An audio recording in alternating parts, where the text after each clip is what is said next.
now open the Ordinary Council meeting on the 23rd of March 2021 at 6:03 p.m. I will now also read the prayer. Almighty God, we humbly beseech you to bestow our blessings upon Council and to direct and prosper our deliberations and advancement of your glory and the true welfare of the people of Randwick and Australia. Amen.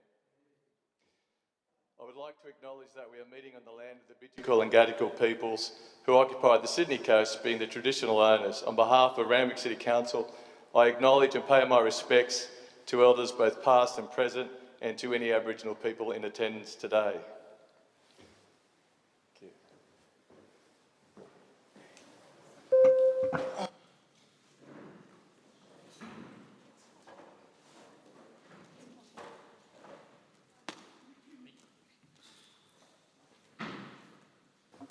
I now ask for apologies or leave of absence. I know that Councillor Bowen would be late. Any others?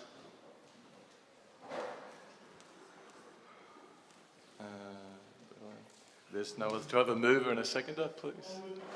Councillor Trevinos, the seconder. Councillor De Rocha. All those in favour say aye. Those against, I declare that carried.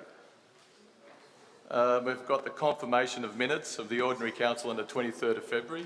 I move. 2021. Councillor Shuri and seconded by Councillor Hamilton.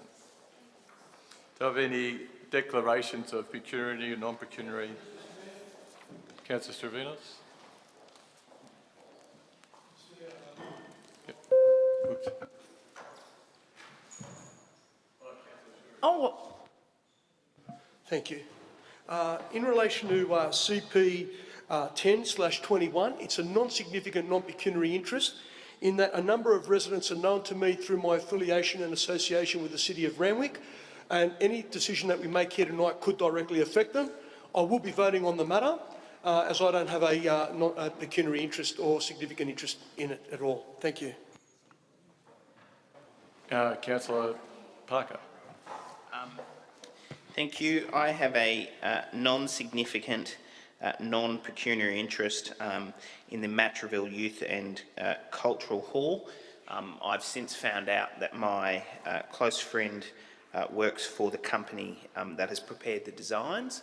I will not be participating in the matter or voting on it. Councillor Matson.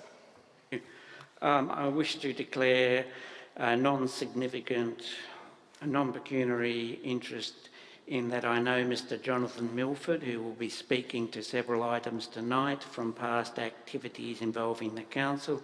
I also know Ms Kim Rosen from past activities involving the Council. I'd also like to make a special disclosure of pecuniary interest by myself. I own a house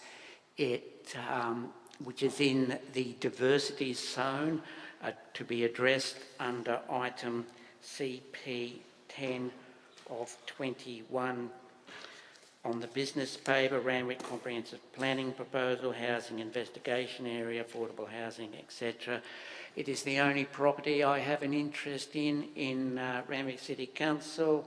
Following direction by the General Manager, I have filled out the appropriate disclosure form and lodged it, and I am now free to take part in the debate.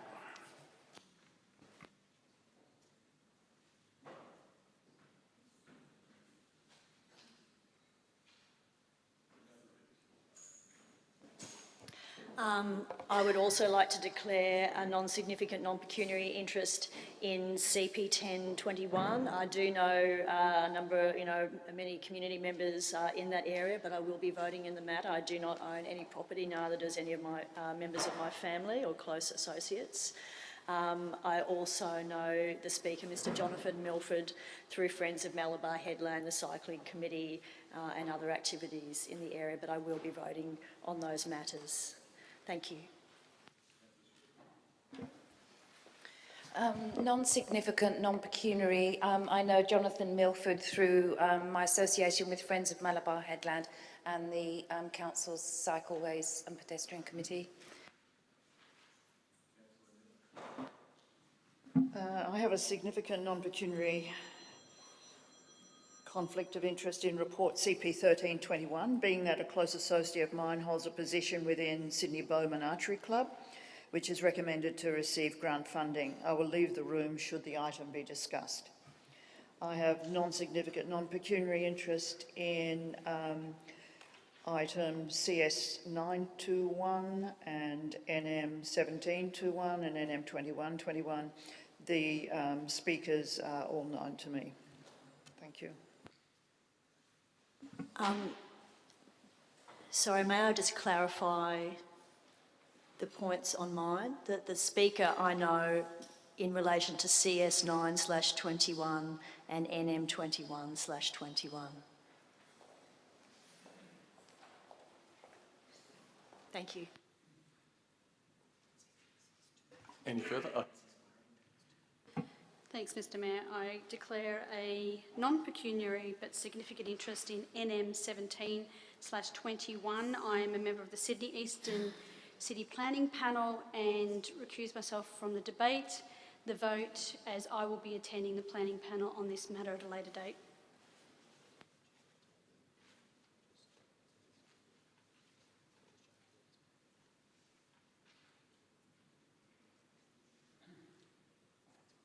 Any further? Councillor Andrews. Yes, Mr Mayor, I declare an interest in regards to the CP 10/21. I've filled in Schedule 3 forms which I've handed to the General Manager of the Council in respect to 2 properties in which my parents own, and I will be voting on the matter. Yep. Any further declarations? Okay.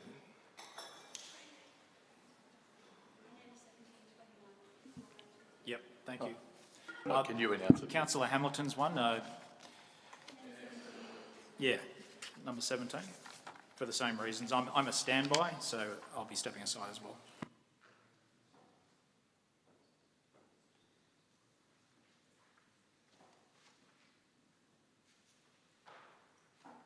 So that's all? Yep. So now we move on to the members of the public. Mr Mayor, just prior to that, apologies, I wasn't in the room. I just have an apology from Councillor Bowen for lateness that may have already been conveyed to the meeting. So in respect to the Privacy and Personal Information Protection Act, members of the public are advised that the proceedings of this meeting will be recorded for the purposes of clause 5.20-5.23 of the Council's Code of Meeting Practice. Audio-video recordings of meetings prohibited without permission. A person may be expelled from the meeting for using or having used an audio-video recorder without the express authority of the Council. All members of the public addressing tonight's meeting have a maximum of 3 minutes in which they can put their case forward, and an extra minute if granted.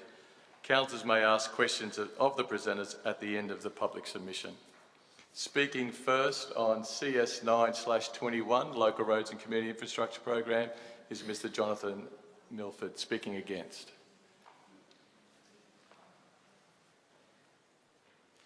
Mr Milford, are you here?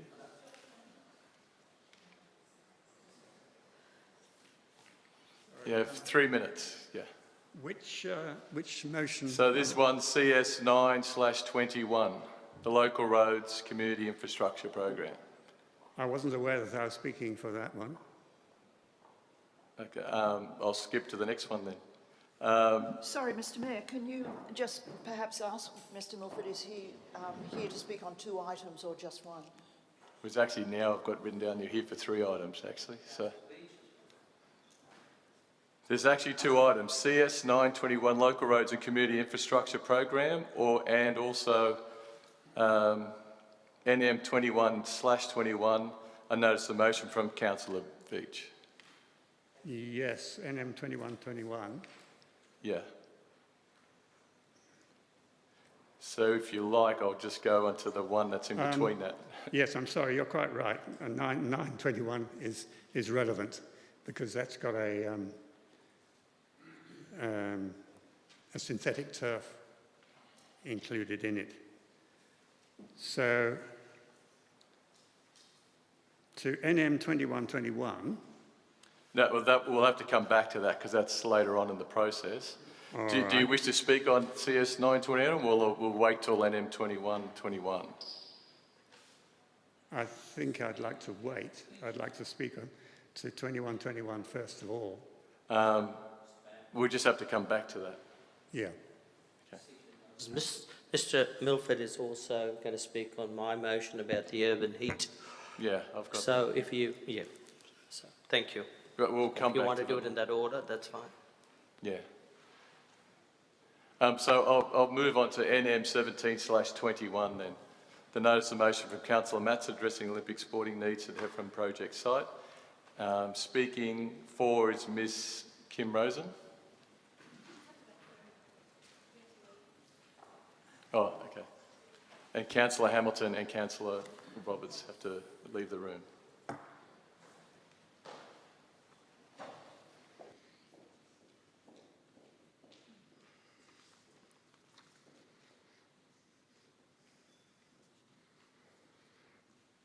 Mayor, councillors, thank you for the opportunity to speak for the motion. And a shout out to all the families and gymnastic kids who are listening in. I just need to tell you that I'm quite nervous because I'm very passionate about this topic. I'm here tonight as the founder of Bunurong Gymnastics, a ratepayer for 47 years and a grandmother of a 15-year-old gymnast who competed at level 7 in 2019. Just let me say I have nothing against Souths. In fact, I love rugby league, maybe because I'm related to the Daily Messenger who started this code of football. I'm here tonight to offer a solution for your consideration that I believe will be win-win for all stakeholders. I speak as someone who understands gymnastics in the depth that is needed to make important decisions about the new gymnastic facility. In saying that, I wouldn't expect most councillors to understand the ins and outs of gymnastics and its requirements. Staff and elected representatives would need to be guided by the experts. The principles that underpin council meetings include being informed. I spoke to many of you last week to provide some insight, and I sincerely thank those who gave me that opportunity. This is what I don't understand. The gym that I founded, the equipment supplier, and Gymnastics New South Wales, who council consulted for expertise, all said in writing that 1,300 square metres just wasn't adequate. Gymnastics New South Wales said that the gym facility specifications, and I quote, do not meet the specifications required for a district-level gymnastics facility and fail to meet the demands of the local area and the operational requirements for a future operator. So why is size important and how does this relate to Councillor Matson's motion? I founded the gym in 1980 and it's been located in Heffron Park for 33 years. I could have run it as a business offering recreational-only programs and I'd probably be very rich today. Instead, I chose to set it up as a non-profit community organisation with a mission statement to maximise every child's potential. The gym I started caters for everyone. It currently caters for both recreational and competitive gymnasts. Rec gymnastics is the grassroots of our sport and typically makes up 80% of membership, training mainly on mats and entry-level requirements.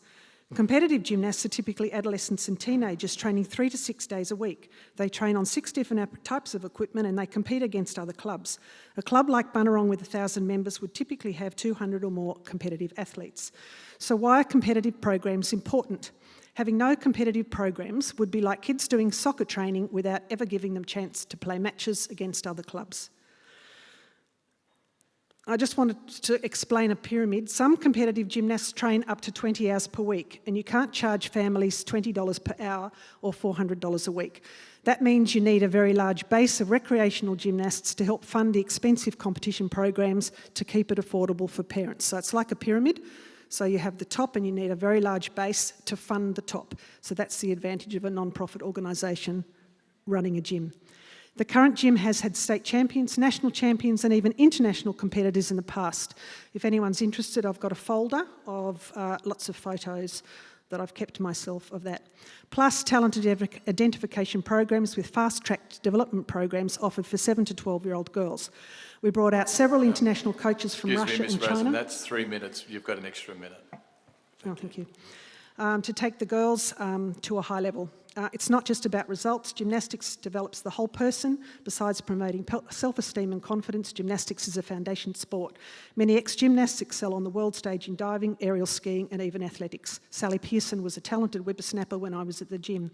I'm just going to need to sort of jump straight to the win-win solution if everybody's interested. We have precisely a sport that caters for women in our own local area that has in the past produced these champions. And we have waiting lists, or the gym has waiting lists right now, and with the predicted demand for another 2,000 participants by 2036. Okay, so the win-win solution, I would really urge councillors, I would love it if you could please work together and with the experts to firstly find an extra 700 square metres, preferably 1,000 square metres more, to make it 2,300 to sensibly cater for the future needs. Clarify the tender criteria for the gymnastics facility and make sure there is someone with gymnastics expertise on the selection panel.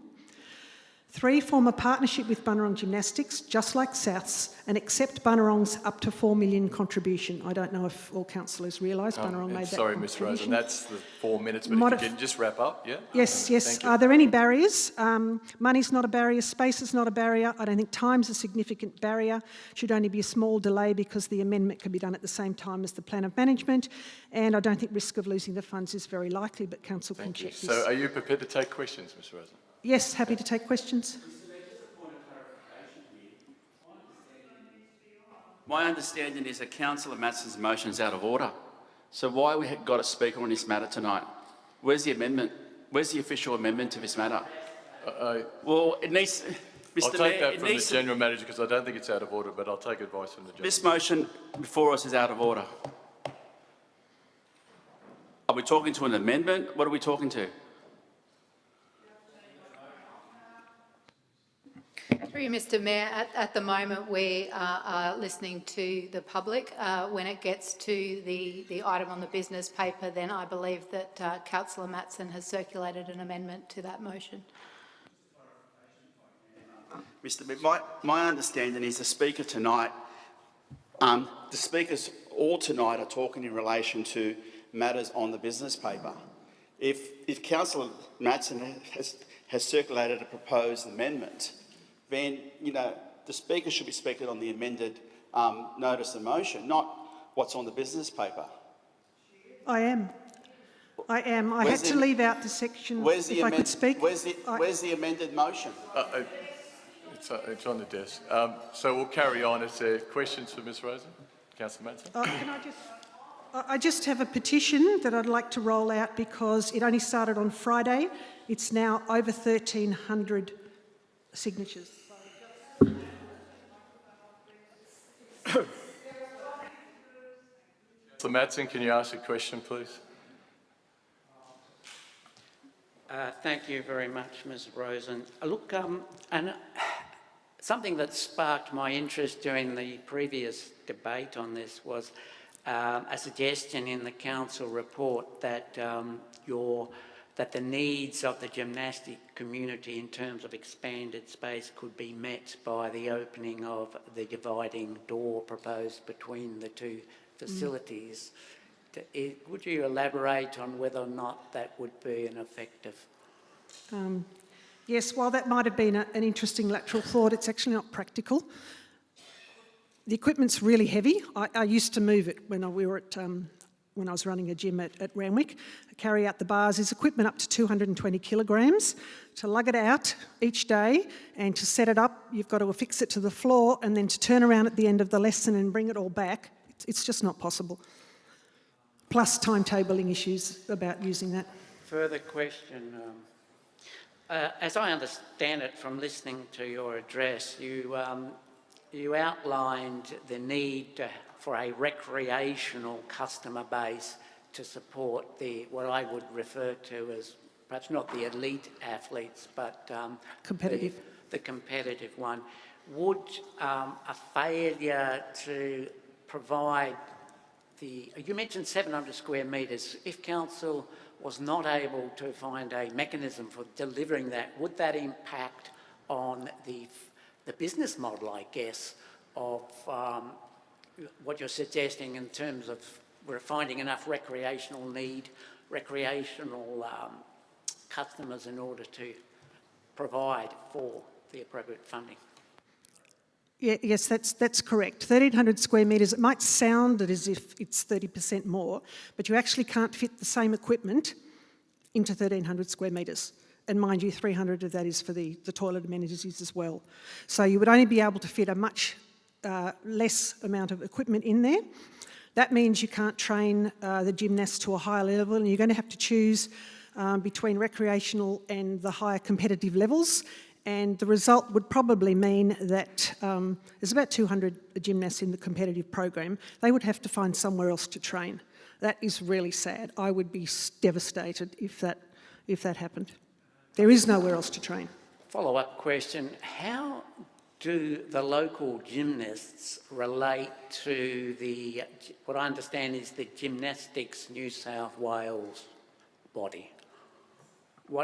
How do they fit into them? Well, you need to be insured and affiliated with the New South Wales body for a start, and to compete you need to be affiliated, and you need to take coaches and judges to those competitions. So there is a strong association with Gymnastics New South Wales.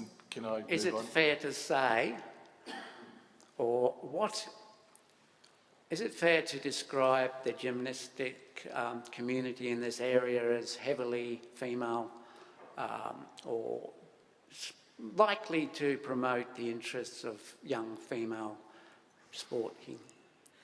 Well, I do know that 85% of the participants at Bunurong are female, so if that's an indication that it is a very, very popular sport for females in this area. I mean, there are waiting lists. People are being turned away. Children are being turned away. Councillor De Souza. Thank you, Mr. Mayor. I have two questions for Ms. Rosen. Ms. Rosen, just to confirm for me again, you were an Olympic judge, or you've gone to that high level, haven't you? Yes, I judged at Barcelona. So you've seen the best. You've seen the best in the world. I have. How do our gymnastics, the ones you've seen, how do we compare? How do you mean we? Do you mean in Australia? Yeah, Australia, of course. Yes. Well, I was fortunate to be part of the plan to move Australian gymnasts from 17th in the world up to 6th in the world. I can remember the proud moment standing there at the dais when they played the Australian anthem. Congratulations. So my second question, and I know that the potential that exists, and I know with the opportunities when given we excel, and I thank you for everything you've done. My second question is, this $4 million that the association will be willing to invest in this new facility, does it come with any conditions? Not as far as I know. It's as a result of very hard fundraising for a couple of decades. Congratulations. Thank you. So it's going to be there for the community and the council to use for the benefit of all, but in particular gymnastics. That's exactly right, and it was offered some years ago. Thank you very much. It's still available.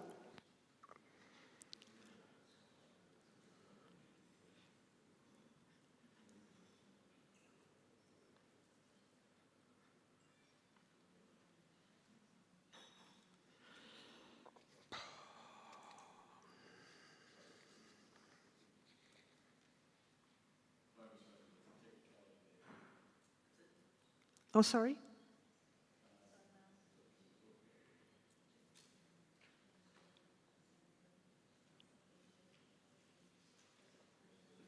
Actually, before we go on, I just want to remind councillors that this will go to tender. So mentioning of any money that might be able to be offered cannot be mentioned, otherwise could jeopardise a tender. Councillor Beach. Thank you, Mr. Mayor. Could you just remind us again, because I may have missed it, how long the gymnastics has been operating? And you say now that there's about 1,000 gymnasts, is that right? So how many, if you could just give a rough calculation, have been going through over the years, like roughly per year? Because it's been since the 1990s, hasn't it? Okay, so no, the gym was started in 1980. 40 years ago. It makes me feel very old, but it's actually been at Heffron Park for 33 years, so a long time. And so there are about 1,000 gymnasts at the moment. There would be more if there was room. But to calculate it over the years, so I guess that's 40 years times, I don't know, can you help me with the... with the figures, 1,000 a year, 1,000... I know it's... Look, it could be up to 100,000 altogether. And you see, this is an intergenerational family. So there are... My children went there, my children have had children. A lot of people on the petition are children that I coached with children at the gym. So this is a generational thing. So look, it could be 100,000, but I haven't been counting. So it could be, say, 40,000, 100,000, predominantly girls Yes. who have been basically working in these very subpar facilities since 1980. Yes. That's Hoping. quite something, isn't it? And how Hoping do you and raise a lot of your money? I gather you do like kids' parties and stuff like that, is that right? Yes, that's one way, but there's a big barbecue chain to the outside of the front door. So lots of barbecues, regular barbecues, fundraisers, lots of displays, end-of-year events. I remember back in my time we used to do typical fundraisers. You did cake stalls, you did fashion parades, you did all sorts of things. So I'm not sure exactly what they do now, but the fundraising is continuing in the hope that one day the dream will come true, that the gym will be double the size. And you also mentioned something about your coaching program, how you develop your coaches there. Could you tell us a little bit about that? I did mention that because I think that's a really important feature that a non-profit organisation can provide. So when gymnasts decide to retire, it could be at 14 or 15, if they're identified that they could be suitable, appropriate to become coaches, then the senior coaches take them under their wing and they mentor them through a coaching program. So they do the level O requirements and they start to coach as an assistant. And I think that's fabulous for young teenage girls. I certainly was for my two girls. They were coaching until they were, early 20s, until they had their own children and they were too busy to go. But the times that I've popped into the gym, I see lots and lots of teenage girls and boys. So you're also providing quite a lot of employment opportunities for quite a lot of the young women there especially, is that right? Oh yes, you can only just walk into the gym and you can see them. Yeah, lots of employment opportunities. Pays better than McDonald's as well. Thank you. Okay, thank you. Thank you, Ms Rosen. So what I might get, Councillor Veitch, if you pick up the petition, because later on the business paper we can actually hand over the petition on the one on the floor. If you roll it up, I'll roll it up. There's a process that we can accept petitions. Yeah.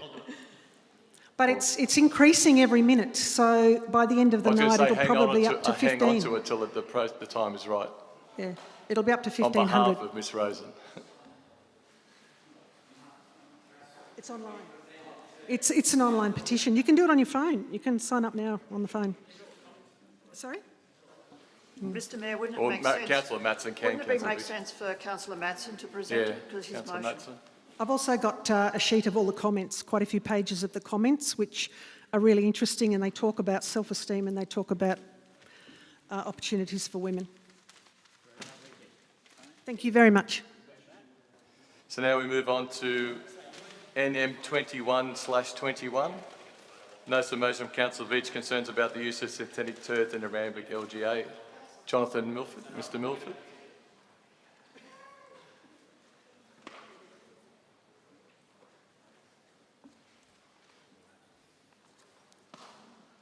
So just a reminder, Mr Milford, you've got 3 minutes and an extension of a minute, if granted.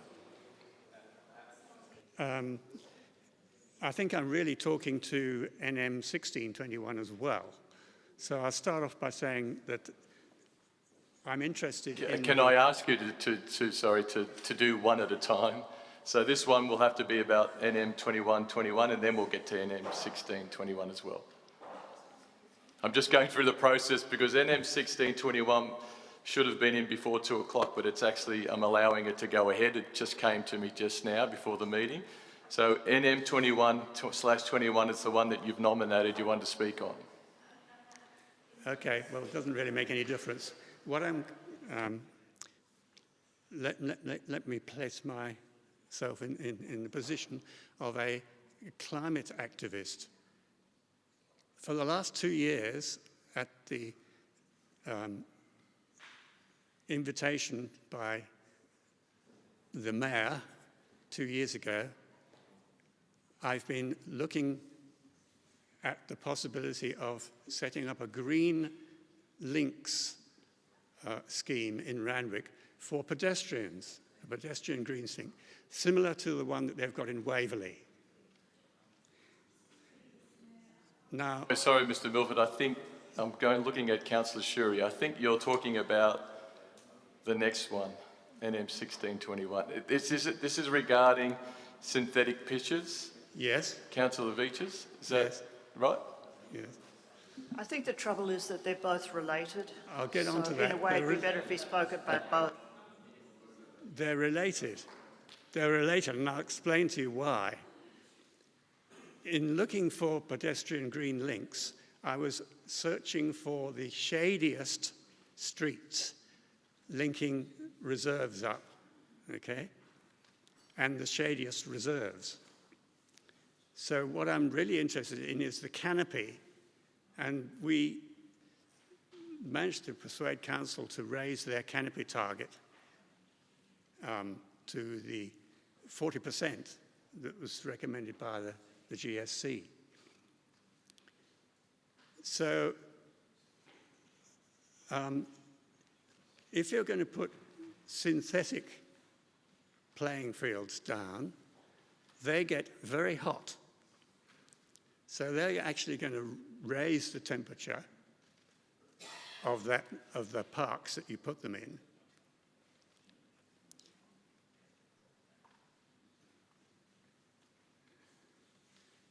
I'm sorry, I'm finding it really hard to hear.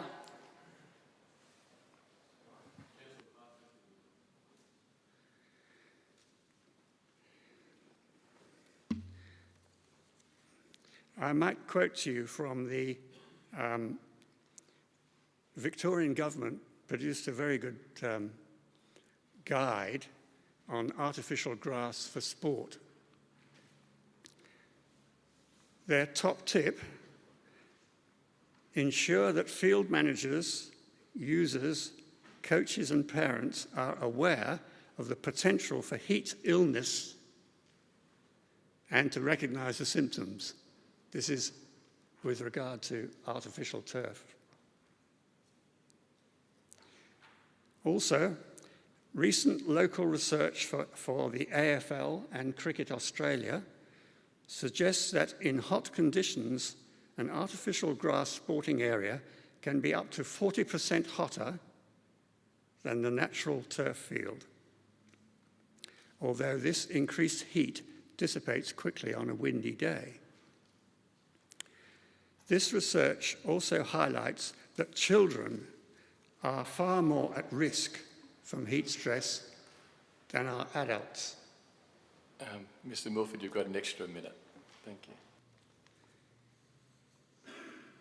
The other problem with artificial turf is the pollution. You get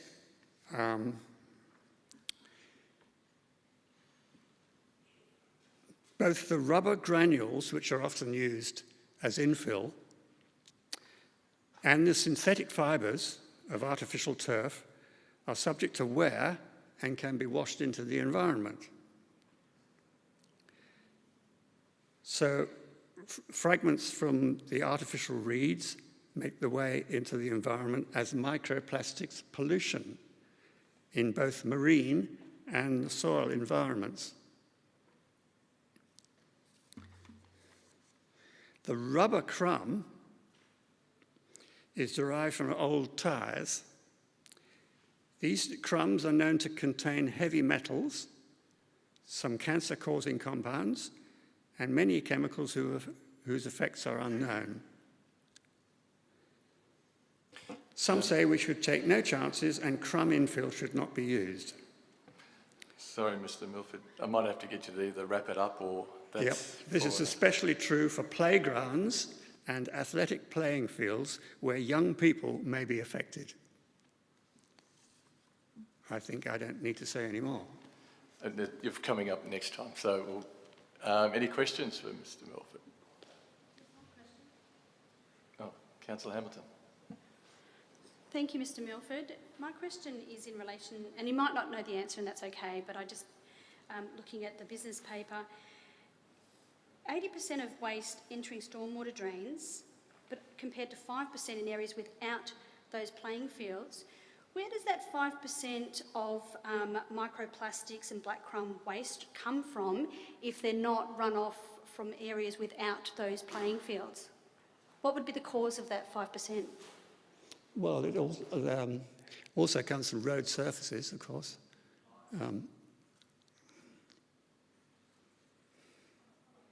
Sorry, follow-up question then.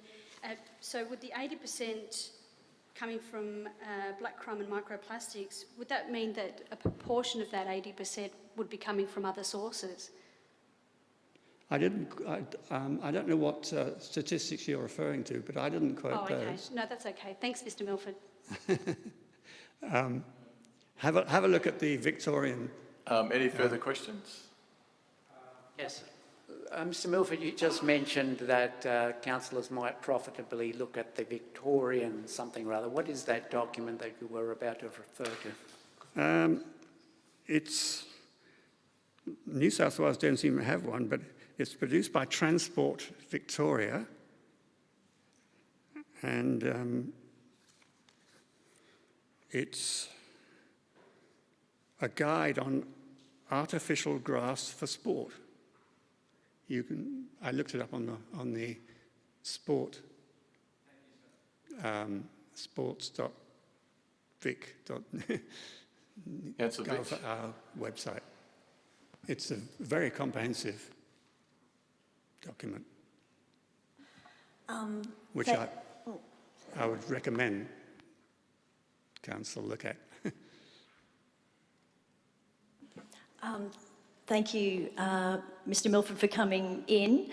A lot of councillors may not be aware of Mr. Milford's really extensive activities in our community. He's a member of Friends of Malabar Headland. Councillor Beach, is that a question?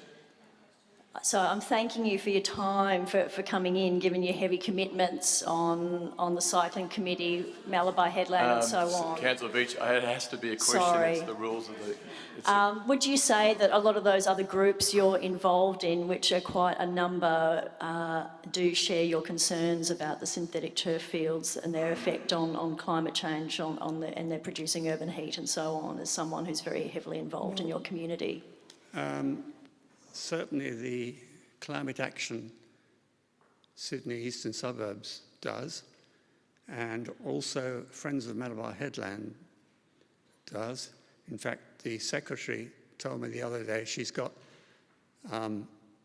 artificial grass doormats, and they get extremely hot in the sun. They're very good doormats, but they get extremely hot. Any further questions? Because then we'll move on to NM 16/21. So stay there, Mr. Milford. The tree canopy in Urban Heat Island. You're speaking on that one?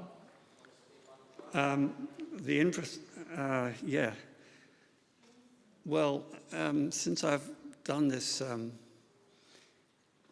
survey of the shadiest streets and shady reserves, what I want council to do is exactly what Councillor D'Souza is suggesting, and that is survey the whole of Randwick for where the trees are and where they're needed. They're particularly needed to shade footpaths. And there are footpaths across. There are even footpaths across reserves which are not shaded. Sorry, Mr. Milford. Oh, sorry. Sorry, am I speaking to 1621 now? Yeah. So I mean, I was going to ask council to do exactly what Councillor D'Souza is asking for, and that is come up with a plan of where to put however many trees was required to reach a canopy of 40%. And I would suggest that that's going to be many thousands of trees. I congratulate council for starting on that process. There is tree planting days occurring this year in some of the major parks. Heffron Park, which is, as you'll see from your urban heat map, which is on everybody's desk and could be put up on the screen. Could you put the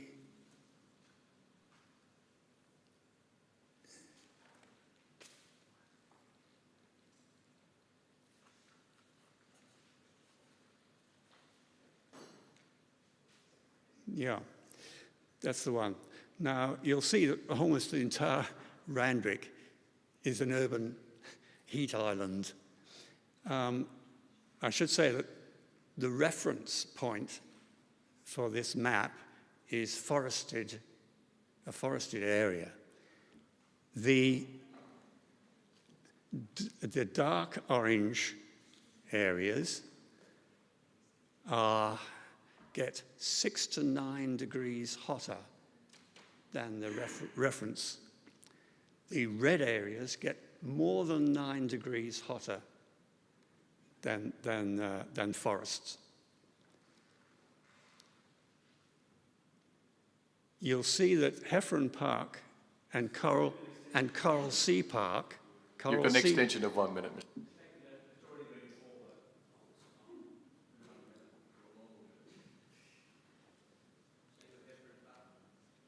Heffron Park is a dark orange area, so it gets 6 to 9 degrees hotter on a summer day than a forested area would, or a coastal area, for example. So if it's forecast to be 30 degrees on Bondi Beach, it would likely get up to 36 or more degrees in Heffron Park. Now, if you've got joggers, runners and walkers, it's really a problem.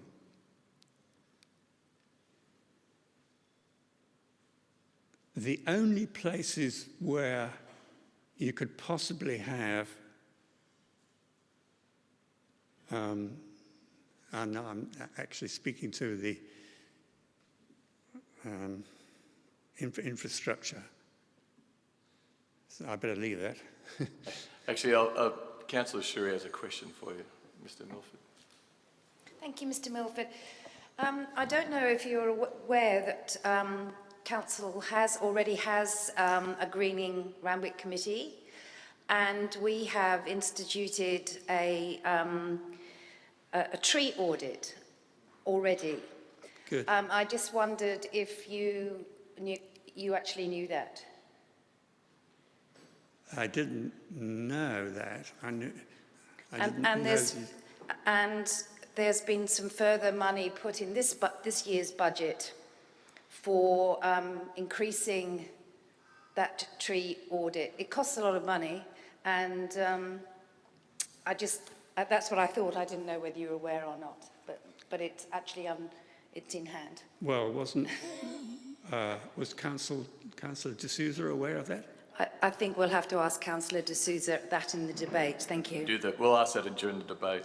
Any further questions? Thank you, Mr. Milford. So now, councillors, rather than have a break, we'll just move straight into the items that we've had speakers on. So we didn't have anyone for CS9, so we'll go straight into NM 17/21. Councillor Roberts, you'll have to leave the room again. With Councillor Hamilton.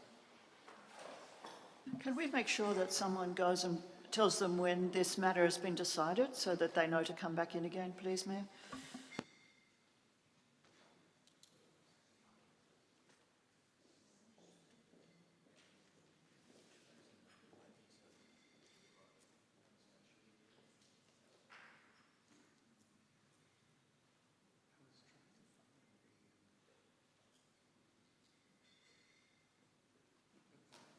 Matson?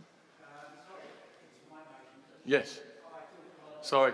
Yeah, we skipped the first one, so there was no one on the first one. Councillors, I think we're engaged in one of the great building projects of this council. I think what we do in the Heffron complex will be a tribute to the council and will be recognised as that for a very long time. I have brought forward a motion in a number of formats. The final version is of the one on the table in front of you. You should all have a copy of it. Addressed amended version 1.3. I would like to thank the General Manager for her advice and direction on how I should bring this subject before you in an appropriate way with no problems and probity or possible complications with the acknowledged tender process. Essentially, I would ask that at some point, as I said during the first meeting, last meeting when we debated this issue, no major building project ever continues on without some amended plan, some amended detail. The point I'm making now is that the planning panel last week, the Sydney Eastern City Planning Panel, has now given the council consent. To my mind, this means that any issues that might have been raised, that further debate might slow down the process or possibly put at peril the promised funding from the state and federal governments, is now finished. That's no longer an issue. What we do have now is an opportunity at some point, should it become feasible, to expand the floor area available for gymnastics, the gymnastics community. I think it would have to be said that this is now a safe time in the process for us as councillors to debate this. Should we come to the conclusion that it would be appropriate for us to expand the space, it would be open to simply another development application or amending development application. This happens all the time in major building projects. On my time on the Sydney Eastern City Planning Panel, I noticed that many of the large building proposals in the Kingsford, Kensington and other areas came back repeatedly with suggested amended plans. So there is nothing uncommon in this. There is nothing that would be rejected by the planning panel should it ever come before it again. And it would have to if we were at some point to explore the advantage to the community of promoting a high-performance sport for a majority sport practiced by young female athletes. So I bring this motion to you in hope that you will be able to support it. The first motion just notes the truth that there will be community consultation for the new plan of management. The POM, as it's referred to, this has to happen. So we may get some feedback from it that the public is supportive of continuing a 33-year tradition of this council supporting local gymnasts. The second clause replaced another clause on the advice of the General Manager. I am confident that with her advice that is now a useful clause for us to consider. I would direct you to the describing of the sport of gymnastics as a recreational high-level competitive training facilities for boys and girls in Randwick and the region. And this is essentially what this sport is. It has the potential to, for its students to compete at the national level, possibly even at the international level.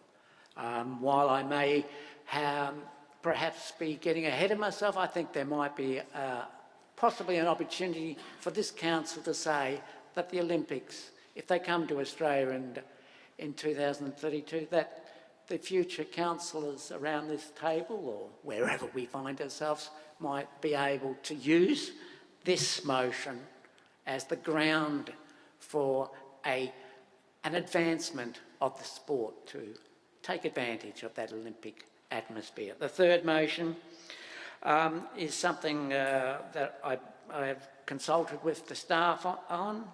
It simply suggests that we could, when the licence agreements are made, negotiate to Councillor put into Matson, it. sorry, that's 5 minutes over. Certainly. I'll be quickly. Look, I took part in the contract for the light rail, negotiations for the contract for the light rail, and a similar point was accepted by Transport for New South Wales, which proved very useful to us. We were able to save High Cross Park from being developed as the final terminus for the Randwick. So there is nothing out of the ordinary by suggesting that we could put an appropriate clause into place. And that would simply mean that maybe a few years out from each Olympic event, we as the council would be able to fine-tune our local sporting athletes towards achieving their peak. Thank you. Councillor De Souza, a seconder. Would you like to speak? Mr. Mayor. Thank you, Ms. Rosen. Now, councillors, just one more word and I'm through with this motion. I love gymnastics and what it inspires young people to achieve. But I have no feeling against rugby league or the Rabbitohs. I shall always have the kindest remembrance of the Rabbitohs, especially if they accommodate, as I think they will, the young gymnasts from the Bunurong Gymnastics Centre. I am the last one to come to this chamber to stir up trouble or community anger or cause division or hatred. I may not be true to my ideals always, but I strongly believe in equality, social justice and a fair go for all. I believe you can achieve nothing with division or hatred. I know the sport of gymnastics has a long road to go to get what they want, which is to sit at the table as an equal. But tonight, by continuing this conversation, they are forcing this council and the councillors to confront an uncomfortable truth. That by the gymnastics community supporting the council rate increase, the ratepayers in turn would be given a better and more functional gymnastics centre. I believe the life of a gymnast is full of sacrifices sprinkled with courage and lots of skill as they train to become the best they can be. And after all, the last analysis, so the Sports Commission made a decision. It made all sports equal. But at the last council meeting, council decided that one sport should be prioritised over another. And it's the last analysis that is important. What has the council done? So it's not what the Sports Commission has done. As I said, I know there's a long road ahead for the Bunurong Gymnastic Association before they can take their place as an equal, which I believe they should, in the Heffron Park Management Plan. I know before this group there's lots of suffering, tribulation and lobbying. To them on this matter I would advise patience, I would advise toleration, I would advise understanding, but not capitulation on this very important matter. Councillors, what do you think is your duty in this matter? At the last council meeting, I saw those young, tense faces that had crowded the chamber. Those same young faces are not here, but imagine them looking at you, 12 councillors, feeling that their hopes and fears for their sport of gymnastics is in your keeping. This debate, councillors, is about to end. But to the gymnasts and the gymnastic community here in this chamber, it is the beginning in their fight for equality. Not one of the gymnasts or their representatives sit in this council as councillors. The gymnasts and the gymnastic community's fate, councillor, is in your hands. The very sport that they represent, gymnastics, that fate is in your hands. This is all I can ask of you on behalf of those young people, on behalf of those helpless ones who turn to you, and more than that, on behalf of the great council and the great city of Randwick, which must face this problem and face it fairly. I ask you in the name of progress not to bend to the bigger end of town at the expense of these young gymnasts, and to do Councillor your De Souza, I have to remind you that you're treading a fine line here because it is a tender process. And if you mention Boonwurrung Gymnastics and their chances of winning that tender, you jeopardise their chances of tendering, and you jeopardise yourself. You prejudice yourself on voting on whether they can win that tender. So I just want to remind you that you cannot have specifics. Okay. I think so. So I may have to stop you there before you even prejudice yourself even more for your own sake. I've ended, Mr. Mayor. Okay, I just have thank 5 more lines to read. Okay, read the 5 lines, but I've let I you know. ask So I've you got in it the on name record. of progress not to bend to the bigger end of town at the expense of these young gymnasts, and to do your duty, to make a decision which is fair and equitable, socially just, a decision that gives the gymnastics community a fair go. Thank you. Thank you, Councillor D'Souza. Questions? Oh, sorry, speakers. Councillor, I'll do it around and I'll write the names down. So Councillor Sravinos, Councillor Andrews, Councillor Veach. Any further? No. Question first, sorry. Question first. Question to the relevant council officer. Note paragraph 1 of Councillor Matson's motions is referring to the plan and management for the site. Could we just get some clarification? My understanding is the plan and management talks about what uses can occur in the park. There's no reference in the plan and management to the actual footprint or per square metre dedication to a particular sport or facility. Is that correct? Just a clarification on that. Yeah, just ask the director.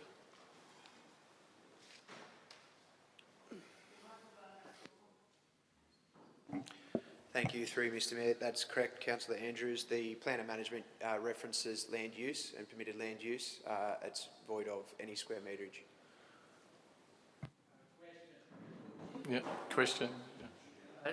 Question through to the director. Should a member of the public submit a submission during the public consultation process from the new plan of management, would their submission be rejected by the council if it suggested expanding the floor space or another way helping the gymnastics? How do we deal with submissions that are clearly from the heart?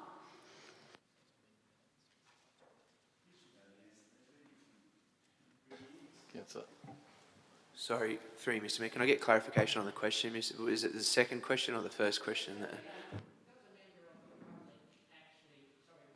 Does a member of the public actually have the right to put in a submission during the public consultation for the plan of management and raise issues as they see fit? Councillor.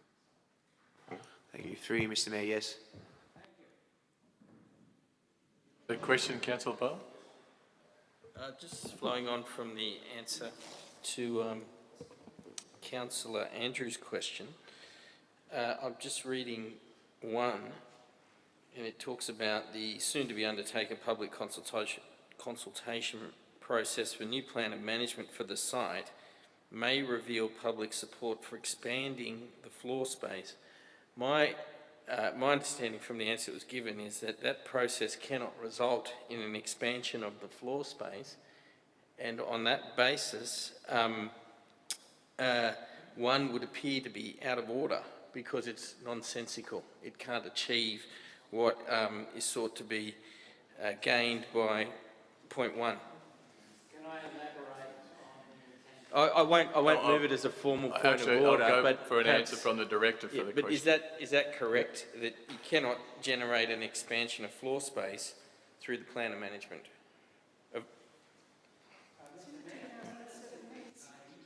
I concede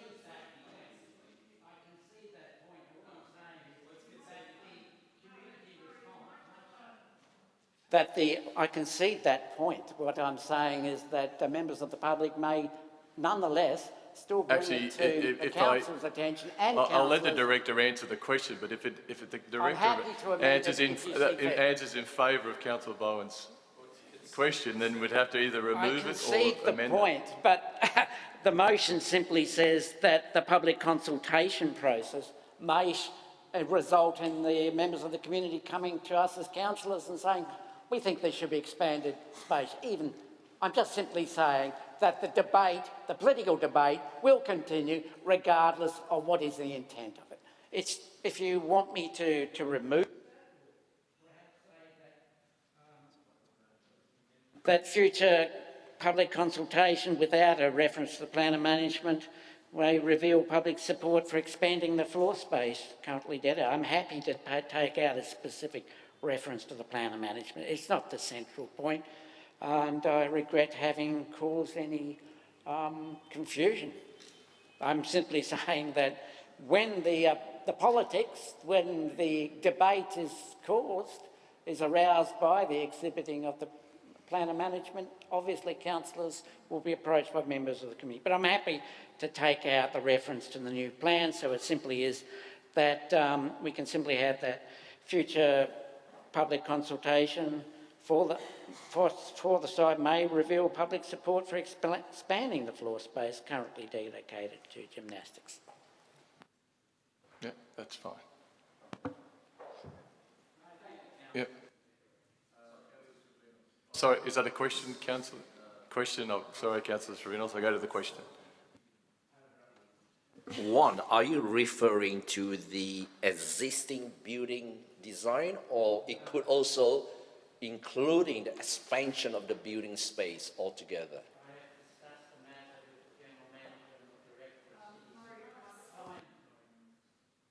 I have discussed the matter with the General Manager and the Director of City Services.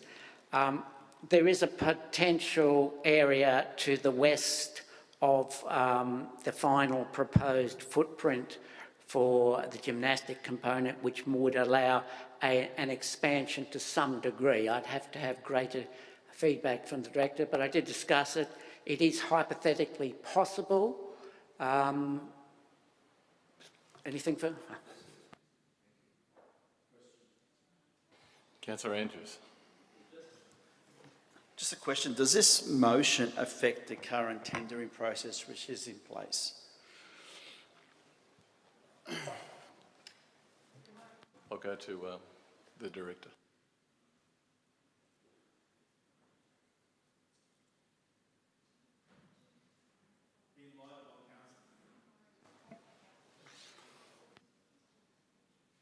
Sorry, just in light in what Councillor Matson said in regards to a new gymnastic centre in the future. That just made me ask the question.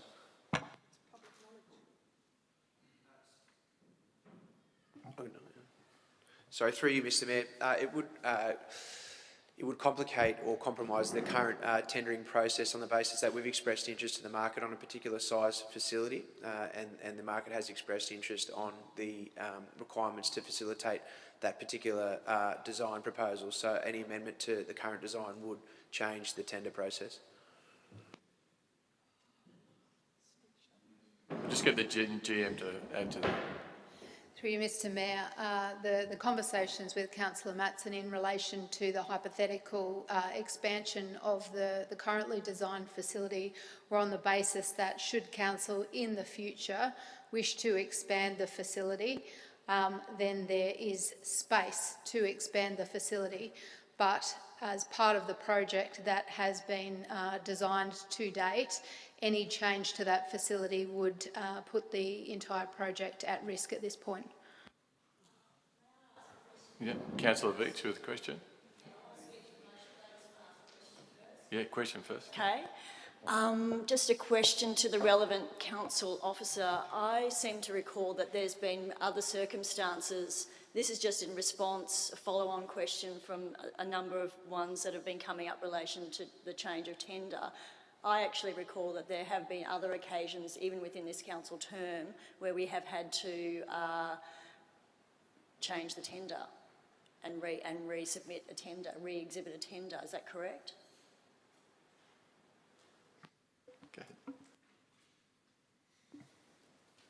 We've rejected tenders. Is that what you? So your question? Sorry, we've rejected tenders. We haven't amended tenders during tender period that I'm aware of.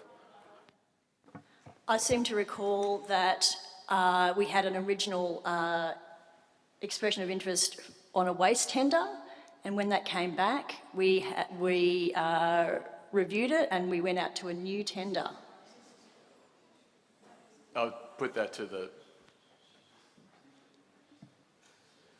Sorry, through you, Mr Mayor, that's not correct. There was never an expression of interest for a waste tender. There was a tender that went to the public and was rejected. Councillor Stravinos, do you want to... No, I'm just trying, I'm sorry, I haven't finished my question. What I'm not trying to do anything about this tender. All I'm trying to clarify is the fact that... Actually, I'll have to go by Councillor Parker, your point of order. Just through you, Mr Mayor, look, in light of the potentially, without knowing where Councillor Veitch is going in relation to this and the potential sensitive matter, I might suggest that Councillor Veitch either end with this line of questioning or that we move in camera for the discussion of this and then when we return to the other public matters then we can continue in an open session. But no, I would just strongly advise that due to the sensitive nature we consider those two options. Thank you for that, Councillor Parker, and I agree with you. So Councillor Stravinos, your... Mr Mayor, look, although I'm sympathetic to the gymnastics participants, unfortunately, I can't support this motion tonight. And the reason I can't support it is because there's a lot of confusion as to what this motion will do to the design and to the tender of the entire project at Heffron Park. I'm not about compromising a project which will leave a lose-lose situation for everybody. It's quite clear to me that Councillor Matson is trying to do whatever he can to help, but he's had to amend his motion numerous times to try and get it right. And even with the wording that he's put into this motion before us tonight, there's still confusion. We just heard from the General Manager that if any change to the design and the size of this project could compromise the tender and the entire project. Firstly, the motion that was put before us involved a sum of money, that there was a sum of money being discussed. Straight off the bat, that would have compromised the entire tender process that Council has put together for this project. And then with that sum of money being discussed, that means that we have an obligation to one particular group to go ahead with them as part of that process. So look, that goes contrary to the entire tender process. Then we've got the design. This should have all been discussed years ago, not now, not once the plans have been approved by the panel. And we're now discussing, talking about increasing the size based on public support. Well, of course there'll be public support. There could be 1,300 or 1,500 people who participate at the facility putting in submissions saying they want extra floor space. But what we have to think about is the fact that there are 90 sporting organisations that participate in 20 different codes who utilise Heffron Park, and which one of those groups is going to miss out because of Councillor Matson's motion tonight? Which group is going to miss out? Look, this is what's been discussed here tonight. We've got a motion before us telling us that, we should be looking at, public support through a plan of management. And look, I can't accept it. I can't accept this motion because it's created confusion, not only amongst the directors, but the line of questioning by councillors has proven to me that they don't know what the real implications are of what this motion will do tonight. I'm not about to compromise $22.5 million in federal and state funding that have been allocated towards this project, including $4 million of council's money, all in the name of appeasing one particular group. Not at this stage, I'm sorry. This should have been done years ago, not now, not at this late stage. And look, as much as I sympathise with the gymnastics, at the end of the day, this has been called upon too late. This is too late, too late. And we're hearing from the directors that this will compromise the project. I'm not about to jeopardise an entire project for the entire community for one particular group. That's not how it works. And I'll leave it at that. Councillor Veitch and then Councillor Bowen. Councillors, I strongly support this and commend this motion, and I thank Councillor Matson and Councillor Sousa also for supporting this and for speaking to it. Councillors, we can't ignore the fact that the issues around this are not to do with the wording of Councillor Matson's motion. The issues are around the fact that the plans progressed for the Heffron Centre were put forward before we had a new plan of management in place. This is the issue. And the plans for the Heffron Centre do not comply with the current plan of management. This was all done the wrong way around. That's why the planning panel, which I attended and spoke at, was only able to provide deferred consent. That is why at the last council meeting, council officers were only asking for deferred consent, because the planning panel is not able to give consent because we don't have permission from Crown Lands to progress with this proposal. This is the issue. We should have put forward on public exhibition the plan of management, as other councillors have said years ago, and then gone forward. So that is why everything is in a muddle. The other problem is that the gymnastics community, no one in this chamber is an expert on gymnastics. So everyone was going on the previous plan of management, previous plans that have been discussed for years that seem to give the impression that the gymnastics community and even the basketball and indoor sports communities were going to get the facilities. That's why we went for a rate increase, a significant rate increase, and I personally took those into account in a very difficult decision for all of us. Whichever way we voted, it was a difficult decision. But that was there were many submissions on that, and they were what I took into account. Unfortunately, the gymnastics community, like the rest of us, only saw the full details when the DA went on exhibition. And then when that came through, we started getting emails. The councillors started getting emails from the gymnastics community, but we were advised by staff not to respond because we could jeopardise the tender. So we missed out on an opportunity to actually advise ourselves and be informed about the issue. So it wasn't until parents started contacting us, and I don't think there's any problem with talking to parents who are not on the staff, who are not on the committee of management, and they started telling us. Now, there is an issue that we cannot ignore about this development. It doesn't conform. And there's issues, excuse me. Councillor, I'm not, but this is just a fact. This is a fact. We have deferred consent. It is just a fact. It is just a fact. It should have been done the other way around. We don't have consent. We have to go through that whole process. So Councillor Matson is well within his rights. People will be putting in submissions, and as the elected body of this council, we have to take them into account. We have to take them into account. They will be community submissions. We can't be fettered. Our decision-making on the plan of management should not and cannot be fettered by the fact that a plan was put forward, a DA has been put forward prior to the plan of management. We should not be considering that. It should have been the other way around. Now, gymnasts don't have the privilege of having their competition screened on national television every week during a particular season. They don't have the benefit of sponsorship deals. They don't have the benefit of being owned by two, very high net worth individuals who can progress that particular sporting code. They have to do cake stalls, they have to do barbecues, they have to do kids' parties, and somehow out of all that they have saved up a considerable amount of money. Now, I won't go into that, but this is about a question of a balance of power.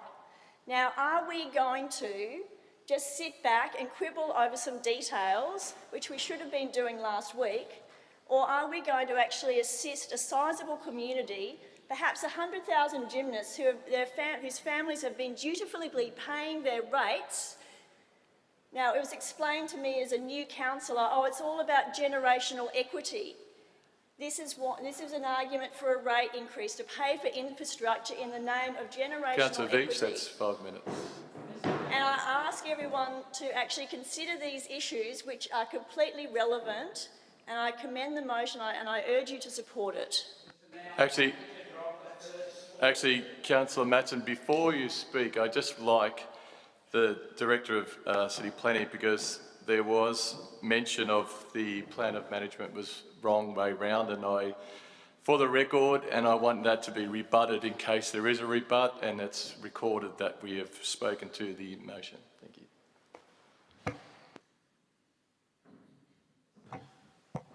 Thank you. Through you, Mr Mayor, I do note that Council has received determination from the planning panel in regards to the 2 DAs that were submitted for the Heffron Centre.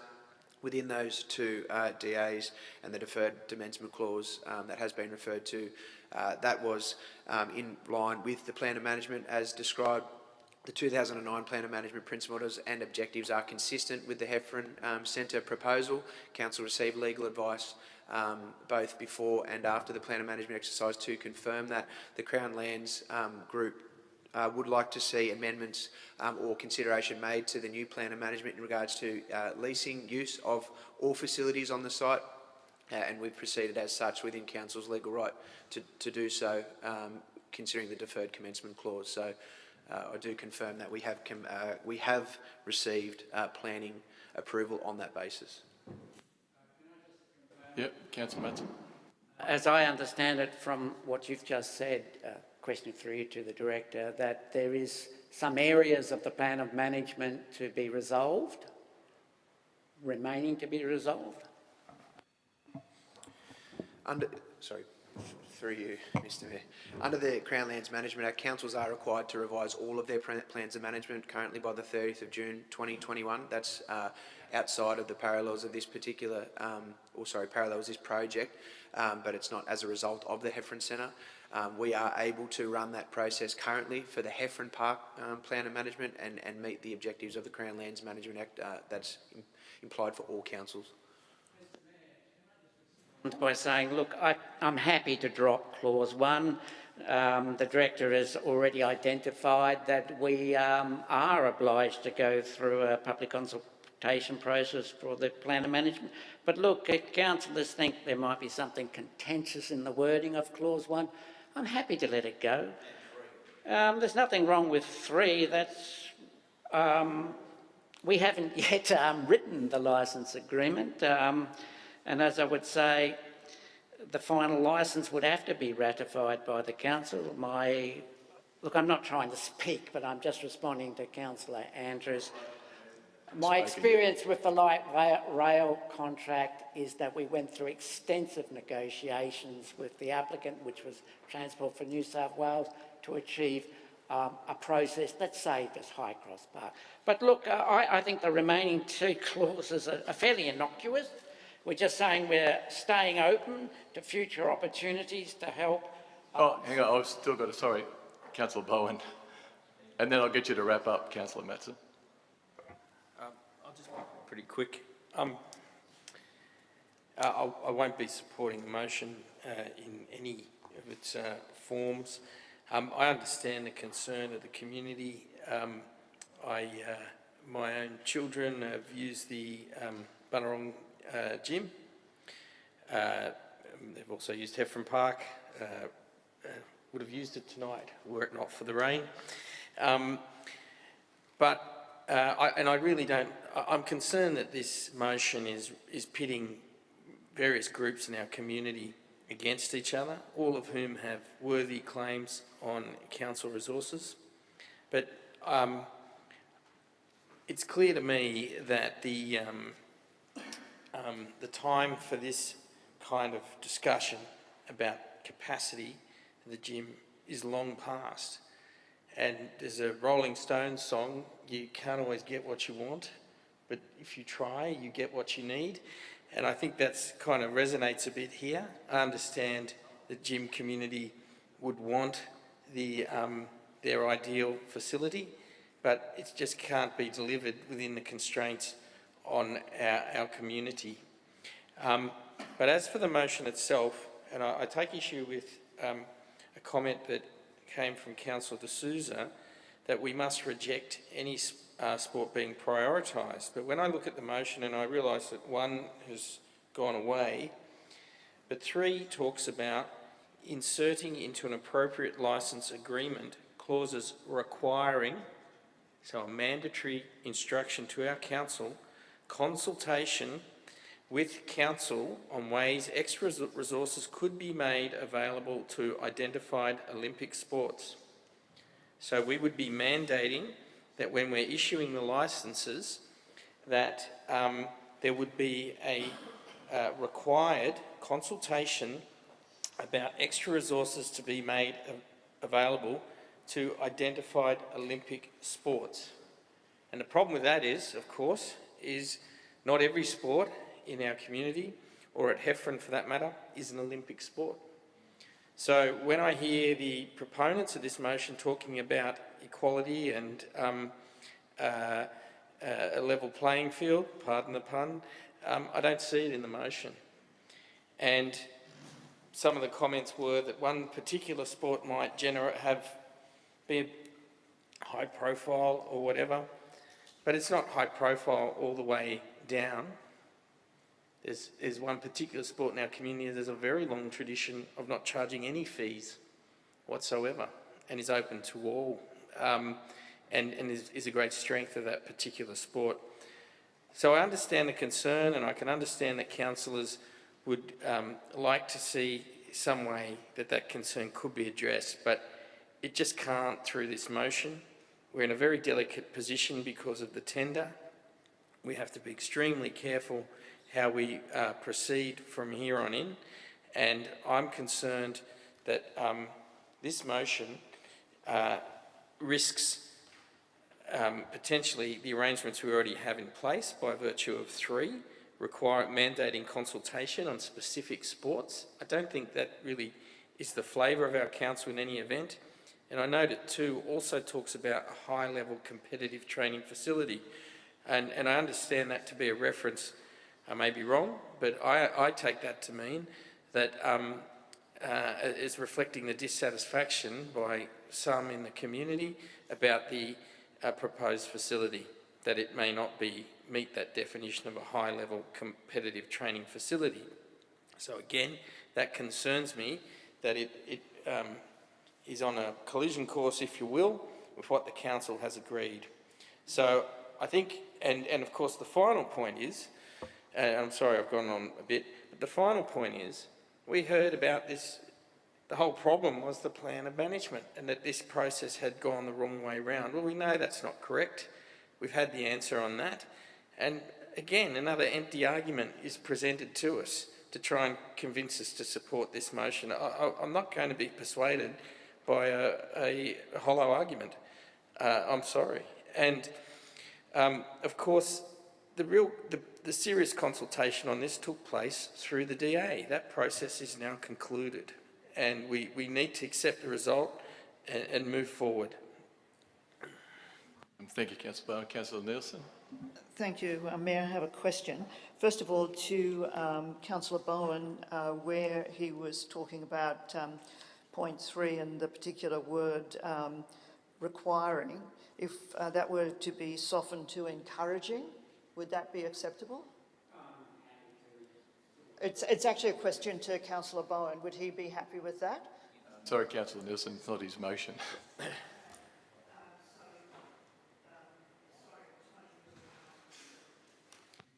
So you would be okay, Councillor Madsen, to amending the third part to encouraging.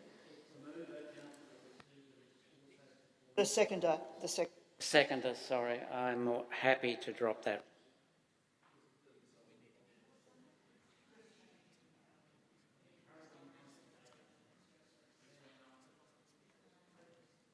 And the other point that I need clarification from Councillor Madsen, you indicated that you might be inclined to eliminate point 1. Well, personally, I think point 1 is the most important part of your particular motion, so I'd be very disappointed if you were agreeing to that. Thank you very much for that assessment. But look, if the seconder is supportive, I've already indicated in good faith that I would drop that clause. I don't wish to take the debate round in a circle. I don't consider it to be a do or die clause. If it is contentious, then I'm happy to remove it. All I'm trying to do is help a sport that's been here for 33 years, that is predominantly catering to young female sports. That's all I'm trying to do, Councillor. And then a follow-up question to the seconder. I guess I'm asking your opinion just very quickly, not too many words, Councillor De Souza. Are you happy to delete point 1, or do you have the same opinion that I do, that that is really the most important part of the motion in front of us? I'm very happy with what Councillor Matson and the sentiments of his motion. Whatever he chooses, I will second it. That's it, because these young people are looking to us and we need to support them and their association. So, Councillor Matson, would you like to speak to wrap it up, or will I put it? Certainly, Councillor. Look, I waited till the consents had gone through at the planning panel. We now have a clearly defined proposal that will be the substance of the tender process, and I'm not trying to alter that. We have already got expressions of interest. Some of those will be invited to participate further in the tendering process, and I won't say any more. That will come back to us in a closed session of the council. I will not try and undermine that in any way, or I do not see myself as deviating for whatever is the recommendation before us. So rest assured that I have no intention of undermining that process. I've dropped clause 1. If you have a problem with that, it's gone. Myself and the seconder are happy to simply take out what appears to be a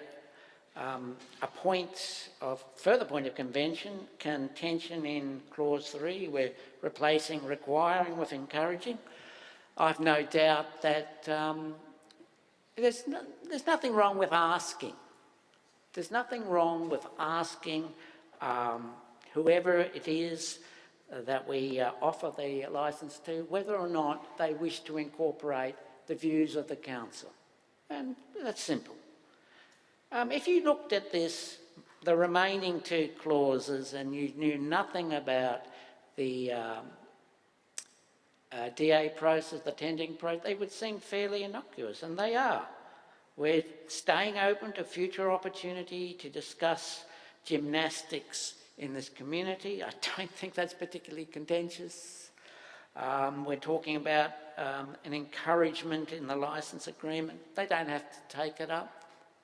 As I said, the consents have gone through, the proposal is defined. That is what will now be the central issue and proposal within the tendering process, and I am not in any way trying to change that. So, councillors, I'll put it. All those in favour say aye. Aye. Those against, no. Calling a division? Yeah. Okay, so all those in favour, please raise your right hand. Councillor Shuri, Councillor Nielsen, Councillor Veach, Councillor Singh, Councillor Matson and Councillor De Souza. All those against, raise your right hand. Councillor Servinos, Councillor Luxford, Councillor Parker, Councillor Andrews, Councillor Bowen, Councillor Urosha and the Mayor. Is that even, Mr. Kelly? So the against, so I declare that lost. So now we move on to NM 16/21, the tree canopy and urban heat island. Councillor De Souza? Oh, sorry. Sorry, Mr. Mayor. No, just wait till the other 2 councillors come back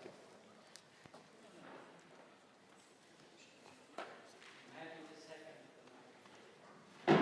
The second motion. It's seconded by Councillor Matson. Mr. Mayor, as the councillors come back, I've spoken to Mr. Kyriakou, the Director of City Planning, I think, and he has informed me that an audit has been conducted, a tree audit, and we're working on increasing our tree canopy. So I'm happy to take number A out, or in my motion, if that's acceptable by you. It'll just because we're doing it, and we're doing a good job, I've been told, so I'm happy. Although there's a direct relationship between the urban heat island effect and tree canopy. I'll intertwine the story, but I'm happy to take A out so there's no misunderstanding or a reason for protest. Are you happy with that, Mr. Mayor? Oh, thank you. Yeah, that's all right. Thanks, Mr. So now I'll speak on the matter. Councillors, our ice caps are melting at an exponential rate. The temperature of our planet and the CO2 levels are increasing markedly. Tornadoes, bushfires, tsunamis, hurricanes, and recently the torrential rain is becoming more frequent. Our future and the very existence, as John points out, of mankind is under threat. I'm not a scientist, but I don't need to be, because the world's scientific community has spoken, and they have given us our prognosis. If we don't act together to decrease our carbon emissions and address climate change, we will surely perish. Climate change is real, my friends, and this is the most urgent of times and the most urgent of challenges. We have to address this challenge with honesty and courage. This should no longer be a political debate, but a human debate, because climate change threatens our very existence. The urban heat island effect, and John showed us a map of it, and we could see for ourselves where the heat is concentrated, and we can see those areas where it's not. The urban heat island effect has a direct relationship to tree canopy and how and what materials we use in urban areas. This can make a huge difference in controlling temperature in the cities. By increasing our tree canopy, we can make a marked change in temperature in our urban areas, as you can see on the map. This would decrease the need for cooling and heating devices and indirectly decrease our carbon footprint. Now let me get into the dynamics of what I'm talking about. Plants, as we know, take up water from the ground through their roots. They then store the water in their stems and leaves. The water eventually travels to small little holes or pores on the underside of leaves. Their liquid water there, in those pores, the liquid water turns into water vapour and is released into the air. So what we're saying is plants act as nature's air conditioner.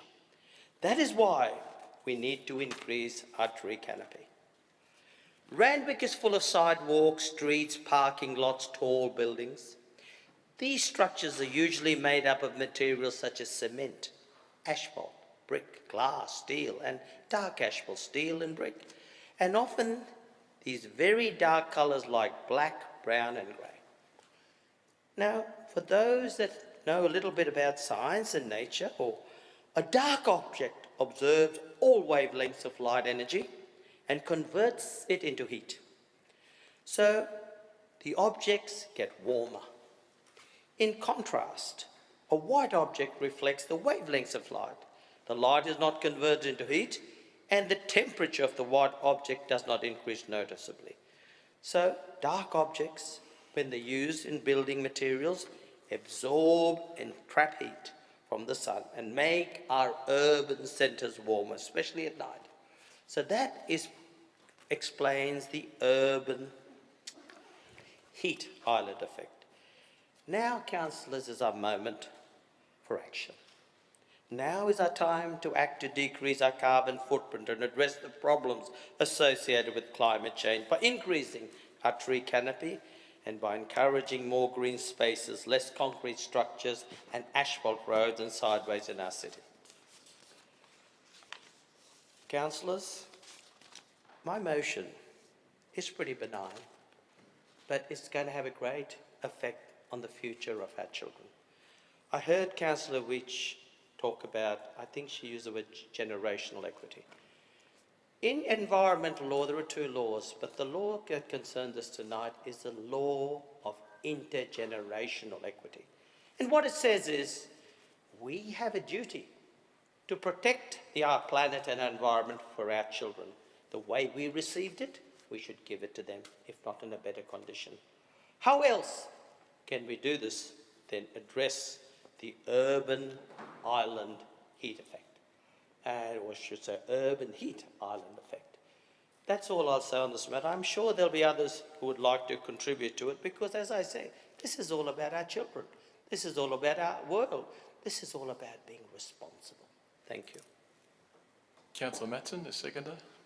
Thank you. Look, I'm proud to support this motion. Urban heat effect, you're starting to see it discussed more and more in government reports and in media and on social media. Councillor De Souza is doing what a concerned councillor should be doing. He is reflecting the rising level of debate about a key urban environmental fact. And that fact is that the way we are designing our cities at the expense of tree coverage is going to produce these urban heat effects. I think it would be great if we supported this motion tonight, because I think in coming years, other councils that have failed to respond and recognise this as a valid issue of concern will look poor in comparison to us. We will be able to say, Councillor De Souza brought this before us, we voted for it, we were aware of this problem confronting Sydney, and we did our best to draw attention to it. Councillor Shuri.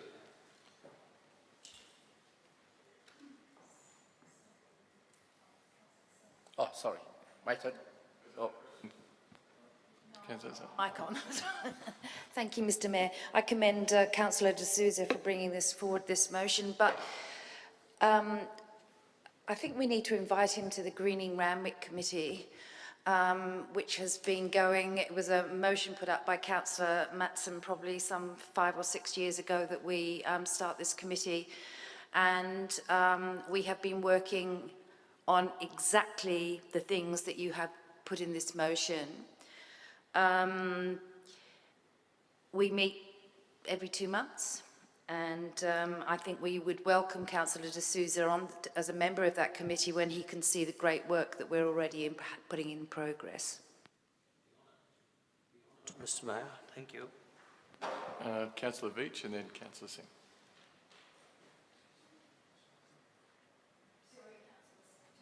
Oh, sorry. Yes, look, I'm very pleased to support this motion, and I do agree with Councillor Shrew. There has been quite a lot of work, and our staff have been working on this very diligently for a couple of years now, working towards collecting iTree data. But look, this is a really serious issue. I've been fortunate, well, not last year, but for a few years before that, to attend some conferences, and I think Councillor Shrew and Matson and perhaps Councillor Nielsen, I can't quite recall now, have also attended these. And there are councils like across Sydney and Australia, in fact, who are actually dedicating a lot of time to addressing this issue, particularly in places like Western Sydney, where this is not a joke. You know, they're copying some spots 50 degrees. You know, the urban heat island effect has a huge impact on people's health. There are impacts, you know, there are high mortality rates during those heat waves. And you know, it just makes it impossible unless you are privileged to own a motor vehicle, where on those hot days, if you need to go to the shop or need to, you know, get your kids to school or sport or whatever it is that you're doing, unless you can hop straight into your car and pop the air conditioning on, it's gonna be very difficult to walk or forget riding your bike, and even just walking to the walking to the bus stop or wherever, if you're catching public transport. Just everything becomes much, much more difficult, and we all saw vegetation die. I know I certainly notice the reduction in insect life. You know, that's something I've really been aware of since that terrible few years of very, very, very hot summers. it affects our wildlife quite profoundly. So, you know, we need to get more trees into our parks. We need to get them on our streetscapes. I commend Mr Milford for coming tonight. He is really honestly involved in that many community groups. He makes very detailed and thoughtful and insightful submissions to all sorts of public consultations, both on council and at state and federal level. They're very well informed. They take a huge amount of effort. And so I'd like to personally also thank him for coming and taking his time out to come tonight. It shows his dedication to the community to come and give us his well-informed views on this motion and the other motions. So that just goes to show how important this is. And I know it's important to many people in our community of all political stripes. So yeah, I will certainly be supporting this motion. Councillor Singh. Thank you, Mr Mayor. I want to congratulate Councillor De Souza for bringing this very important motion before us today. I happen to be reading an article that appeared on Bloomberg in December last year, and I thought that was interesting. Now, I have now copied and sent it via text to the councillors and the GM because we are on that group message. Now, this article with the heading, "This is how Singapore keeps its cool as the city heats up." Now, it's a very long article, so I'm not going to go through the whole article here, but with permission of the mover and the seconder of the motion, if I could suggest another paragraph being E, so remove in D the word and you insert paragraph E with the words, "Council encourage appropriate building design and smart technologies," semicolon, and the rest, E, will become F. Can you second that, Councillor De Souza?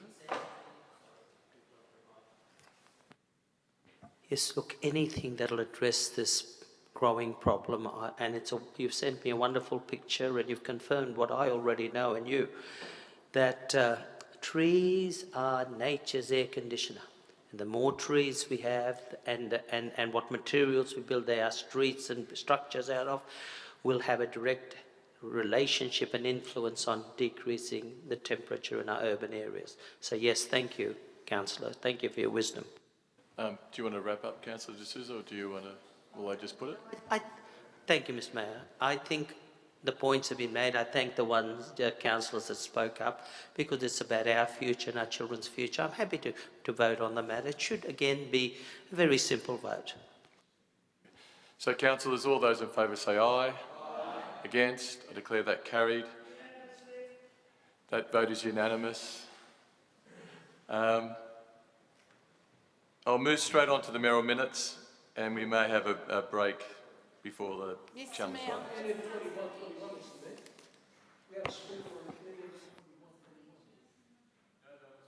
Remember, he didn't speak. He stood there.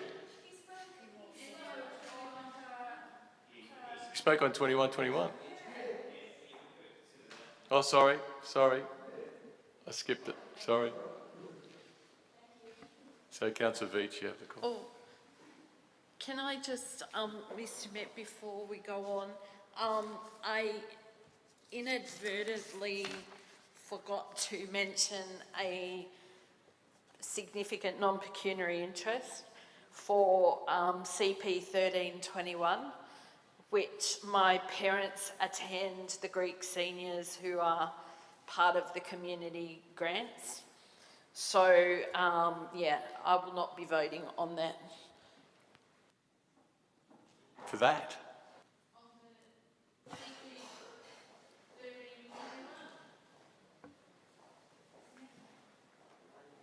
Are Councillor Parker and De Rocha just leaving the room to go declare an interest, or were they just leaving the room? Okay. Veach. Thank you, Mr Mayor. Look, councillors, lots of us might have different views on synthetic turf, but this is something that I've canvassed not only with my sort of colleagues and sort of community members in the environment movement, and there's a lot of different environment groups. I know that Friends of Malabar Headland, Climate Action, Sydney Eastern Suburbs, and other groups, and certainly community groups across Sydney have been voicing quite strong opposition to the installation of synthetic turf. But other than that, just canvassing community members, not environmentalists, just different community members that I'm in contact with. It's a surprisingly broad view that sort of doesn't really agree with the installation of these synthetic fields. I've had people, particularly in recent days, saying, why would we be doing this when, you know, we should be retaining our permeable ground? You know, I live on a floodplain. People say, I live on a floodplain. Why are we installing these? How is that going to sort of impact on our stormwater and so on? Is this going to just route more water into our stormwater system? People who walk dogs, you know, people, just families with kids who like to use these. It really does impact on the amenity of many different people when you install these things, because it just takes away natural grass area, just we sort of take for granted, but you can't use it for those kind of things once it's covered in plastic grass. The fact is as well is that a lot of these kind of big sporting fields are used very, very heavily in any case. Places like Pioneers Park, like Coral Sea Park, where one is being proposed. Coral Sea Park, I mean, I've spent a lot of time down there with my kids myself. That is really intensively used as it is, well into the night. And the fact is that impacts on neighbouring residents when you've got, you know, those big bright lights on well into the night. And, you know, cars coming in, people there. It's just, it does affect the amenity of neighbourhoods when you are intensifying the use of already very, very highly used parks. And you see that actually at Heffron, you know, if you drive past down along Bunurong Road, that synthetic turf field that was installed for the soccer, yes, it's very well used, but even on a Friday night past 10 o'clock, there's people still playing games there. So I wouldn't personally want to be living across the road from there, where you've just got cars coming in and out, blindingly bright lights glaring through your windows when you just want to enjoy a bit of peace and quiet.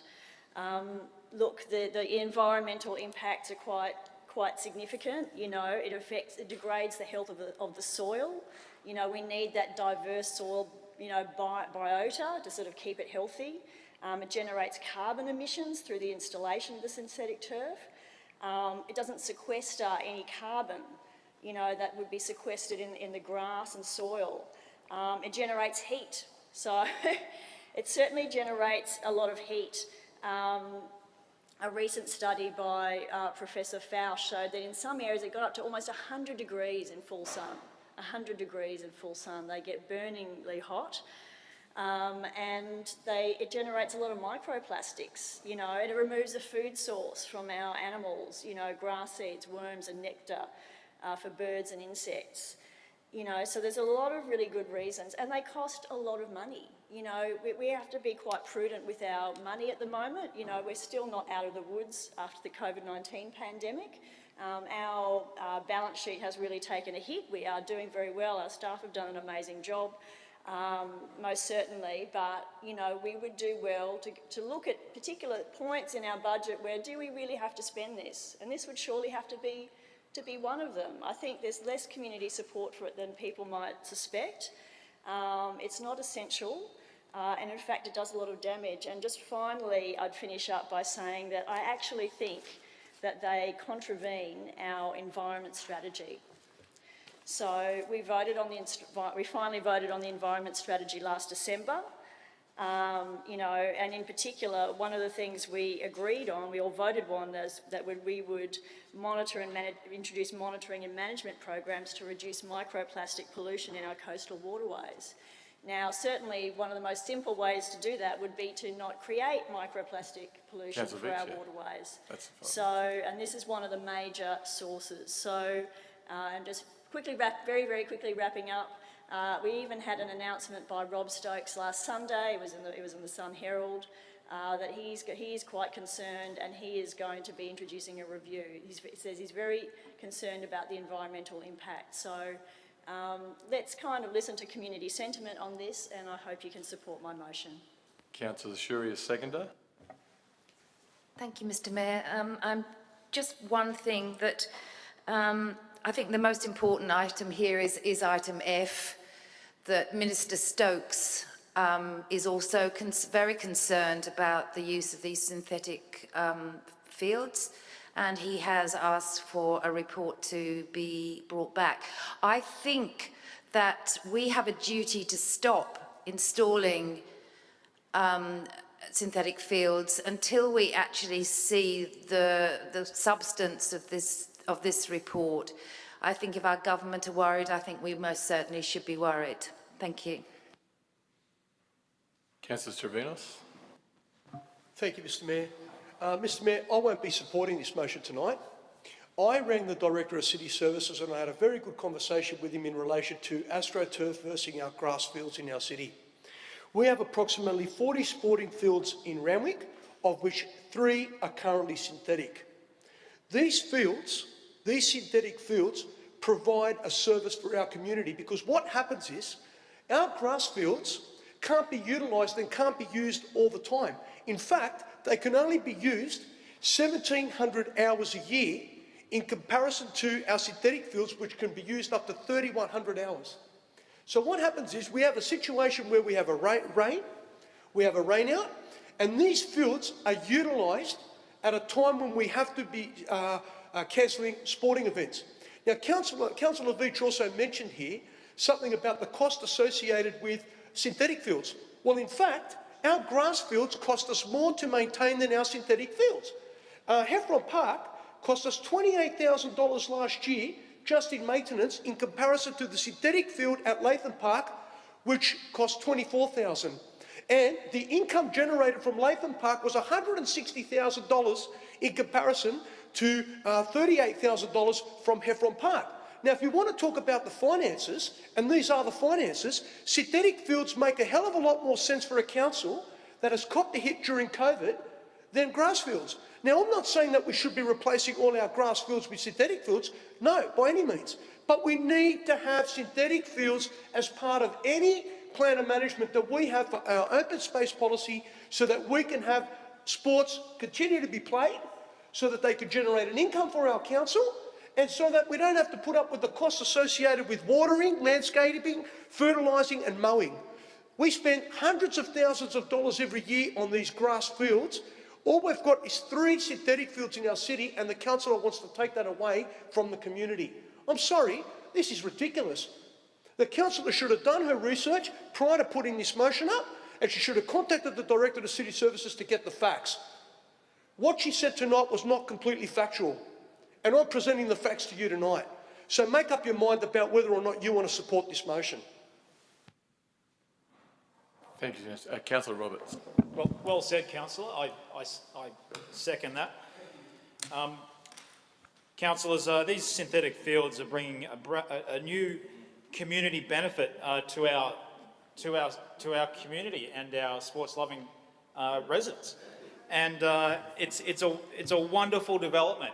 And it started at Moberly, moved to Pioneers Park, and next year, touch wood, it'll then go on to Coral Sea Park, which will be fantastic to see, hopefully. Obviously, motions like this bring all that into jeopardy, so it's very concerning. Now, these benefits allow the community to play sport in very poor weather, and that is a fantastic thing, because if the weather's bad, council are forced, Todd's forced to close the fields, and that's understandable, otherwise they'll all get ripped up. And so you get all these kids and adults getting cabin fever for the whole weekend because they can't go out and play, except they can play on the synthetic fields. And in fact, on the weekend, I saw Randwick Rugby playing all day on the synthetic field at Moberly, and I thought, that's fantastic. Isn't that great? They got to play on the weekend when everyone else probably had to cancel. These synthetic fields are world standard at international level, and as a result, they meet lots of important standards. My own kids go to South Coogee Public, and I remember on the sports day, it was a hot day, where'd they go? They went down to the synthetic field just down the road, and I went down there with Francis, and you know, it was absorbing the heat quite well. And I note that Randwick Rugby Club have loved the facility there. There's not been any pushback whatsoever. And I note that there are a lot of clubs down in Coral Sea Park, the biggest one being Maroubra United FC. It's probably the biggest football club in the Eastern Suburbs Football Association. And they're a wonderful community organisation. And they have been crying out for a synthetic field for years, because it is a little bit, it does get a little bit, you know, it does get a bit wet down there, and everything has to get closed, even if there's a sprinkle of rain. If there's just one field, the proposition isn't to make the whole thing synthetic, unlike what the Greens may try and misinterpret. It's just one field. There's about 3 or 4 fields at Coral Sea Park. All they want is just one field there, so they can keep playing on a rainy day. And that'll be a great benefit for all the community members, especially the community around Coral Sea Park, to be able to use that.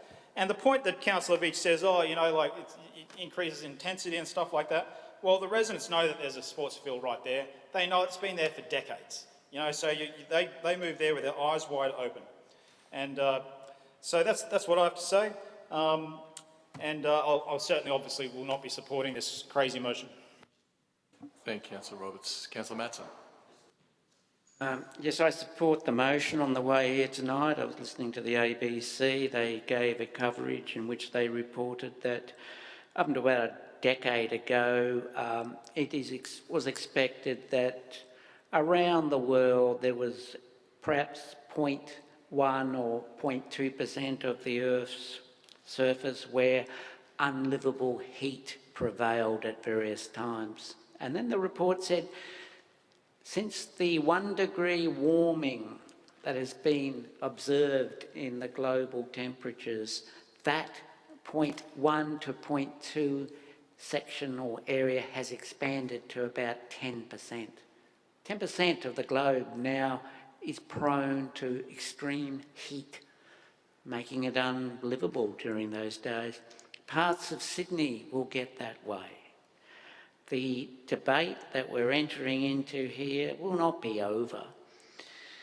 As time moves on and as the global temperature rises, Sydney will be affected. I would hope that Randwick might not be affected as well as some other areas of the city. But look, the Western Sydney University is concerned. That's referred to in clause C. The New South Wales Planning Minister, Mr Rob Stokes, is concerned. What seems acceptable today may not be acceptable in 3 or 4 or 5 years. The world is changing. Last year we had terrible bushfires, out of control, unbelievable.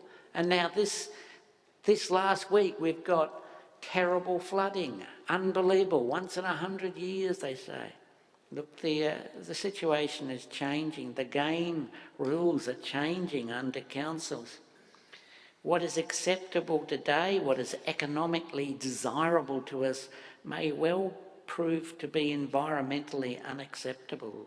I would urge us to support this motion. The final clause, G, simply says, resolve not to install any synthetic fields until a detailed assessment of their environmental impacts has been reported to Council. And that goes on to say it refers to consultation with the local community and the state government plastic plan. Look, the Minister, if the New South Wales Planning Minister has concern and is asking his department to investigate sustainable alternatives, then that gives a lot of credibility to Councillor Veach's motion here.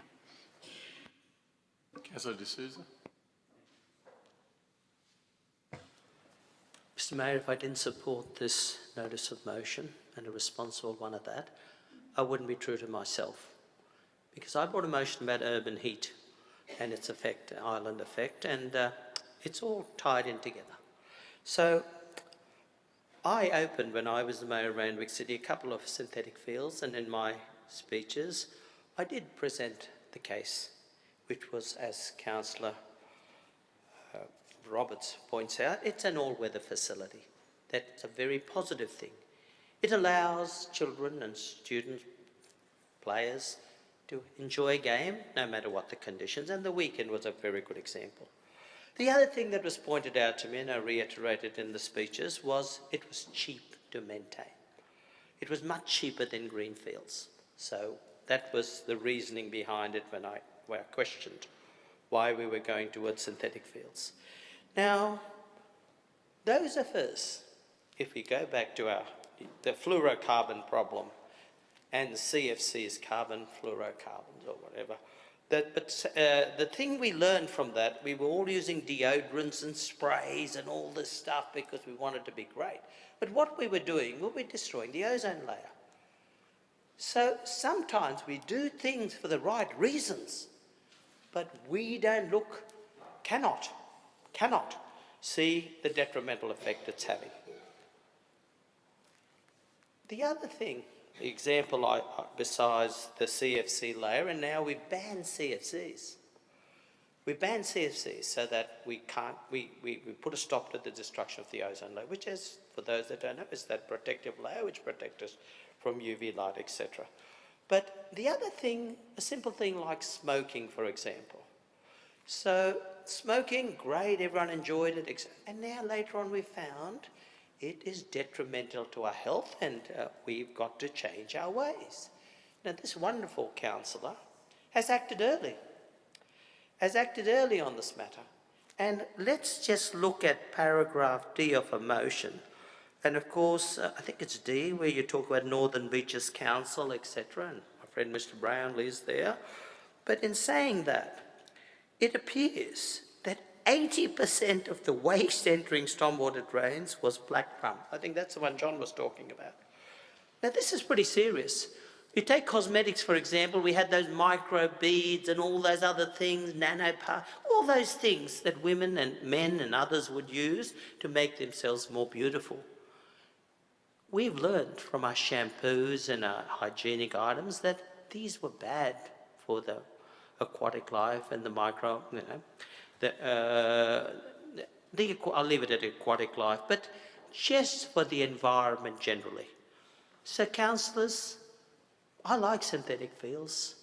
I think they're cheaper to maintain. I think they're all-weather fields. But what this councillor has pointed out is very relevant and very important. So as Councillor Matson also points out, till we have a review, we should put a stop to it, and then if the review shows that this isn't a problem, but it appears to be a problem looking at the Northern Beaches funded New South Wales Environment Protection Authority survey or investigation, then we should put a stop to it till we all agree that this is relevant and important, and we're better off with synthetic fields rather than green fields, which, as I pointed out, will help. Green fields will help decrease our urban island effect. Thank you. Councillor De Rocha. I can't support this motion, and listening to Councillor Matson, which has raised some good points about climate change, various types of weather, etc. I get that, but then also listening to Councillor Roberts about, what synthetic fuels actually bring to the people.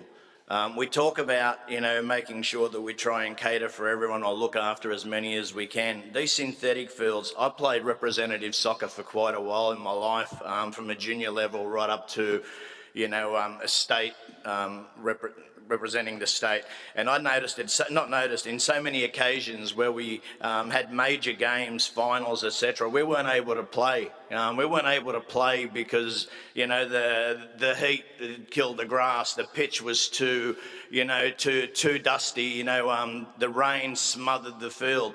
What happens now is you can go on any given day and you go to these synthetic fields where there's soccer, being played, and it's so good to watch that it's not weather dependent anymore. And when it comes to pollution, okay, everyone knows what I do for a living as a ranger. When it comes to pollution, my pet hate is anything entering the waterways. But what I see that councils do to manage and to have the area surrounding around the synthetic fields, even if you've got something on your shoes, by the time you get to the road, it's usually in the park. And then the maintenance staff that constantly maintains and cleans the park, well, their work is, second to none. So I think that synthetic fields are the way to the future. I think that, when people just see plastic over a park, they automatically, I understand what the gentleman said over there about heat, but do you know what actually goes under the grass, under the synthetic? Just the work that goes into it, the conditioning of the ground itself for that synthetic material to be placed on top.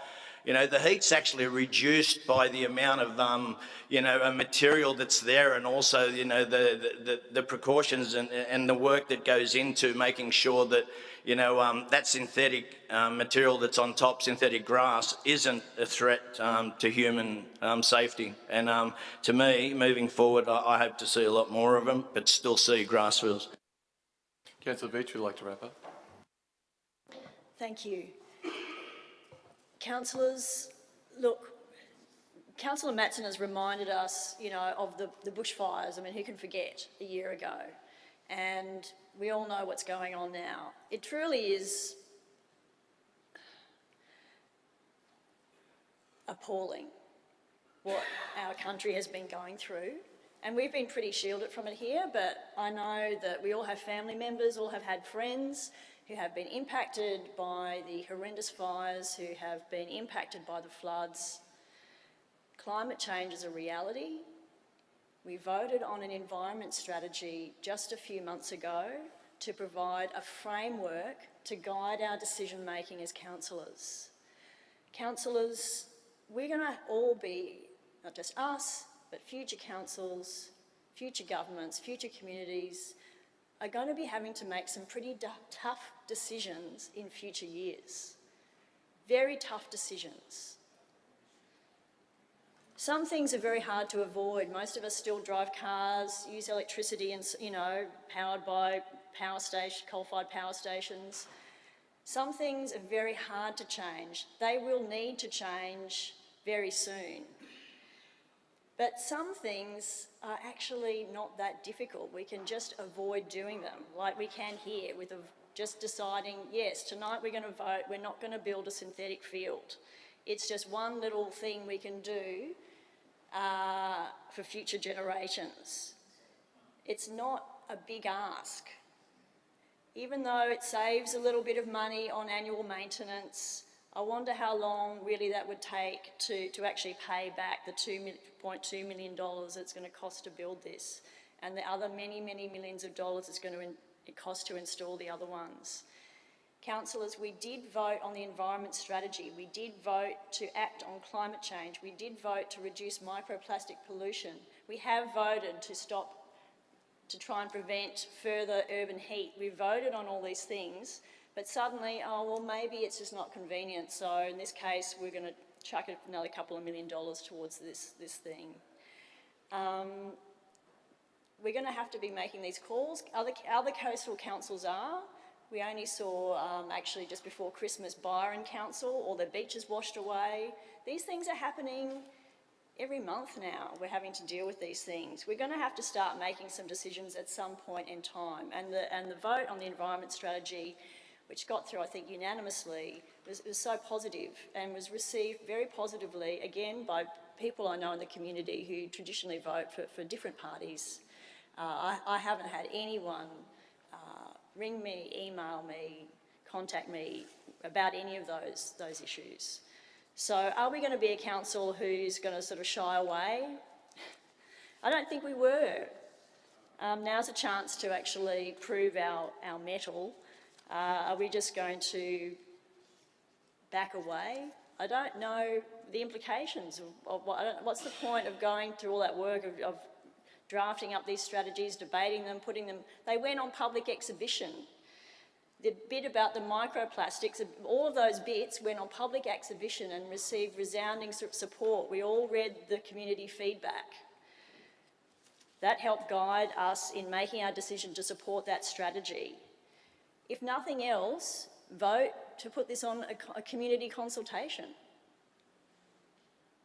Let the community have their say. I'd be very interested to know what they thought. Anyway, I hope you can support the motion. I don't think it's that controversial. We have lots of sporting fields. There's plenty of opportunities to play sport in this community. That is not really an issue. Thank you.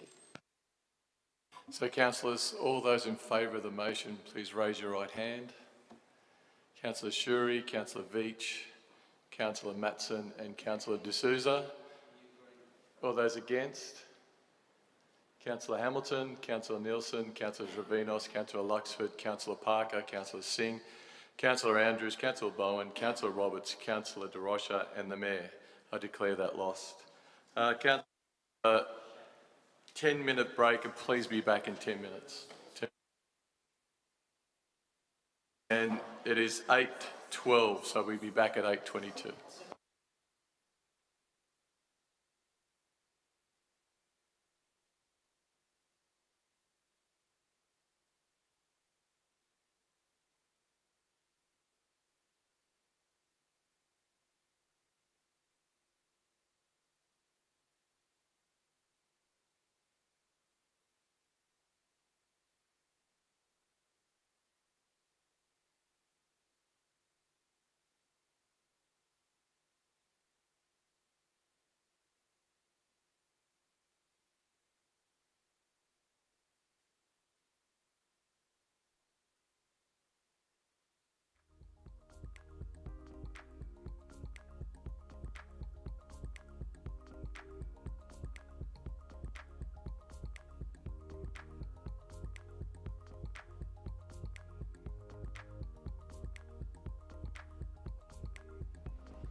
We are currently taking a break.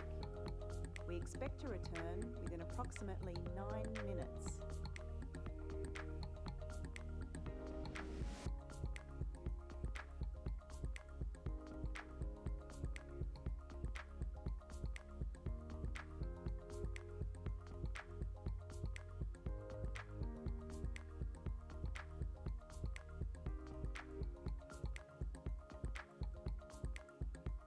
We are currently taking a break. We expect to return within approximately 9 minutes.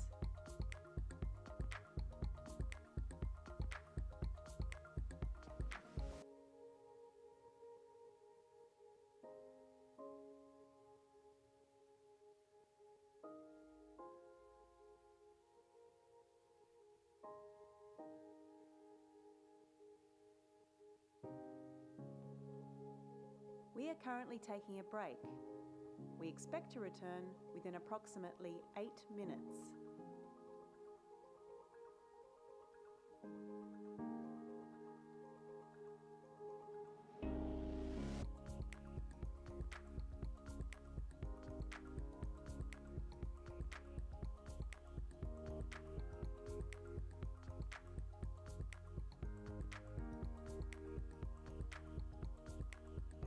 We are currently taking a break. We expect to return within approximately 8 minutes.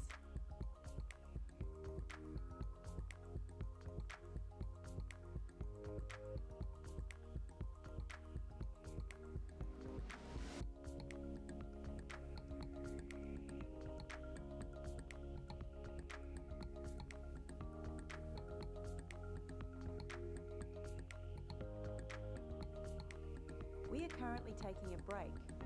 We expect to return within approximately 7 minutes.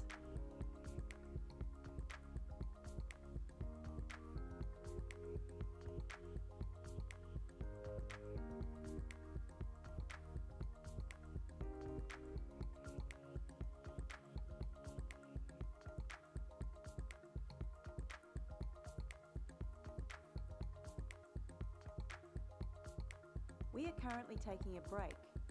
We expect to return within approximately 7 minutes.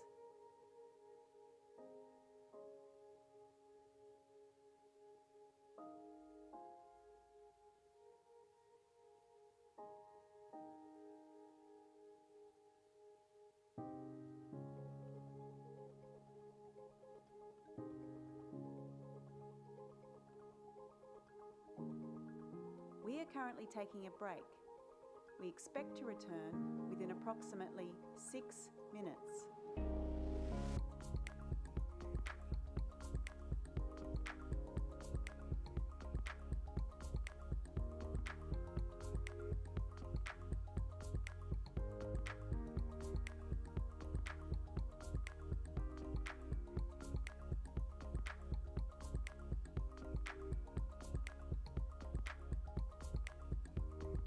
We are currently taking a break.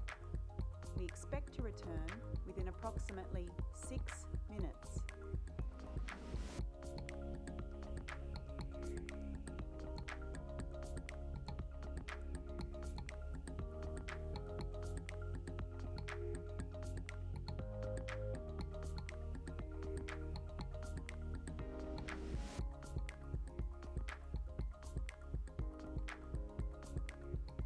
We are currently taking a break.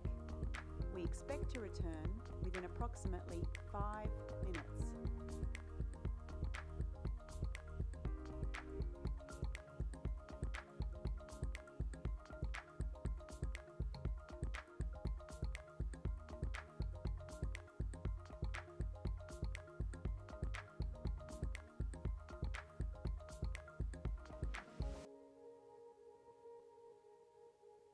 We are currently taking a break.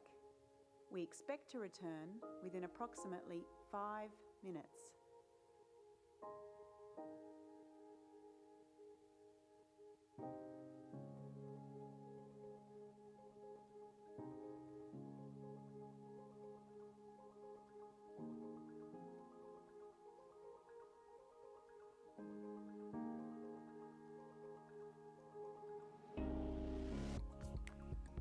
We are currently taking a break.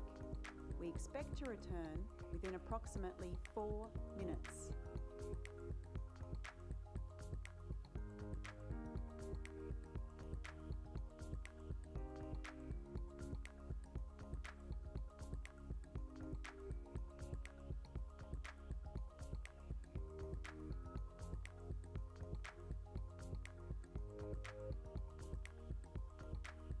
We are currently taking a break. We expect to return within approximately 4 minutes.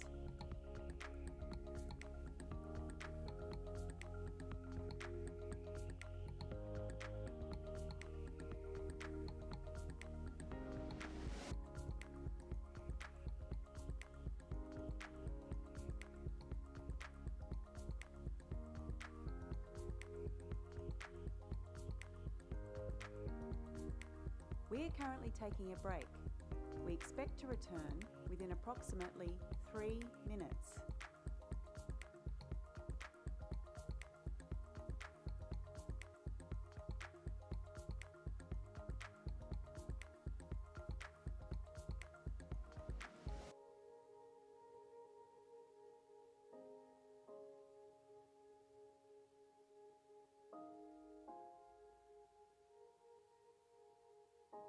We are currently taking a break. We expect to return within approximately 3 minutes.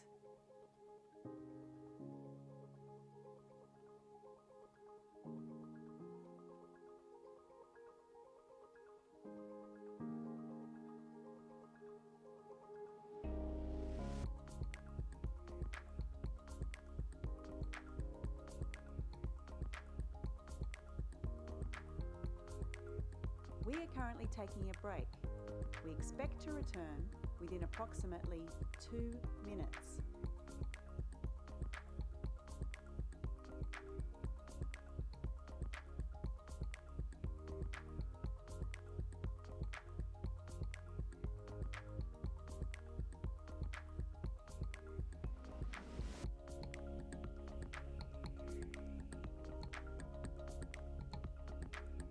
We are currently taking a break. We expect to return within approximately 2 minutes.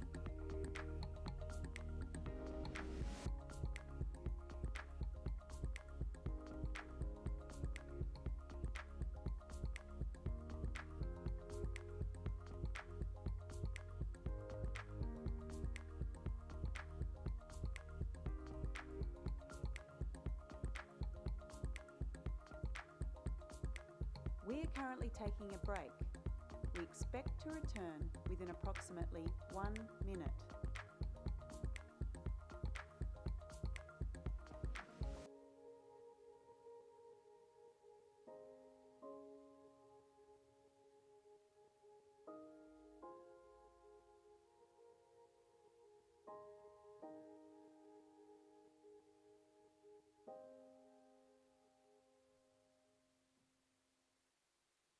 We are currently taking a break. We expect to return shortly.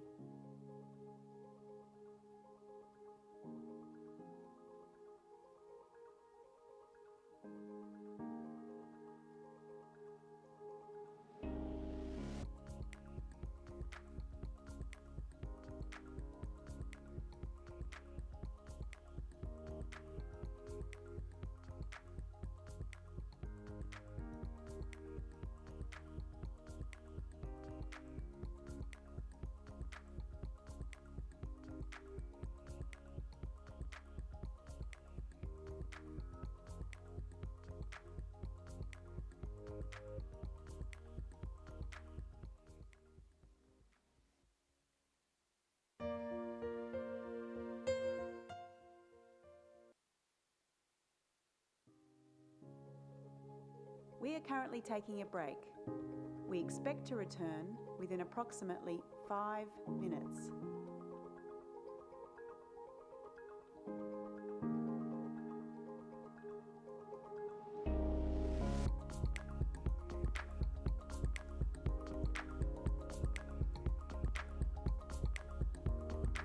We are currently taking a break. We expect to return within approximately 5 minutes.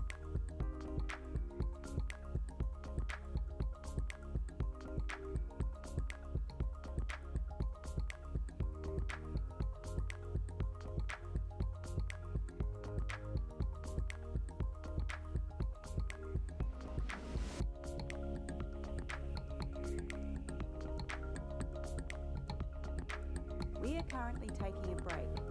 We expect to return within approximately 4 minutes.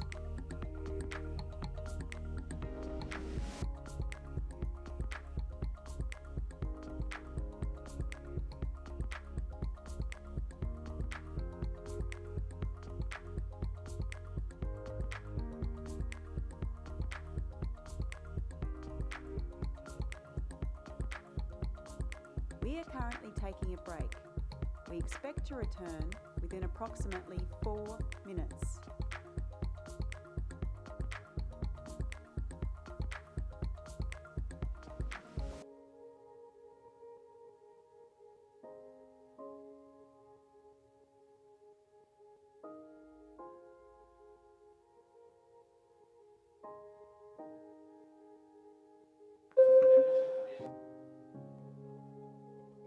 We are currently taking a break. We expect to return within approximately 3 minutes.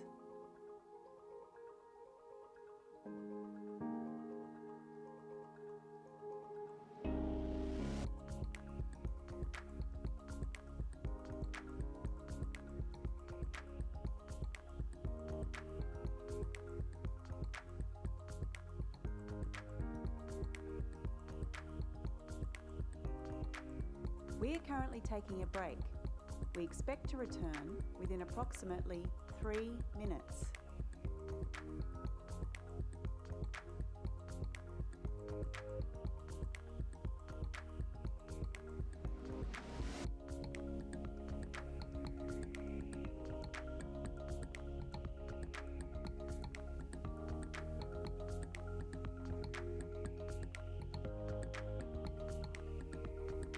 We are currently taking a break. We expect to return within approximately 2 minutes.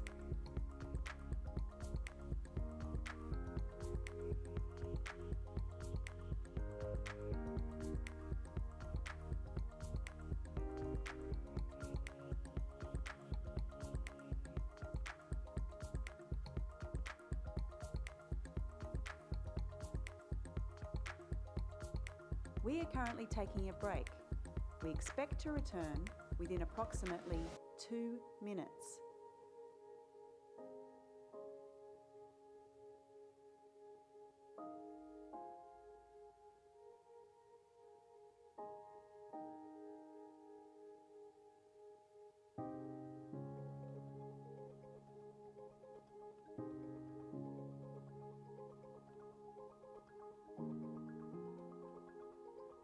We are currently taking a break. We expect to return within approximately 1 minute. So, councillors, if you can take your seats, please.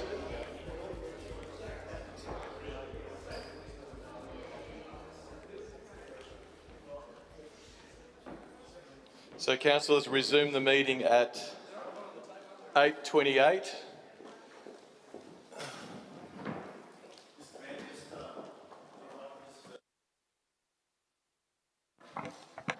Mr Mayor, if I can just further add a declaration, I will not be voting on CP 10/21. I've sought advice. I now have a pecuniary interest in light of my parents owning 2 properties in the Kingsford area, so I will not be voting on the matter. So, councillors, now I'll commend mayoral minutes MM6/21, financial support and donations. Just would like to highlight that there is a lot of just causes there, especially as we've done in the past with donating money to the Purple Hearts Football Club. So I commend these to you. All those in favour say aye. Against, I declare that carried. MM7/21. Yes. Oh. On on 7/21? Yep, sure, go ahead. Look, Mr Mayor, I've had a resident from our local community contact me in relation to this, and she would like to ask the question, would it be possible if we could also consider looking at the Kensington Community Centre as part of a consultation process in relation to having fresh food markets there? I think it would be an ideal location for this type of a market, considering it is a large park. There is a little bit of parking there as well. It could, be a really good thing for the local community in Kensington and Kingsford there. So could we also consider looking at Kensington Community Centre as part of the overall review? Because I could see here that they're slanting towards the Randwick Community Centre, and I would like it if we could alternate or have some sort of a so that's why I've open-ended the motion for that sort of reason. That Okay. if people have suggestions or if the council officers find a more appropriate site. But as I've said, the same has happened to me, that someone approached me about the Randwick Community Centre. That for them would be a good site because they've witnessed the Eco Living Fair there, and it was very successful, and they thought the same thing. So yeah, we'll definitely take that on board, and all sites will be looked at. So any input whatsoever when putting the report together. Thank you. Yeah, Councillor. I'm a big fan of this and I want to support it, but I'm just hoping that part of the consultation that we also involve the shops, only because I'm a great fan of the markets and everything, but at the moment, there are a lot of little shops who sell fresh produce or whatever, and they're doing it pretty tough as well. And when we have, say, markets pop up, at various sort of locations, it's trade that they sort of lose. At the moment, we're seeing a lot of trucks selling, for example, fruit and flowers and that, and I think, can we somehow draw into, for the businesses to maybe give a bit of input? That can be part of the consultation, part of the, not a problem. Councillor D'Souza. There's a question, Mr Mayor. Thank you. It's a wonderful idea, mayoral minute, and I think it's good, as Councillor De Rocha points out, yes, we have to be concerned for small business because they pay rent and other insurances, so these others may not be doing, certainly they don't pay any rent, a small fee maybe. So my question, Mr Mayor, is to the relevant officer, or yourself, or whoever, or the General Manager. So public liability, who pays for the public liability for these markets? I'll put it to the... Through you, Mr Mayor, market stallholders would have to have public liability insurance to participate in the local stalls. If there was an organiser of the event, that organiser would also have to have its own public liability insurance. Thank you, General Manager. Councillor Matson. Thank you, Mr Mayor. Look, I'm glad you emphasised in the motion the need for provisions for community consultation. I know of some sites in the city where it would not be very popular. I would mention the French school and the surrounding streets around it. You would be aware that there was a meeting last year. Councillors went down there and they were told by residents that they didn't want to see a fresh food market out on the French school site because they said that during the week, the residents, had to put up with losing parking in their street from people dropping their kids off at the school and going away. Those same residents then said, but on the weekends, this fresh food market proposal is threatening the last 2 days of the week where we do enjoy uncompetitive parking rights in our streets. The point I'm making is that some areas of the city would be very suitable for a fresh food market, others would not be, and there would be an extreme backlash from some sections of the community, some geographic areas, certainly around the French school. That would be a mistake. I would advise the Central Ward councillors to listen to what's being said in their community there. Thank you, Councillor Matson. So I put that to you. All those in favour say aye. Aye. Against? I declare that carried.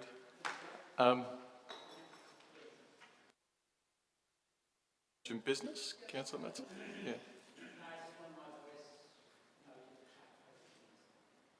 Oh, Councillor Matson. Oh, but I declared it carried. Councillor Nielsen. Thank you, Mayor. I just wanted to ask the indulgence of councillors here to move as urgent business that we support the Uluru Statement from their heart going to ALGA. And I'm happy to bring this up as when we're doing notices of motions, but it's the only way I can bring it forward to you unless you can just look at it, what is proposed there. It's what we passed unanimously at our council meeting. If everybody's happy with it going on to ALGA. But as I say, otherwise I'm happy to wait till we discuss it or discuss it now.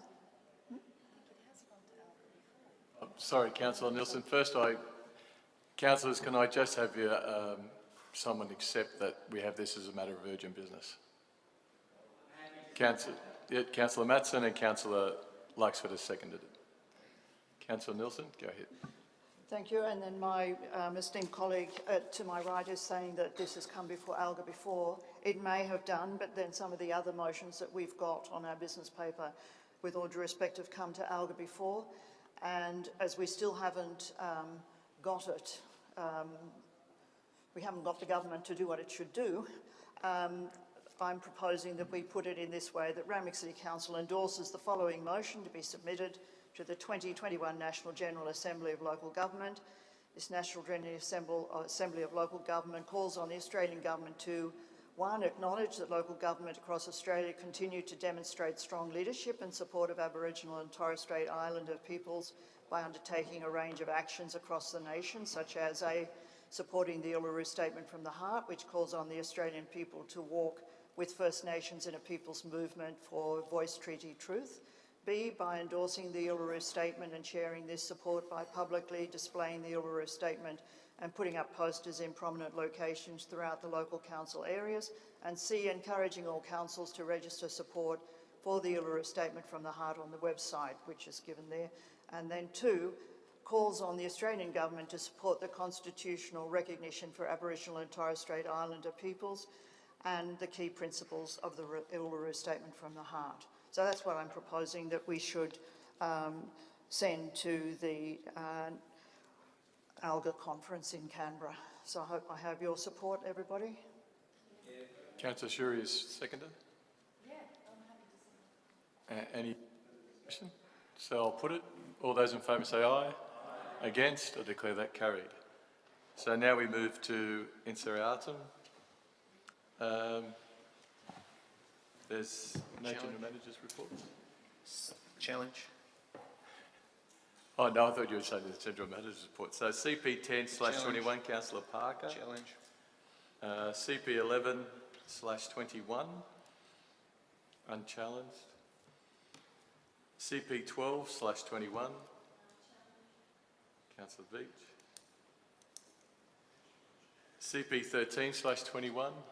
Challenge, just to allow Councillor Luxford to leave the room.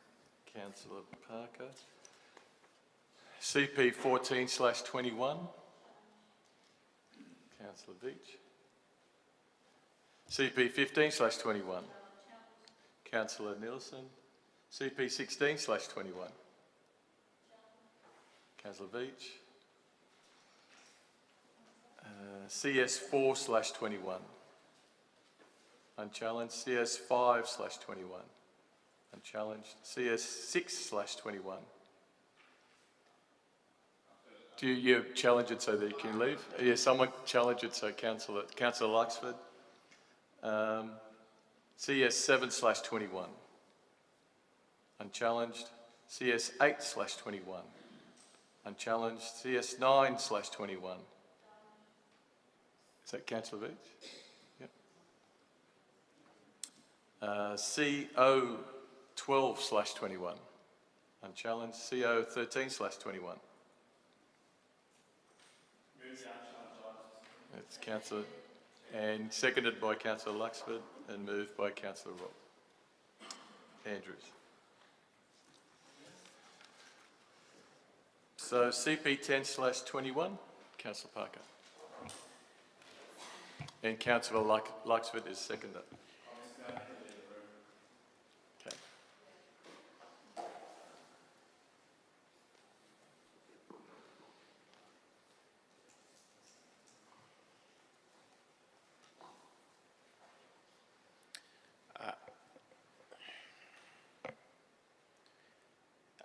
Thank you, Mr. Mayor. I move CP 10/21 in an amended fashion. I have circulated that amendment to councillors as well as to staff. It should be brought up there.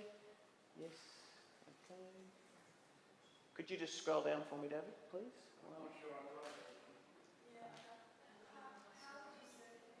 To the councillors DL. Have you received it?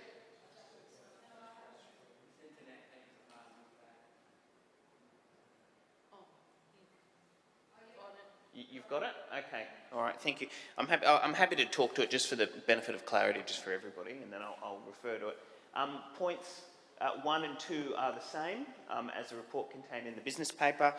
Point 3 contains several items. It principally requests a revised report from staff containing the following: a revising down of building heights and densities within the housing investigation areas, an increased affordable housing contribution in the identified HIA areas, the deletion of the low-rise housing diversity area, the incorporation of the advice provided by the Randwick Local Planning Panel at its meeting on 8 March 2021, where not inconsistent with the above points, and to maintain all other actions outlined in the report where not consistent with the above points. In particular, I'd like to emphasise that relates to the reduction of the minimum lot size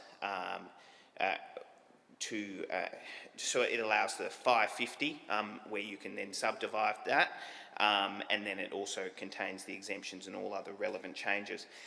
Speaking to this particular amendment, I'd just like to begin by actually commending our planning staff for the way in which they've approached our consideration of the LEP changes, in particular the breaking it up into sections, as well as allowing reasonable time for councillors and the community to actually digest what is a very significant document and changes for our area. The last time this was considered was almost a decade ago, so it is a very significant document. So I'd just like to first commend our staff in relation to which they've approached this. The proposed amended motion which I seek to move intends to meaningfully incorporate councillor feedback without derailing the planning process. I 100% accept that Randwick must prepare a new LEP in line with Department of Planning guidelines. The question really before us is whether or not the report in its first draft is the best possible version of a future LEP for our city in regards to the housing changes. It is my personal view that we can produce a better document. The question then before us is to how do we then go about that process. We could individually as councillors get out the red pen, start chopping and changing sections, changing building heights, striking out elements and then considering individual items in isolation. It is my view that that is not an appropriate manner to go about conducting ourselves. I think it is much better to send the report back to staff with our broad imprint into it.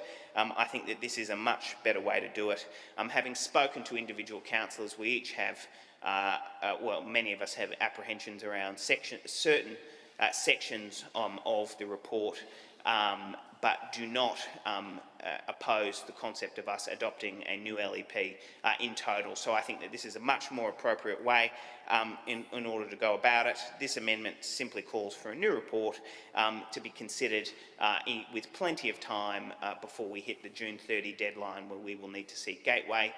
If the revised report is not to your liking, we have the ability to move what is on the business paper now or any other iteration if we so choose. So in light of that, I commend the amended motion to the council. Councillor Luxford as seconder.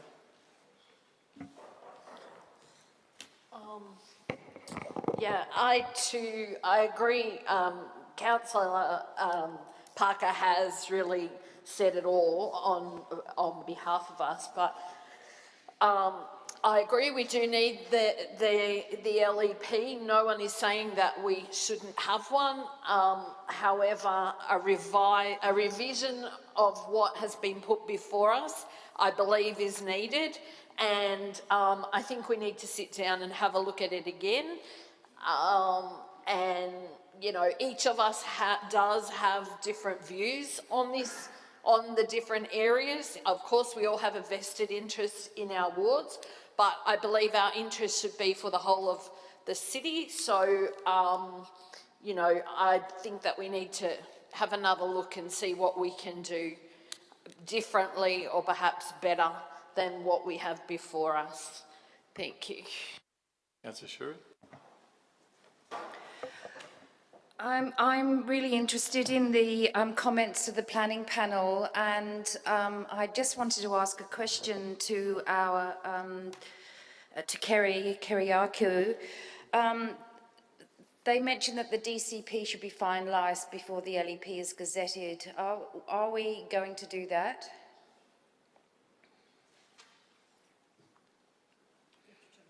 Oh, I'm sorry.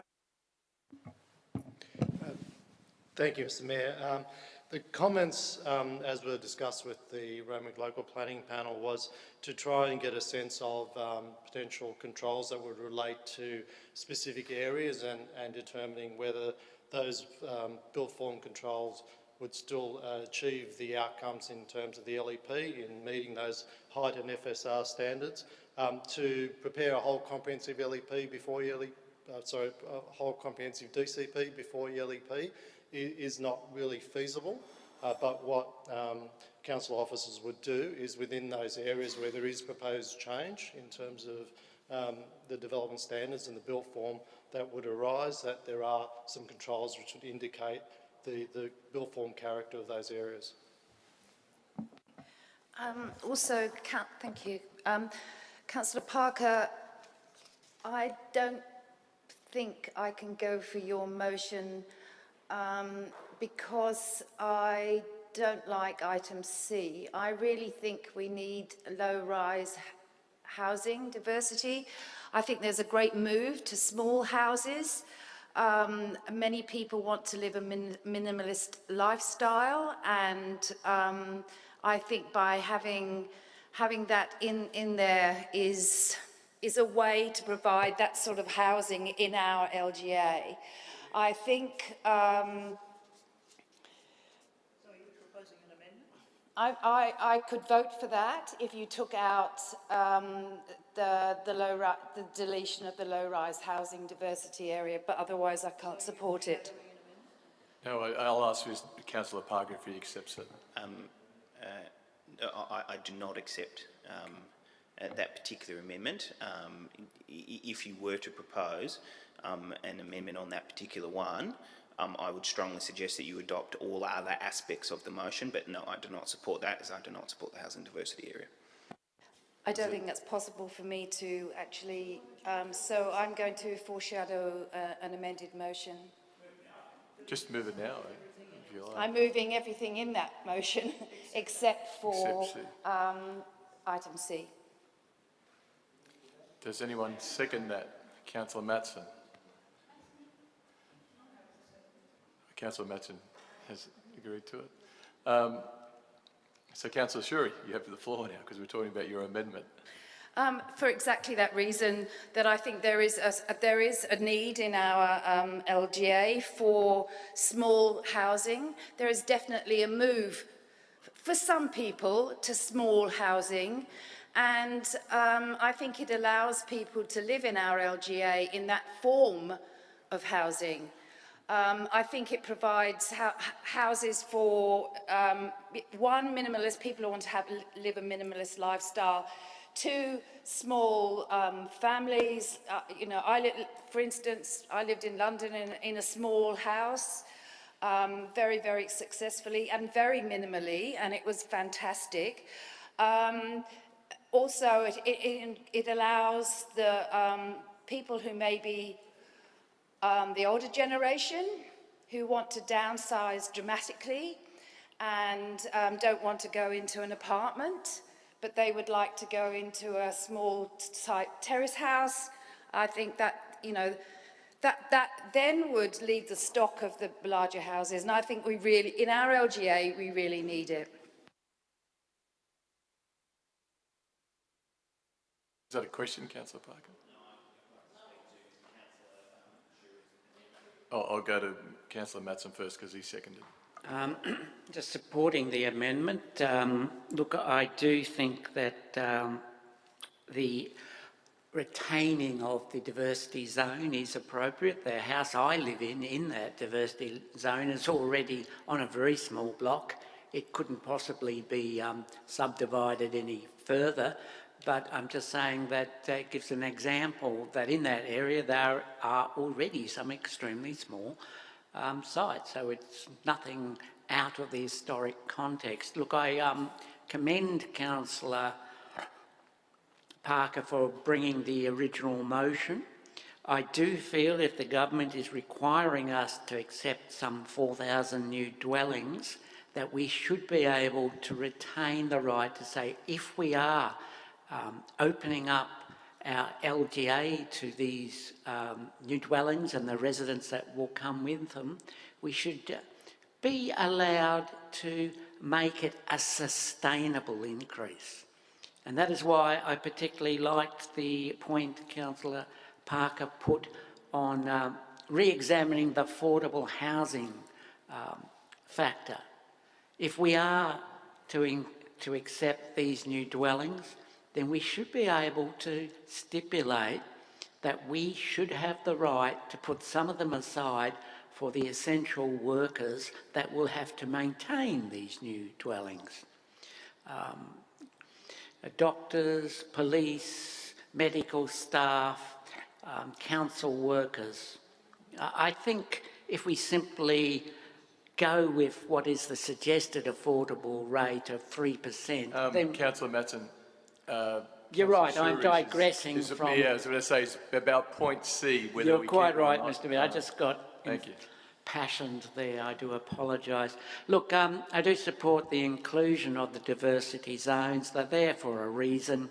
If we don't accept them, then we're going to have to put up higher buildings. We're only discussing point C.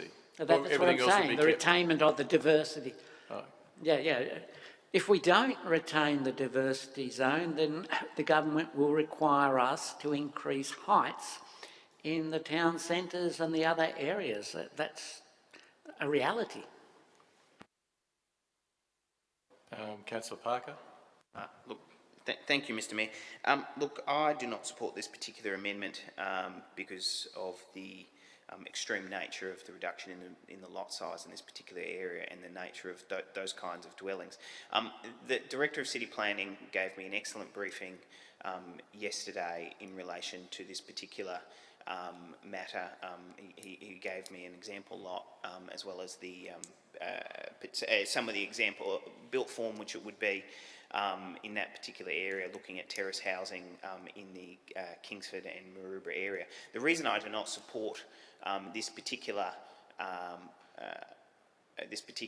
section is you would effectively in some areas see the halving of the built form in the Kingsford and Maroubra area in the section inside of that. I can't countenance that dramatic change in relation to what in my view is actually a quite well-functioning suburb that is significantly denser than the south of the city. My flexibility in relation to the lot size change, which will predominantly impact the south of the city down to 550 and allowing attached dual occupancies, is you end up with a dwelling which is of a reasonable and livable size. The comparisons which were provided to me were of a built form comparable with Paddington or of Newtown in Maroubra and Kingsford, and anyone who has seen the size of some of those dwellings, if they are particularly small, it has a significant impact on the streetscape, and I could not in good conscience say that that would be a good planning outcome for the residents of that particular area. As such, I cannot support it. Councillor Luxford. Yeah, I cannot support this amendment. People moved out to our suburbs, to Randwick, but Kensington and Kingsford predominantly because they were garden suburbs. They actually moved from these little tiny terrace houses down in the city, that they were living in, that were quite tiny, to come here to where they had a backyard, they had space around them, there were parks, there was greenery, and they could have their gardens. So it seems to me we're going back to tiny living, which is not conducive to the kind of city here that we would like to see. And I would like to continue our suburbs being known as the garden suburbs that they were, and to stop the overdevelopment and the high density that we're trying to bring in. So I cannot support. Councillor Roberts. Thanks, Mr Mayor. I support the recommendation in the business paper. Obviously, that's probably not going to pass tonight. So reading the amendment put forward by the member from Maroubra, I was a bit concerned by... Oh, sorry, Councillor Parker, my apologies, Councillor. I take that back. Looking at the amendments up there, it really was a gutting, basically, of how we potentially could move the city forward. I completely agree with Councillor Shuri regarding housing choice. We need to provide more choice for our residents in the 21st century. At the moment, Randwick is deficient in providing those choices to our residents. The recommendation in the business paper worked to address that in quite a proportional way, in my view. and it included a low-rise housing diversity area, and there also was very small, moderate self-contained HIAs, and within them quite moderate level rises that would incorporate in well with the existing light rail system. All pretty reasonable stuff, allowing the city to move forward into the 21st century. But back on track with regard to this amendment, for me personally, it's not what I would support overall, but it's the least worst option moving forward. So I will support the amendment, and I foreshadow moving the recommendation, just to put that on the record that I supported the recommendation. However, I don't expect that to obviously get the numbers. But if this gets up, I'll be quite satisfied, because it is important that the low-rise housing diversity is retained for future residents of our city. Question? Yeah. A question to Councillor Shuri and Councillor Madsen. With the current amendment that you've put forward there, do you think it's important to include something in terms of low-rise diversity area? Because otherwise, as we're reading it there, if you're wanting to have a low-rise area, it's not there, is it? Because all you did with speaking to the motion was to take out the, yeah. So, sorry, Councillor Madsen. Actually, can I ask the question of, following on from Councillor Nielsen, Councillor Shuri, if your amendment wins, then I assume that you will put in the low-rise diversity area, which was S, T and U, as the original, yeah. So that's what the amendment is, yeah. So, yeah, happy with that? Yeah, okay. So, Mr Kelly, that's what the amendment is. Just a quick clarification. I think if you just delete it, number D takes care of that, doesn't it? Maintain all other actions. But the proviso that Councillor Shuri said all she wants to do, she's happy with the amendment that Councillor Parker put up, the motion, sorry, and she's only amending that we drop out point C of Councillor Parker's, which was to remove the low-rise diversity area, and she's saying to include it as per the business paper, which is S, T and U. Yeah, as a qualifying that. As long as that's agreeable with you, Councillor Shuri, that's the way I take your amendment. Yeah, okay.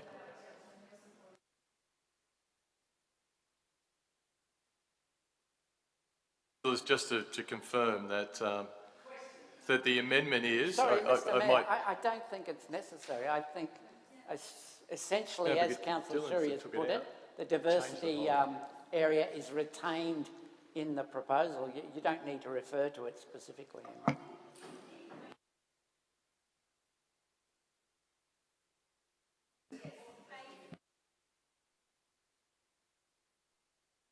Okay, I'll get the GM just to clarify. Through you, Mr Mayor, based on my reading of the amendment with changing point C from the original motion that was put forward and taking point C out, retaining point E, which would become point D, covers off on the low-rise housing diversity area change that Councillor Shuri was hoping to achieve. Thank you. Thanks, Councillor Matson. Councillor Veitch.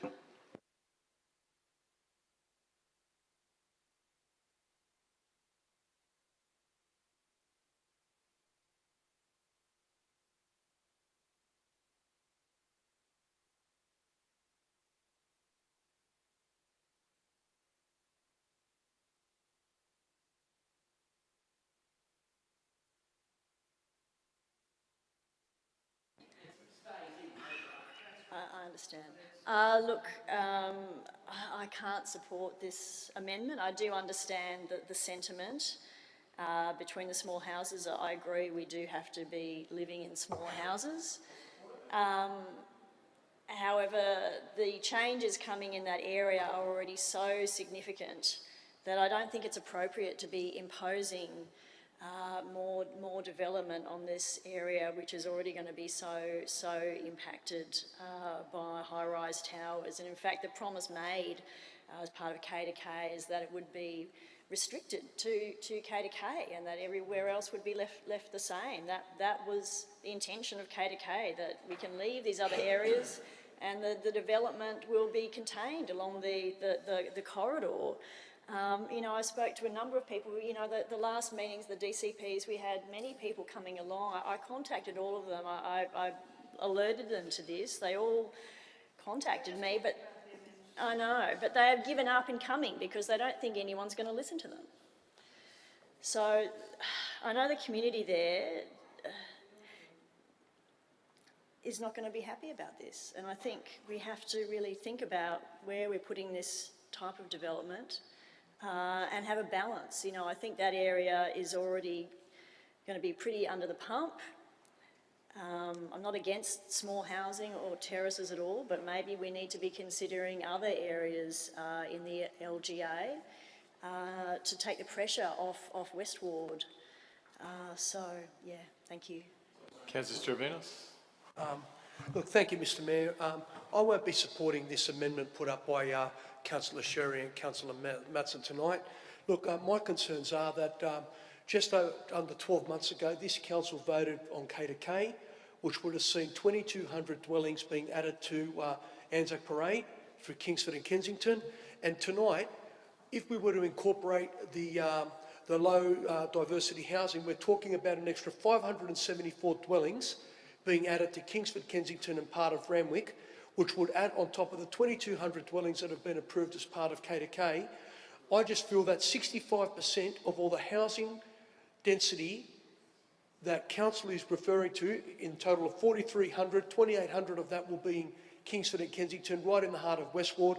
We're talking about 65% of the total housing being in West Ward, and I just think that's unacceptable. We know that the local infrastructure will not be able to handle such an increase in density. We know that the DCP had been modified by councillors in this chamber in relation to K2K, so that 1,200 boarding rooms would not have to be provided any parking whatsoever. We had the removal of the 0.5 of a car space under the SEP ratio being removed under our DCP, and the last thing I want to see is more traffic congestion and more parking parking issues right in the heart of Kingsford and Kensington. The local infrastructure will not be able to handle any extra density, and that's why I will be supporting Councillor Parker's motion, because I think it's more sensible and sustainable, and it talks about providing more affordable housing in the form of the minimum allotment, and that's what we should be focusing on. This motion that Councillor Shuri and Councillor Matson are focusing on, will allow for people to be able to break up their properties like in 180 square metre blocks. I mean, I just think that's crazy. That's ludicrous. And I mean, talk about minimalism. I mean, I don't know. I don't think that would provide any amenity at all for anybody, not even for a family. So, look, I won't be supporting this motion tonight, and I will be supporting Councillor Parker's amendment. Thank you. Councillors, I'll put the amendment, Councillor Shuri and Councillor Matson's amendment. So all those in favour say aye. Aye. Against? I declare that lost.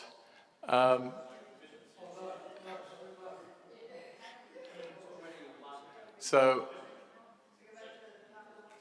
yeah, go back to the original amendment. Can I just put it? So I'll put the amendment of Parker and Luxford as stands. Yeah, so straight to a division.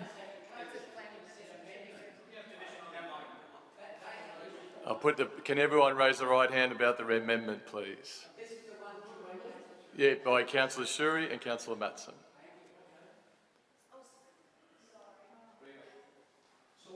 So now we're going back to the amendment because there's asked to be a division. Show of hands. So this is Councillor Shuri's amendment. So all those in favour, raise your right hand. Councillor Hamilton, Councillor Shuri, Councillor Matson and Councillor Roberts.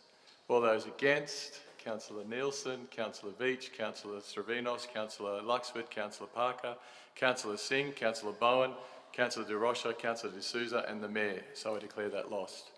So we'll go straight to the motion by Parker and Luxford. We'll have a division. All those in favour of the new amendment?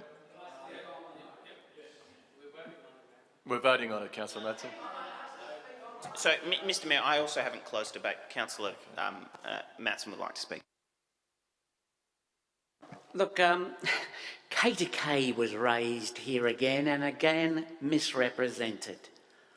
K2K did not unleash massive high-rise developments in the Kensington to Kingsford town centre corridor. It saved that area from a tsunami of single-site spot rezonings. It was one of the proudest moments of my time on this council when we rose to the challenge and we said no to the developers by putting into place a strategic plan. Now, we dealt effectively with those spot rezonings. These areas are outside the Kingsford to Kensington Town Centre corridor.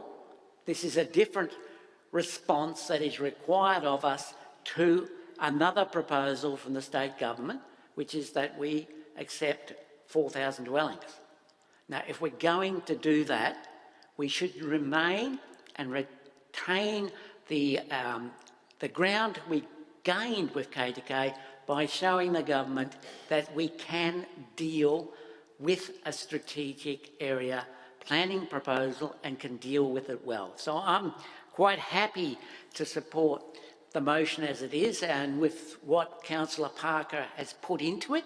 I would have preferred it to remain his motion, but nonetheless, it still rests on what he is suggesting, and the feedback that will come to us from that report will allow this council to stay on the front foot on planning issues.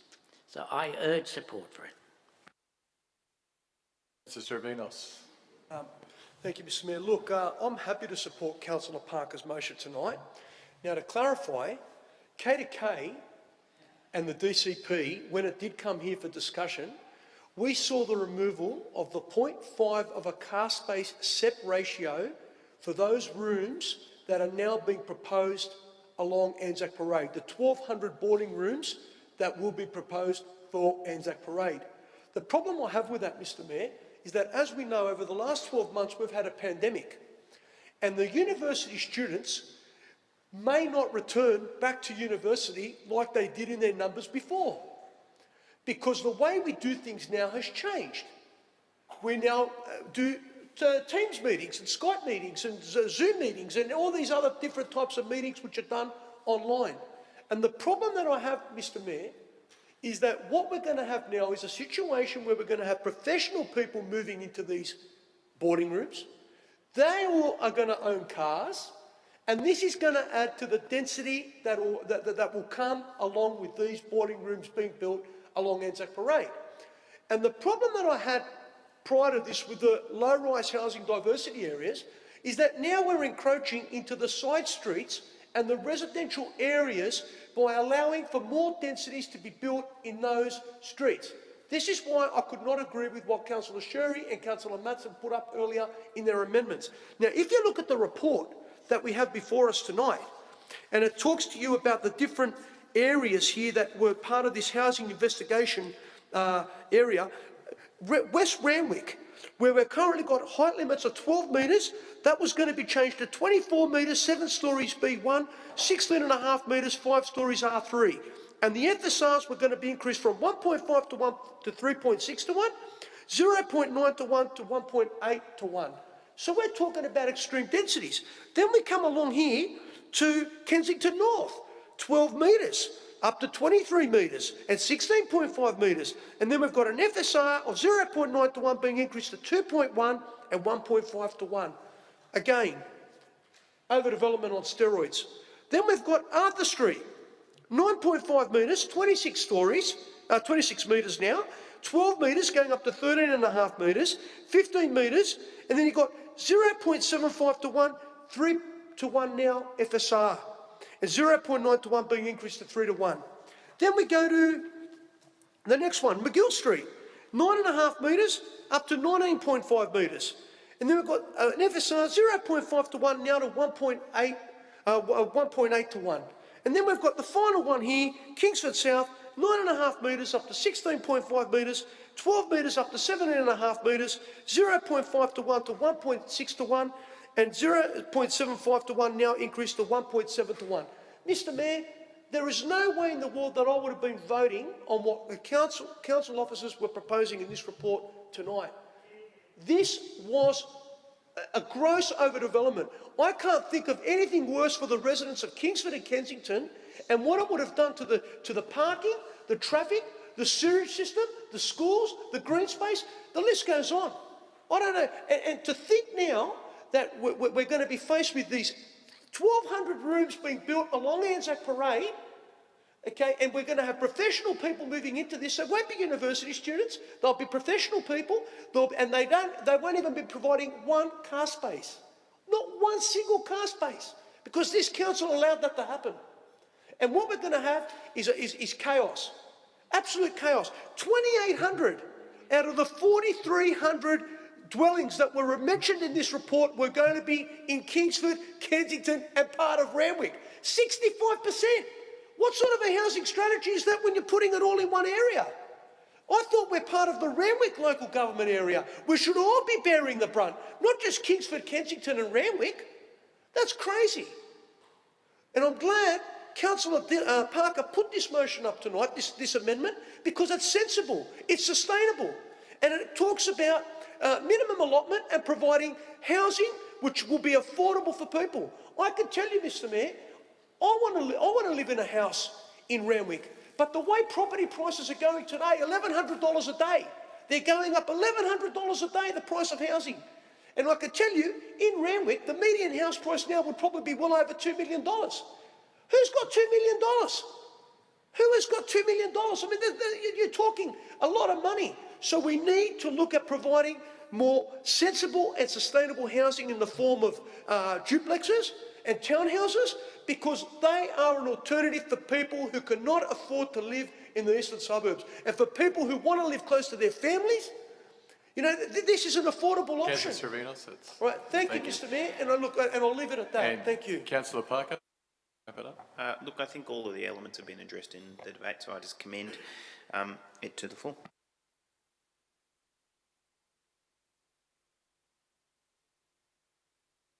Of the motion, please raise your right hand. Councillor Hamilton, Councillor Nielsen, Councillor Veach, Councillor Servinos, Councillor Luxford, Councillor Parker, Councillor Singh, Councillor Bowen, Councillor Matson, Councillor Roberts, Councillor De Rocha, Councillor De Souza and the Mayor. All those against? Councillor Shuri. I declare that carried. And I'll just, can someone get Councillor Andrews, please? Oh, is there? So next we have CP 11/21, Councillor Veach, challenged.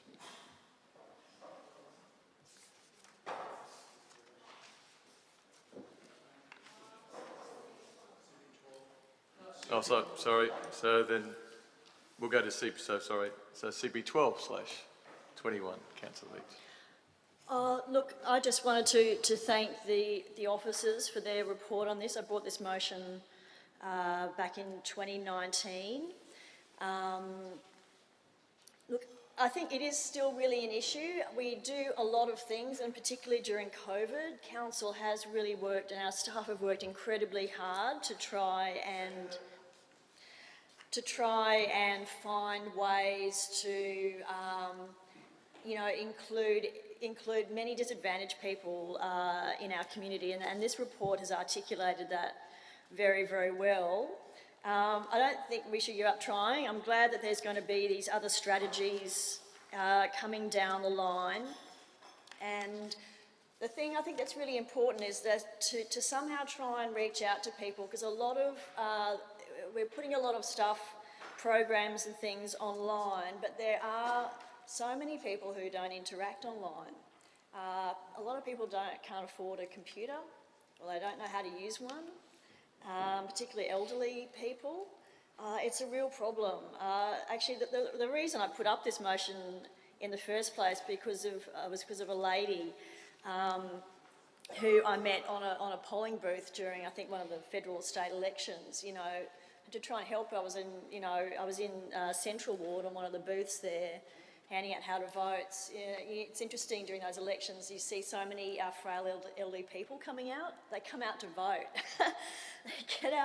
They get out to vote, which is fantastic. But you know, no, I think it's good. It's very positive. I'm not putting them down. So I'm just trying to say that this individual I met, you know, had to help her get back up on her wheelchair, back up to the junction. That's, you know, and now I'm still in touch with her, and you know, because of her NDIS, you know, just the limitations on the help she gets makes it almost impossible for her to actually get out of the house. She goes to the groups at the Kensington Community Centre, but just those limitations imposed on the help she needs and the hours available means she's just sort of stuck at home. Even though we have all this great stuff, it's actually very, very hard. So I'm really hoping that Council can continue to work to sort of identify some of these very, very fine-grained problems, because people become very isolated, are very lonely. It's really, really sad. So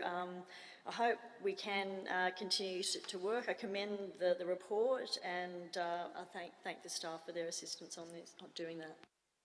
Councillor Andrews is seconder.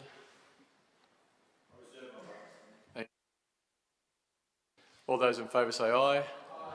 Against? I declare that carried. CP 13/21. Nielsen, did you say you were leaving as well? Me.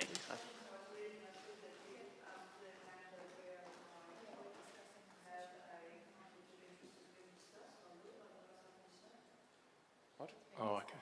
It's been discussed because we have to talk about it. They're all joined together, aren't they? It's all one. We're talking about CP 13/21. It's all together. Thank you, Mr. Mayor. I'm simply moving the recommendation on the business paper to facilitate. Seconded by councillors Councillor to leave. Discussion. I'll put it to you. All those in favour say aye. Aye. Those against, I declare that carried.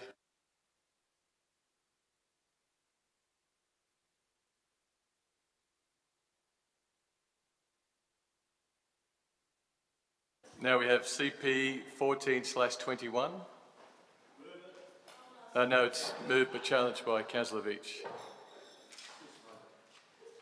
No, I challenge this, and I had sent forward an amendment to David Kelly. I'm not sure if, hopefully he received that. Look, councillors, and Mr. Mayor, the changes, you know, the plans for La Perouse are really exciting. I think we've all been down there, we've all seen the terrific work that our curator is doing, and the local artists and exhibits, which have been really, really popular. I mean, for such an old facility, which is in need of upgrading, it's been incredibly popular and well supported. I've put on the table before that I do support more emphasis on you know, local Indigenous and First Nations exhibits and focus. And I was very interested to see one of the submissions, which is on page 103, which I thought struck quite a good balance in what could be considered for this museum. And that's what I have based this amendment on. That particular, I'm reading out part of the submission here now on page 103. Yeah. It says, the La Perouse Museum is currently a great disappointment because it tries to please too many people by displaying too many displays from too many different cultures from various periods of history, resulting in a confusing experience for its visitors. In my submission, supported by the results of the survey showing that most local people believe that the Indigenous history is the most important part of the museum, I would like to suggest that instead of continuing with the 5 pillars, that we reduce, pardon me, the La Perouse Museum into 2 main sections covering 1, 60,000 years of Indigenous history, Australia's First Nations Museum and Educational Centre, and 2, the last 250 years of white settlement, including Cook, Phillip, La Perouse, local history and science, La Perouse Museum.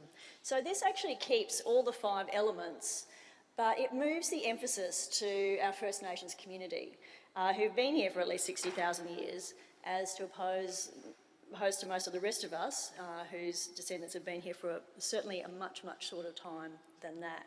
It would give, as this person has submitted, a focus to the museum, because at the moment, focusing on 5 different things, we've had some great exhibits, but it's actually hard to sell that. Like, we have an opportunity to apply for some good funding, if it's sort of split in two, as it were, not physically split in two, but conceptually focused. It elevates, dignifies the very strong history and connections we have in here in Randwick with our First Nations community, our Bidjigal elders and so on,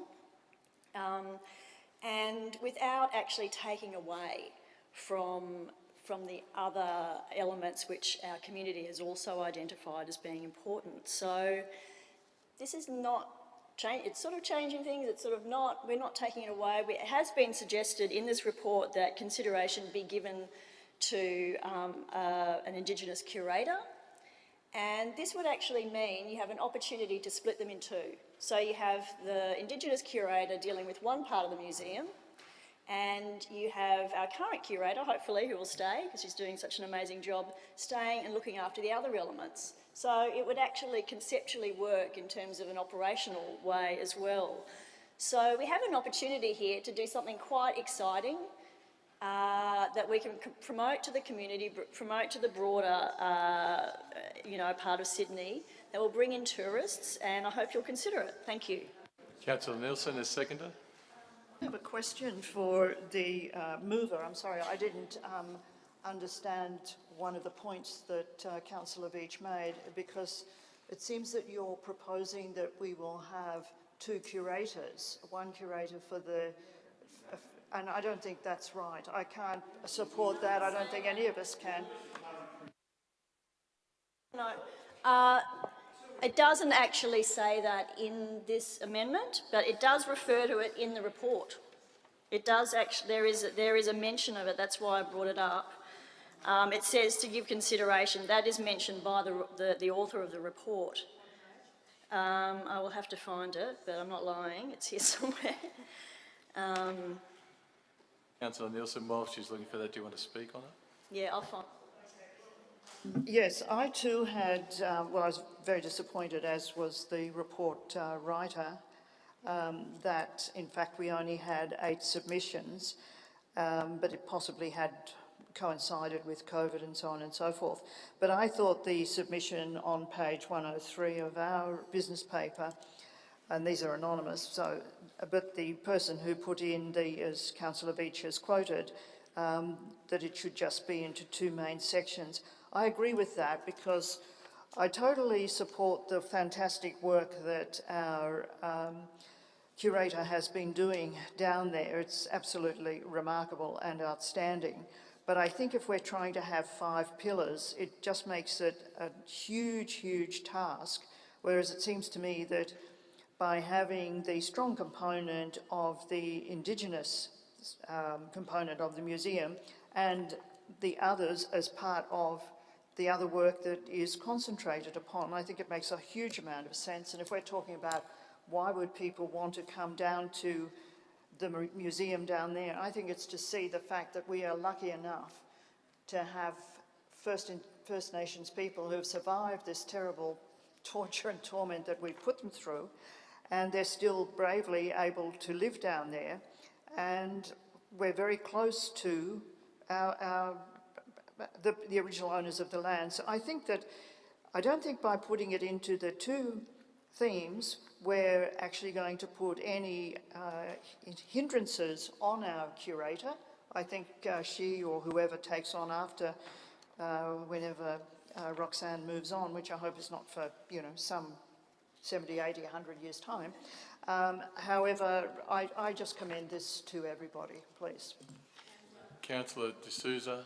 Could I just note that reference, thank you, Councillor, is on page 97, where it says summary of the 8 submissions, and at the bottom paragraph, so I've had this biscuit, for the museum to be a true truly a reflection of the identity of La Perouse, and for the local community to be encouraged to have a sense of ownership and authenticity in terms of exhibitions and programming, there will be a greater reliance on an Aboriginal curation.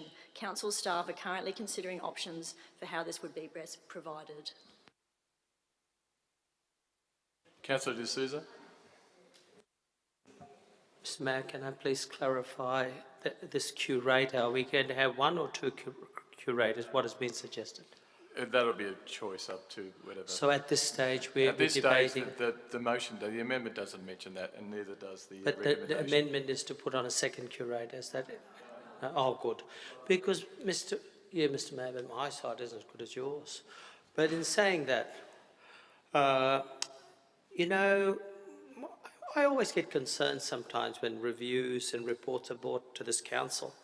And we have one councillor in particular that shreds them to bits and puts no amendments, etc. Sometimes it's hard to follow, but on this one, it isn't hard to follow. You must ask yourself, who or what was this museum dedicated to and for?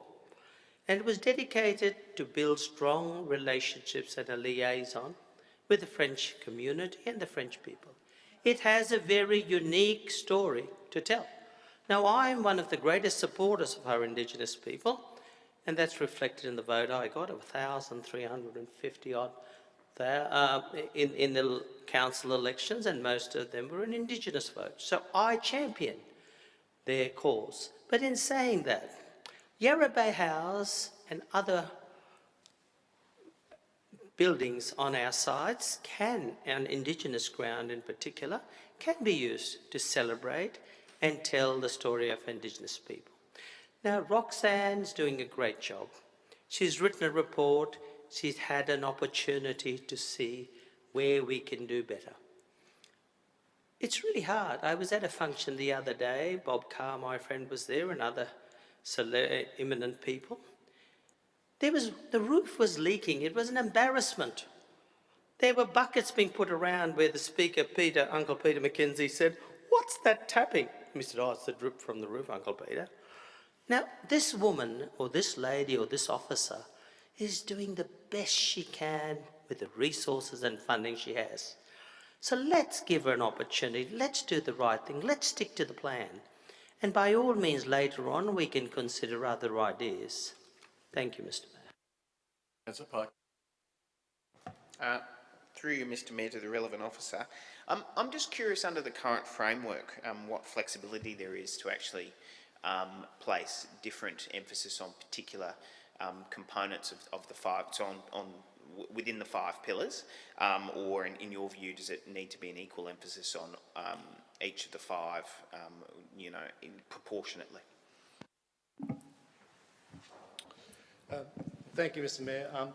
As was expressed in the collection policy as well as in this curatorial framework, there are these themes that are existent within the history of the site and the stories we told through the museum.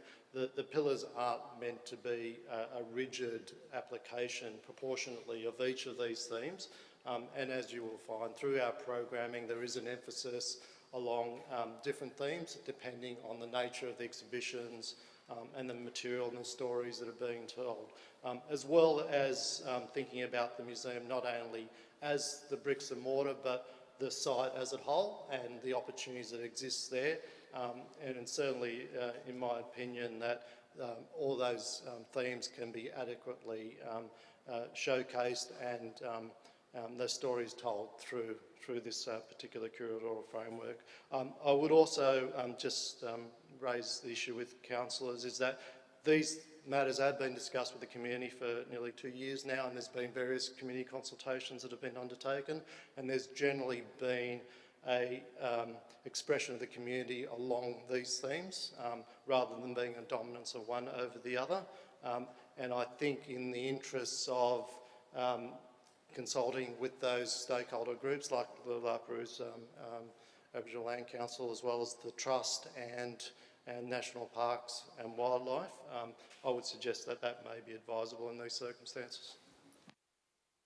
Just to add to the Director, if you read the last paragraph of the conclusion, that the 5 themes just allow greater flexibility into the current future programming and does or would not necessarily prescribe equal weighting across 5 subject areas. So I think the theme of the whole is exactly what you're saying.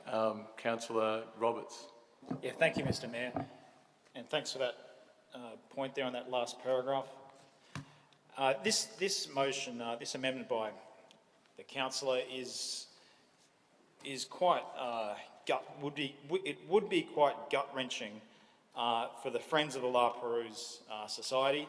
They've put in many decades of hard work supporting that museum, and to have them relegated to one part of Part B as a result of this amendment would be a travesty, and I would ask councillors not to support this amendment at all. It would completely dilute the contribution of the French connection to La Perouse, and the museum that has been burning the candle, so to speak, of that exhibition and the French connection to the La Perouse Peninsula. The proposal in the business paper, as we've just heard, is a 5-pillar proposal, not necessarily equally weighted, but provides flexibility. And this way we can ensure that the French history, the French connection of La Perouse is not extinguished and it continues forward. However, it will continue with the 4 other pillars and in the theme of sharing, and that's really important. And so the other 4 pillars are all critically important as well, I agree. However, having the 5 pillars will provide the exhibition with flexibility, and they'll be able to bring in exhibitions of great variety over many years, and I think that would be important. So I do think this amendment is very concerning, and I would ask councillors to consider it carefully before considering supporting it. Thanks for your time. Councillor Bowen. Thanks, Mr. Mayor. Yeah, I would not be supporting this amendment. When I look at the amendment, I wonder why have we employed a curator? I mean, I just feel it, to be honest, it's conceited to think that we could, superimpose our own interpretation on the work that's being done there. And it reminded me that, when you have such strong historical forces converging, as we do at La Perouse, tensions can run high, as they have in the past, and fair enough. And the curator at La Perouse Museum has a very difficult job to make sure that everyone feels they are being properly, all the stakeholders feel they're being properly represented there. So we have the great success of the remarkable heritage that we enjoy as Australians from our Indigenous brothers and sisters, but also the French connection, as it were, but also the many other threads at La Perouse. For example, the Happy Valley story from the Great Depression, the children's home, returned soldiers. There's a whole heap of historical threads there that have great spiritual meaning for our community.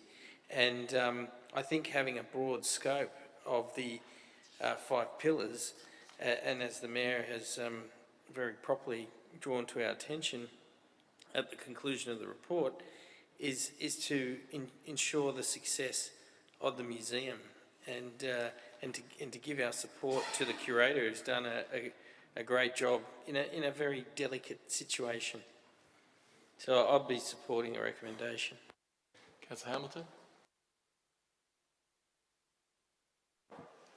Thank you, Mr. Mayor. I'm also echoing some of the sentiment from Councillor Bowen, Councillor Roberts. I won't be supporting the amendment. The curator was selected based on her experience and ability to navigate this culturally sensitive site. By putting forward this amendment, we are undoing all the work to this date. She has Absolutely, we are putting into question her ability to do her job, and we should not be doing that. We have a report, community consultation, we have engaged various contributors to a long-term plan. There's a lot of work that's going into this particular site, and we shouldn't just on a whim decide that we want to turn this into a two-phased effort. There's a lot that has gone into ensuring that this particular site has the right funding, support, planning, ongoing maintenance, and the curator is key to all of that. The curator pulls all of those initiatives into one when the public walk in the front door. So I'm not going to support this. I think we should start to listen to these reports. We should start to listen to the community and stop standing up here, grandstanding and undoing the work of our council staff and the people that we employ as professionals to do the work that we do not have the ability to do. Thank you. So, councillors, I'll put it, all those... Sorry, I'd like to close the debate. It's an amendment. Amendment. Actually, I moved it. I moved it. It's the motion. I moved it. I challenged the item. I moved it. It's the motion. You can have someone foreshadow that they'll, in case this loses, they'll foreshadow the recommendation. Okay, well, this is the motion. This is not in any...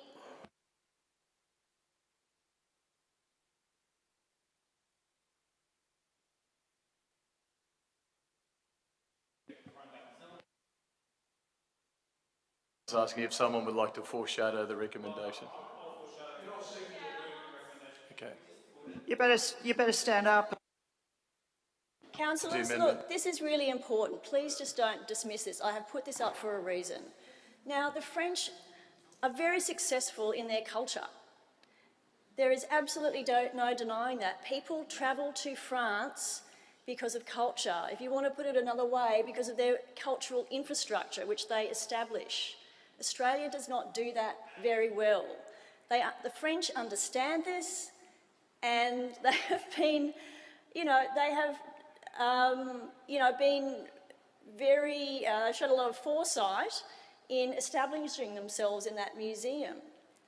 Now, I have the deepest respect for the curator of the La Perouse Museum, but with all due respect, this is a decision of council, because this is a critical piece of cultural infrastructure. It is up to council to decide, and I think everyone has made their decision, but the fact is that the people who have been here for 60,000 years are the local First Nations Indigenous community. Now we're basically saying your 60,000 years of occupation is only... Councillor Veitch, Councillor Veitch, can I actually, councillors, I will answer that. Councillors, I will answer that in one. Councillors, can I please speak? I will answer that in a way that say that as of this Friday, March the 26th, there is a Bumali exhibition called Shell It, which is a contemporary and traditional and Indigenous art honouring shell art traditions of La Perouse, and it runs from 26th of March to the 29th of August. So our local Indigenous people are not being forgotten, and it is being very well looked after. So can I please have you wrap up, Councillor Veitch? Councillors, we have to get beyond motherhood statements in this council. Councillor Nielsen put up a notion, a matter of urgent business, that we take the Uluru Statement of the Heart to the National General Assembly of Local Government, and that received unanimous support. But here in our LGA, here in our LGA, are we actually going to take a step? This council really enjoys making big statements, but when it comes to taking action, it will step away. The councillor is raising points that it's not a closing statement. She's bringing up new points. I am answering a lot of talk that is coming from the floor. We have just asked We have just endorsed the Uluru Statement of the Heart, a voice to Parliament. No relevance. Through you, Mr. I have put it. I've been asked from the floor to put it put. Mr. Mayor, the closer of the motion deserves to be heard in silence without interjections. Actually, I've been asked for it to be put, so I'll put it. So all those in favour of the motion, please say aye. Against? I declare that lost. So we have a foreshadowed motion.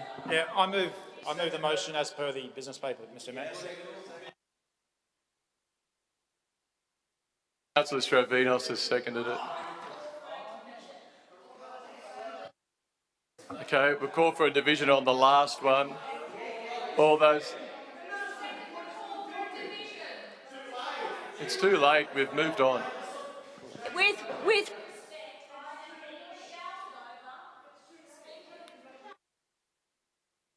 Look, Mr. Mayor, with all due respect, Mr. Mayor, look, Mr. Mayor, with all due respect to you, Mr. Mayor, I called that the matter be put. It was put. There was no call for a division. We're now moved on. Please, Mr. Mayor, show true chairmanship and do what you have to do. Okay? Councillor Matson, I heard her calling for a division too. Councillors Stravinos asked me to put it, I put it, and the call for a division came after it, and it was lost. Thank you. So, Councillor Roberts, you have the floor.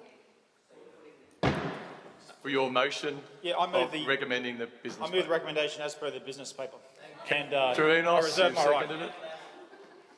Thank you, Mr. Mayor. I'd like to commend this report. It's obvious to me that the curator of the La Perouse Museum knows exactly what the community wants based on the community consultation, and I do understand here that there were only 8 submissions, but she has done a tremendous job, and I feel that it was insulting to her to have an amendment put up or a motion put up earlier, which was a real slap in the face of the hard work that she has put into the museum. So look, I commend the recommendation on the business paper, and I'll ask all councillors to support it. Thank you. So no further discussion. I just like to close by saying this absolutely respects our local Indigenous community that we are completely proud of. We're proud to have them in our home, and this in no way whatsoever is in any way detrimental to them at all. I just like to say that. Thank you. So I'll put it. Councillors, all those in favour of the motion say aye. Aye. Against? Declare that carried. So we move to CP 15/21. Councillor Nielsen. Thank you very much, everybody. Oh, thank you, Chair, I should say, Mayor. I'd like to congratulate our events team for the skill and thorough preparation for this event. We are talking about the proposed service for the Anzac Day 2021. You're seconding it, are you? Well, I'm putting forward what is in the business papers. I'm not doing anything untoward, but perhaps listen, okay? I am praising our staff for the skill and thorough preparation for this event in line with the COVID public health orders. I'm sure we all agree that it's preferable to hold an in-person dawn service event as requested by the Coogee Randwick Clovelly RSL sub-branch, albeit it will be for much fewer numbers. The cost will be more than twice that of the 2019 event. However, this will continue the momentum to establish Coogee as an alternative dawn service location to the popular Sydney CBD site.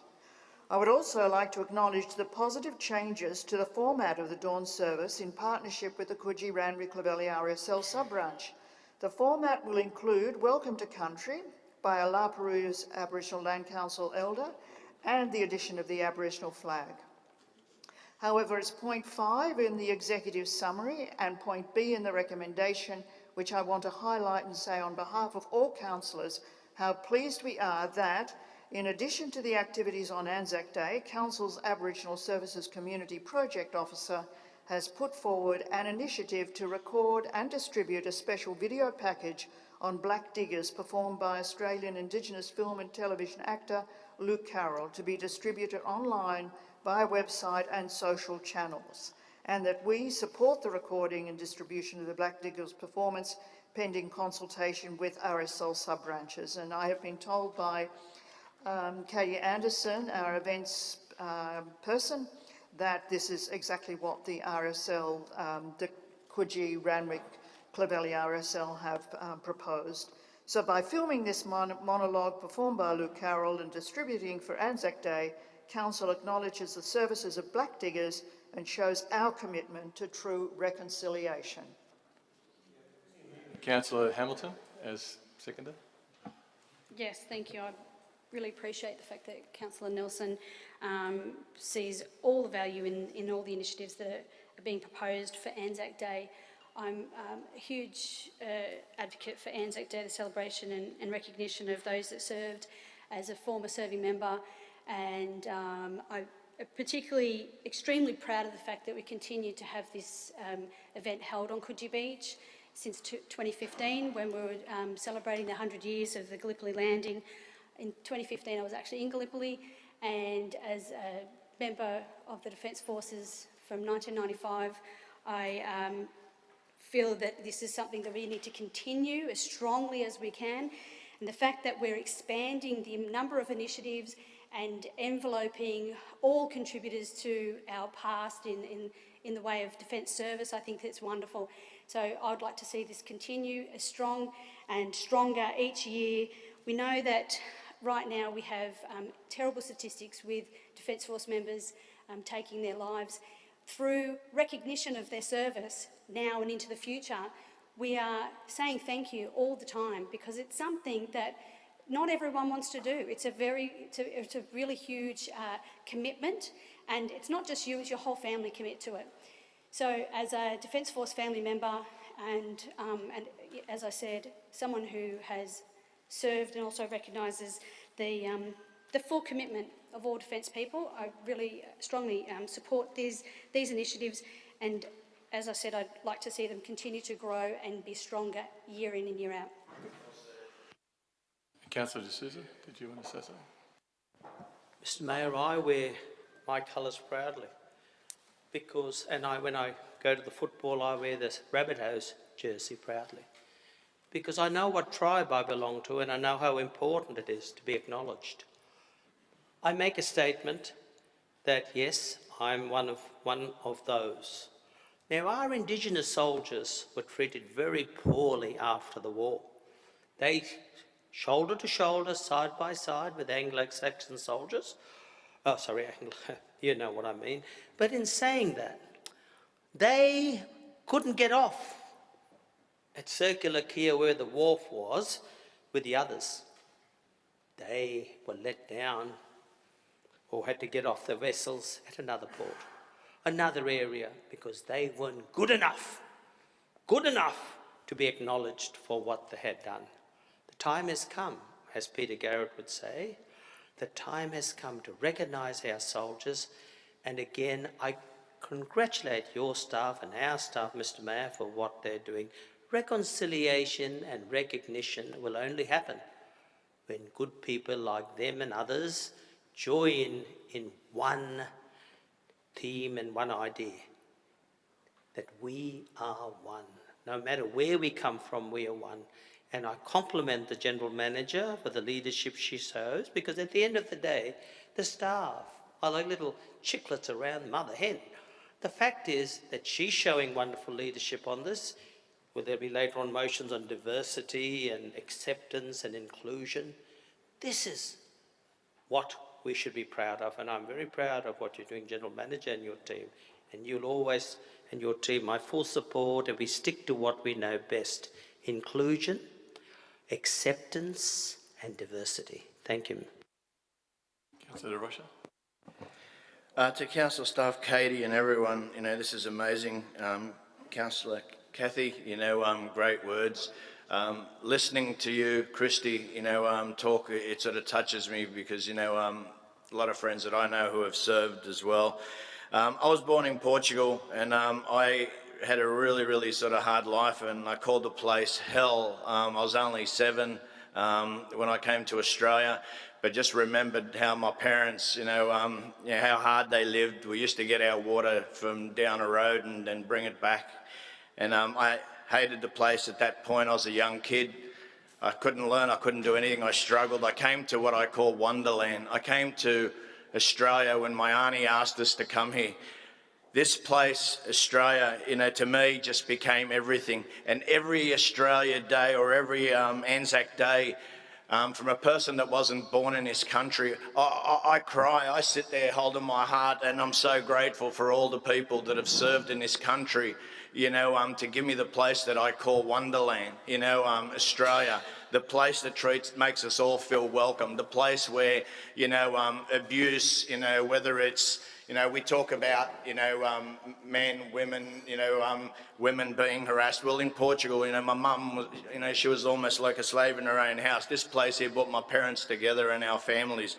I think what this, the recommendation that council has put forth, even reading it, it really makes me so humble and makes me so proud, to be Australian, to keep this up, and knowing now that we're going to be seeing the Indigenous part, on video when we're celebrating the Anzac Days, the people that, help give this beautiful land where I live now that I've, that I call home. I think good on you, council. I'm really proud of you. Councillor Nielsen, would you like to wrap it up? Just put it. All those in favour of the motion say aye. Aye. All those against, declare that carried. CP, that's unanimous. Yes. CP 16/21, Councillor Veitch.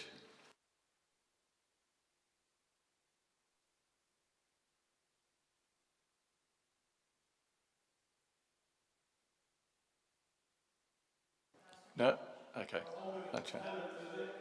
Happy to move it? Okay. Councillor Servinos has moved it and Councillor Andrews has seconded. So then we move to... Sorry. Call for a division.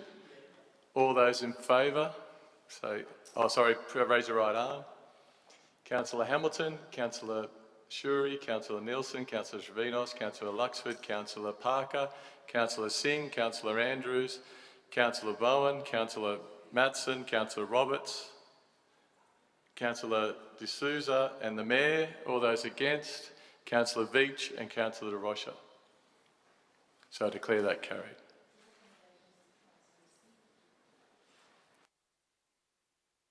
Now we move on to Councillor Parker has to leave the room, and Councillor Luxford.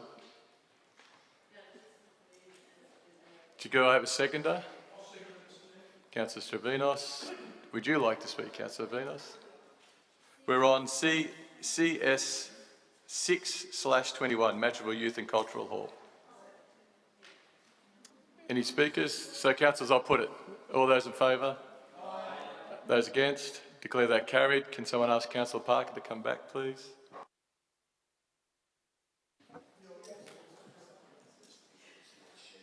So now we move to CS 9/21, Councillor Veitch.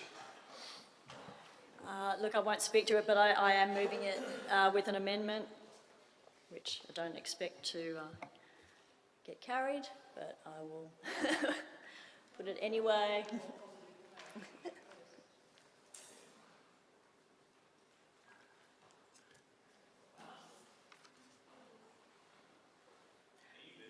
Yes, I'm moving it in this amended. Yeah. Okay. Do I have a seconder? No. Excluding the installation of synthetic turf fields. No, don't have a seconder. Do I have a seconder? Just to record it. No. No. Okay. Councillor Matson, thank you. I won't speak on the matter. We had quite a long debate, so my thoughts on this matter are fairly clear. Thank you. Can we have a division, please? Councillor Matson first. Do you want to speak as seconder? I understand the sentiment by which Councillor Veitch has brought this forward. It shows consistency. I admire consistency.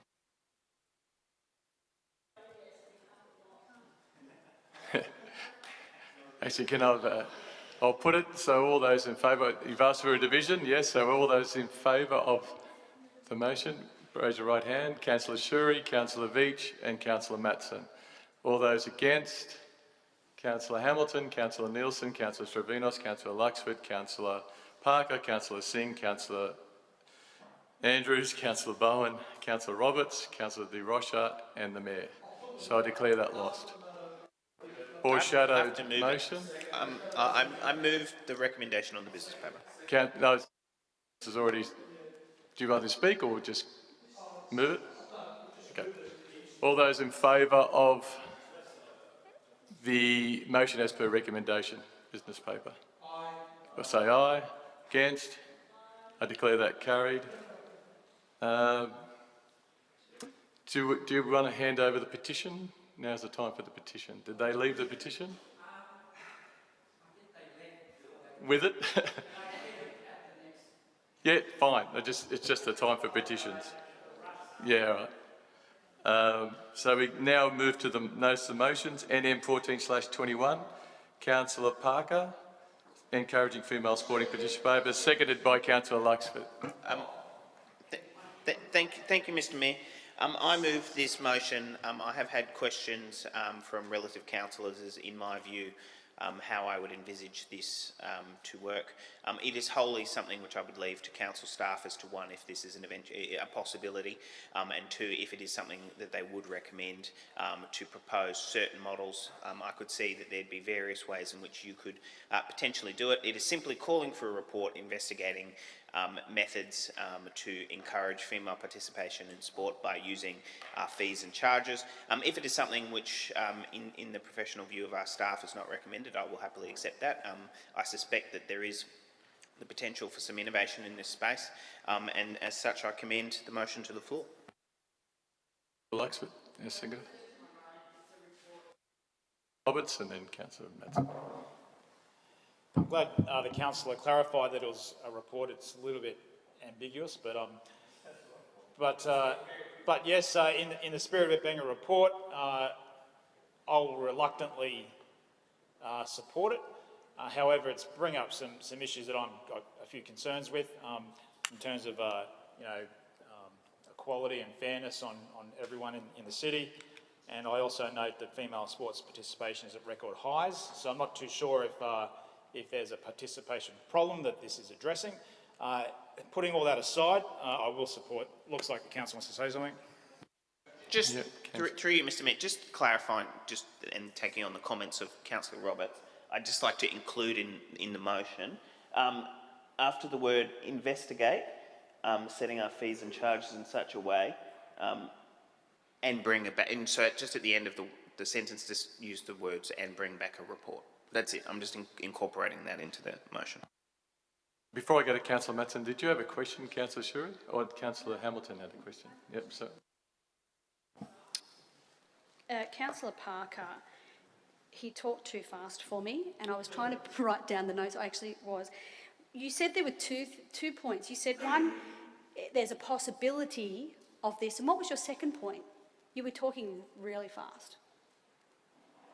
Oh, sorry. Just to be entirely clear, the intent of this motion is for council staff to investigate whether or not we can use our fees and charges to encourage female participation. It is envisaged that this will come back to council in the form of a report prior to the adoption of the 2022-2023 budget. It's simple. It's left open to staff as to how they interpret that particular motion. If the request is supported or not, it's really up to them. It's just getting the ball rolling on that investigation. Councillor... Oh, sorry. Thank you, through you, Mr Mayor. So you still didn't answer my question though. You said one was possibility, so it's possible to produce a report like this. But what was the second point? You said one possibility, two... It is the intention of this motion is to, one, see if it is possible, and that future report will either recommend or not recommend a model in order to enact it. That's all. I don't understand where the confusion is around this. All I'm asking for, no, that there is simply one point, which is what is written on the prompter. And Councillor Matson. Look, I'm happy to support this motion and the sentiment that underlies it, but I would point out the irony that with my gymnastics vote, you had the opportunity to make a very decisive stand in support of a largely female participatory sport, Councillor. I just point out the irony of that. Councillor.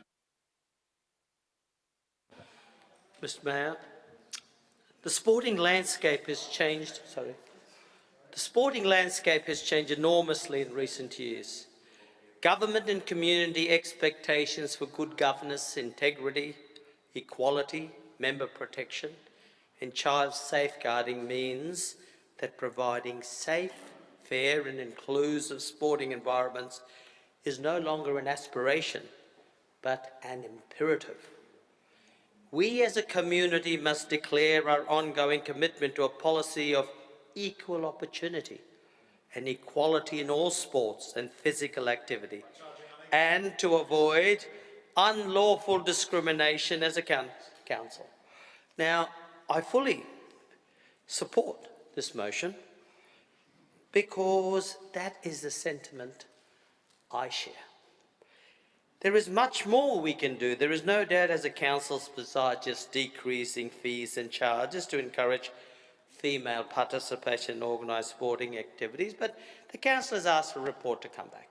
So that gives us an opportunity to see some of the other things we can do. I myself have researched it, and other ways we can get more female participation is increasing awareness of equality in sport, being advised by the local, regional and national sport equality partners on improvements in practice, ensuring representation of women's groups on sporting boards and network in the local government area, securing and committing resources to achieving equality in service planning and delivery for female participation, supporting the legal responsibilities placed on Randwick City Council.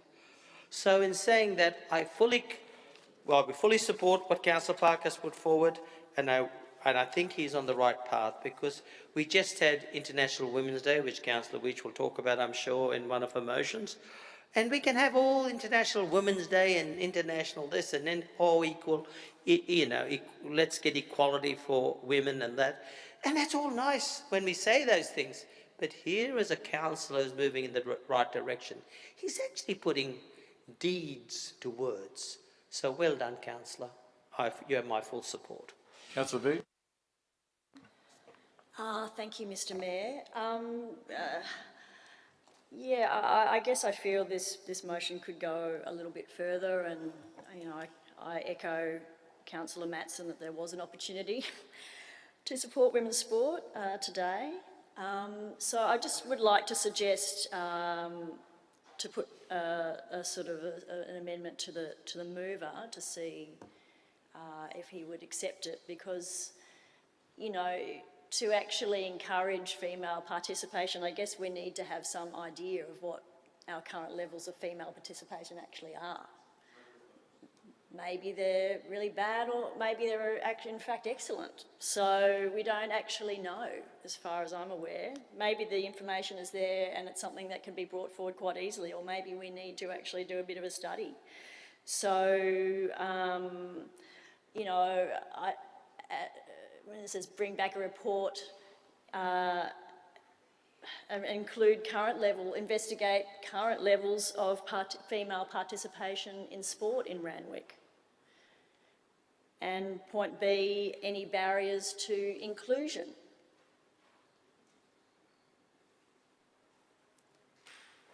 Bring back a report. So maybe you could just have those 2 dot points under there. As again, I'm asking if it's amenable to the mover, if he would be happy with that. Councillor.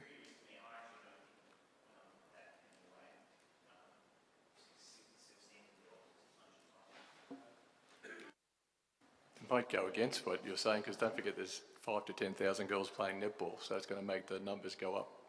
It'll go against what you're trying to do. Okay. I'm just trying to help you. I mean, obviously, it would be good to know the different sports that they're taking part in, because, I mean, that would actually relate to the fees and charges as well. Like maybe So do you there are accept it, sports or? that are...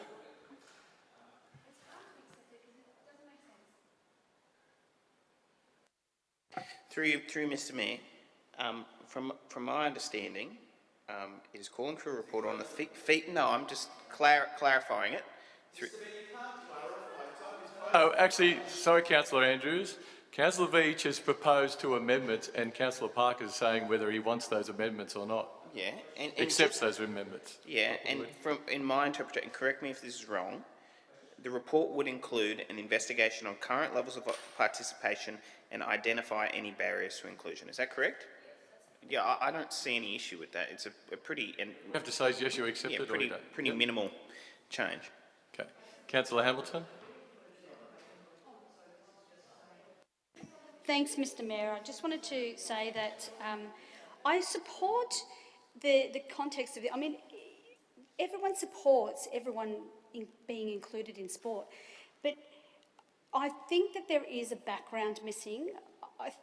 We've seen other councillors present a background, and I actually believe that we may have passed this, that we want to ensure that our motions have a background. They also have a financial impact, so an indication of whether there might be a financial impact to it.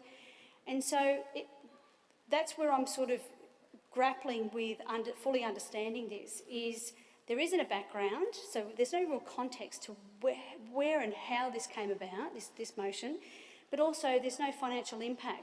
So setting our fees and charges in such a way as to encourage female participation is, I don't know how any other non-female group, what about children's groups? What about mums and dads that are struggling to pay $300 for their soccer fees? Just saying, been there 10 years running. So, all fees and charges are pretty high, and that's why the state government do a fantastic job of sporting funding.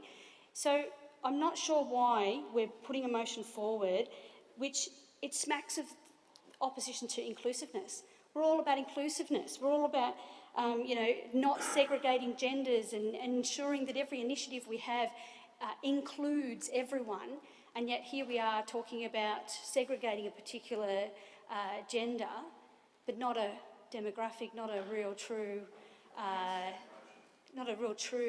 indication of whether it's required or not. So I support it, and I will support it, because I encourage female sporting participation. As I said, my daughter, soccer, 10 years. So that's fine, but I'm just curious and also a little bit disappointed that we don't have a background, we don't have any stats, figures, to really support all of us voting for this one thing. And I think that, in fairness to Councillor Veach and others that do a lot of research, they provide a really solid piece of background to support a motion that they're putting forward. We're going to debate a few of those tonight. I think that a little bit more effort could have been put into this one. Councillor Parker, do you want to wrap it up? Okay, councillors, I'll put it. So all those in favour of the motion say aye. Sorry, Councillor Singh, I'm moving on. All those against?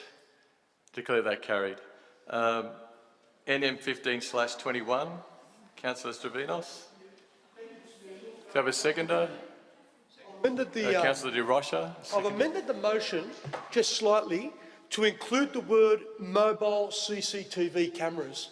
We're not talking about permanently fixed cameras, we're talking about mobile CCTV cameras. So what it is, Mr Mayor, look, some years back I brought a motion forward about putting CCTV cameras in illegal dumping hotspots that we knew around the city.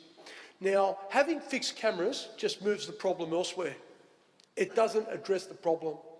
So what's happened now, in recent times, in the last 6 to 12 months, a number of councils, Willoughby Council and Ryde Council in particular, have adopted mobile CCTV cameras which can be attached to trees.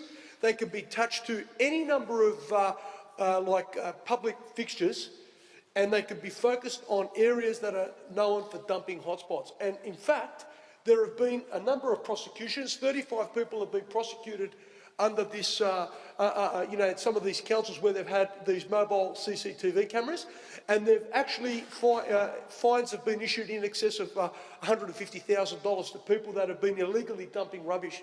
Now, as a council, which has a very good waste management program, and we have educated our residents about the number of pickups that we have, booking them in, I feel now there is no excuse for anybody dumping rubbish in our city.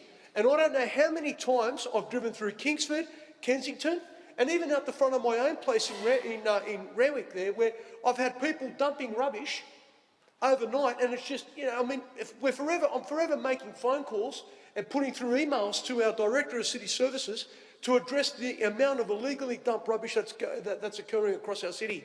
And with COVID, it's become even worse. Because what I've found now is that a number of areas, people are dumping TV sets, they're dumping mattresses, they're dumping whatever they can in areas. And I mean, look, it's just ridiculous. We really need to start cracking down on it. I feel that, we shouldn't, be allowing people to be dumping their rubbish wherever they want and having this issue with illegal dumping. So I don't think there's any excuse for it.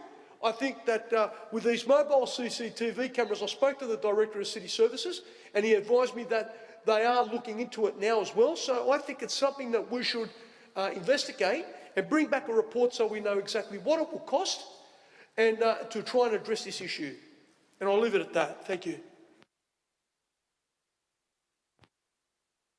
I totally support this motion. I know that the RID squad, already working with council, do at times set up cameras in hotspots where it's renowned to be an ongoing dumping ground. But I think this takes it a bit further. Rather than hope that we get the RID squad to do what they do, this will at least be something a bit more permanent. And I too feel for where there's blocks of units, or for example where I live and there's 120 townhouses.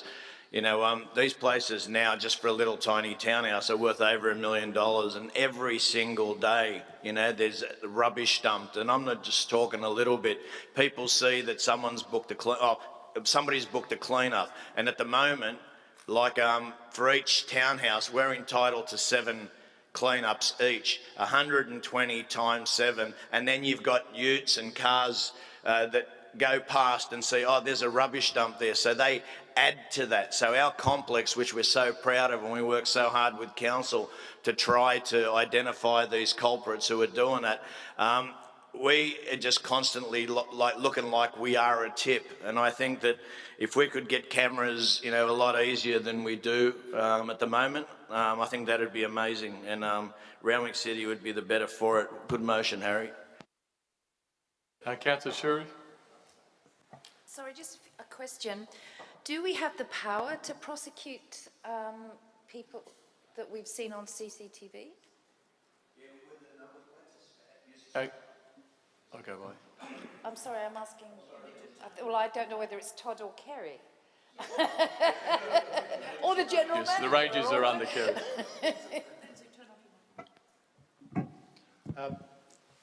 Thank you, Mr Mayor. The CCTV footage would go towards evidence, but we would need to establish the bona fides of that and the circumstances around that event. So it is possible to do so, yes.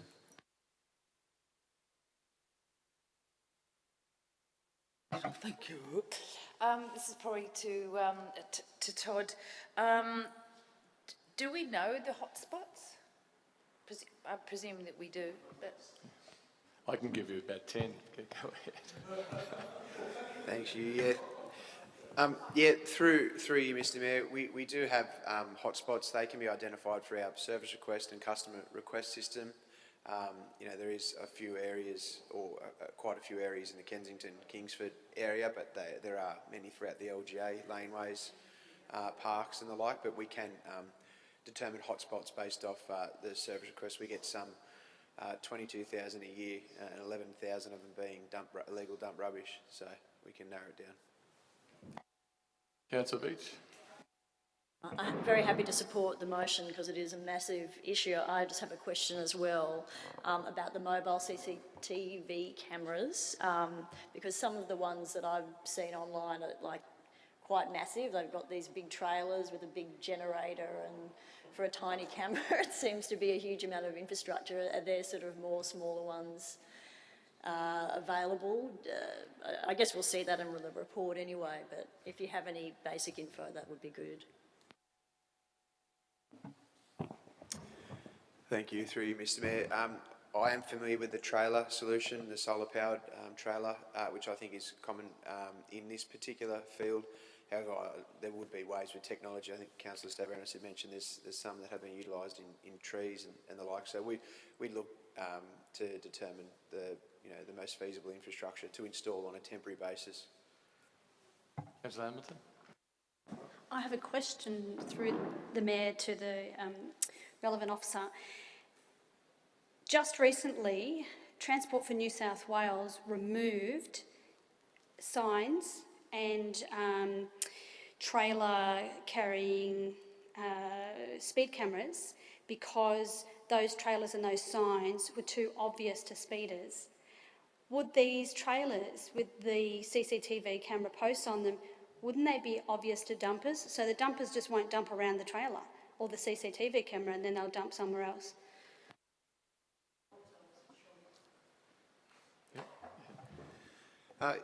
Thank you. Through you, Mr Mayor, I take your point. It would maybe deter, but whether the location would be actually at the spot of the dump rubbish or in the vicinity of, if there was a method to conceal the trailer, as we mentioned, might not be the most technologically feasible option at the moment if there are other avenues, but we can consider that within the report findings. So, councillors, I'll put it. All those in favour say aye. Aye. Against? Declare that carried. So we move on to NM 18/21, Councillor Veitch, motion for National General Assembly of Local Government supporting a just transition to an environmentally and socially sustainable economy and society. Thank you, Mr Mayor. Thank you, councillors. I'll try not to speak for too long. I'll just make a note about... Councillor Parker, have you seconded? Someone wants to... No. Councillor Mattson seconded. Make a note about point A. I did consult about that point. I wasn't sure whether to include it or not. I'm aware that there will be a lot of First Nations councillors at this conference, so I consulted with Councillor Dominic Wykenak, who's a Torres Strait Islander councillor on long-term councillor on Waverley Council, and I had put it in another form, and he proposed this wording.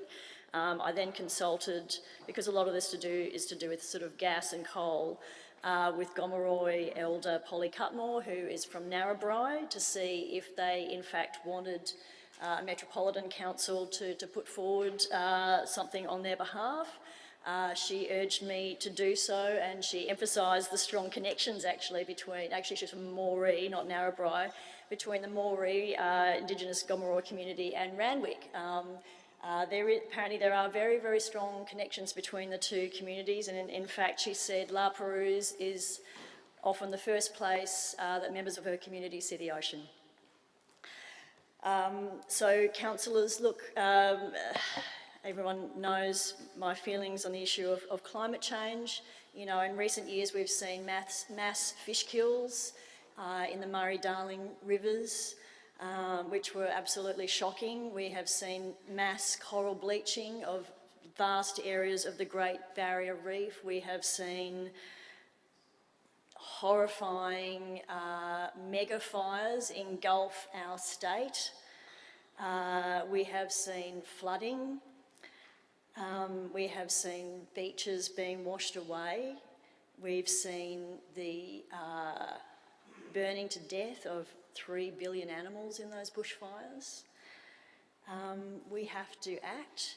We are about to, quite recently, the European Parliament looked to vote to impose trade tariffs on countries who do not start acting to take serious action on climate change by reducing their dependence on fossil fuels.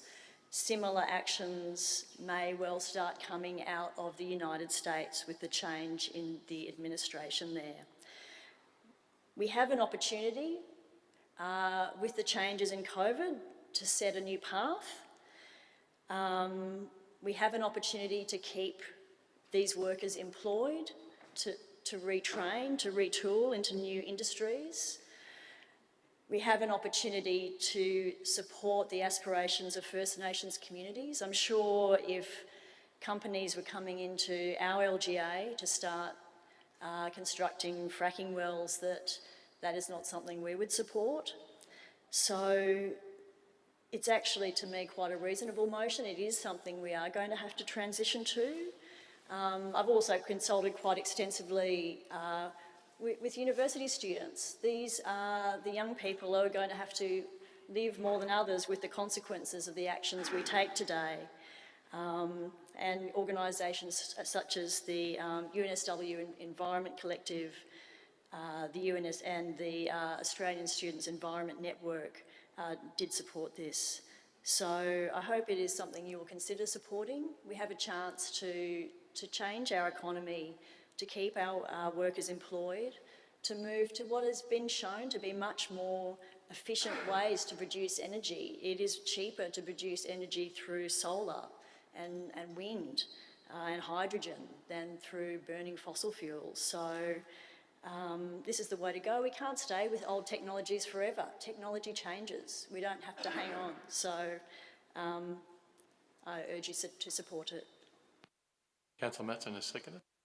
Yeah, look, councillors, I think we're all aware that basically the world's ecosystem, its resilience, its sustainability is beginning to collapse. We had the bushfires. We've got now torrential rains. We've got a pandemic for the first time since 1914. They're all connected, councillors. We've got to stop doing things the way we've been doing it. The best thing that's happened for the environment is Donald Trump losing the presidency of the United States. He stood for some terrible policies. He stood for a blindness. He's gone, but the blindness, we're still not challenging it. I mean, it just can't go on forever being business as usual. Councillor Stravinos. And then, yeah. Oh, Councillor. Yep. All right. Thank you, Mr Mayor. Look, I won't be supporting this motion tonight. Mr Mayor, what surprises me is that the very same councillors who bring these motions forward enjoy the creature comforts that coal-fired power gives to all of us. They've all got their computers and their mobile phones, and they've got their houses with their lights on, and they've got their gas-guzzling cars, but they come in here and they want to preach to us about saving the world. Well, how about you save yourselves first and you do the right thing by the environment before you preach to the rest of us? Okay, because this is a joke, absolute joke. Now, Mr Mayor,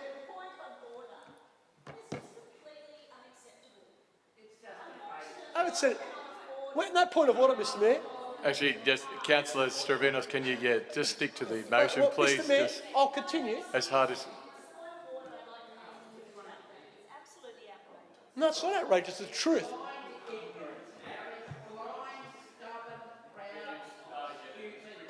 Mr Mayor, please. I've given Councillor Veach the courtesy all night. We've all had to put up with listening to her. And now I want to have Matson. my say. I can't have my say. Councillor Matson. Yep, go ahead. No, I didn't.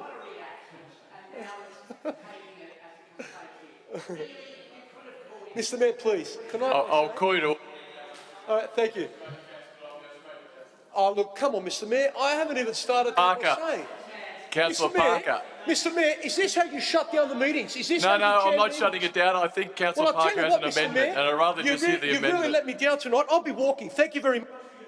Councillor Parker, do you have an amendment?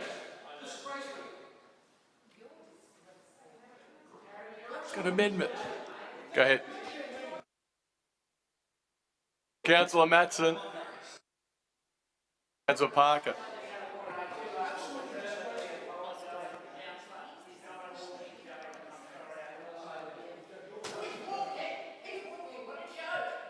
Councillor Matson. Councillor D'Souza, you've spoken on every matter and you've got us till 10:30. I don't think it's fair that you leave right now.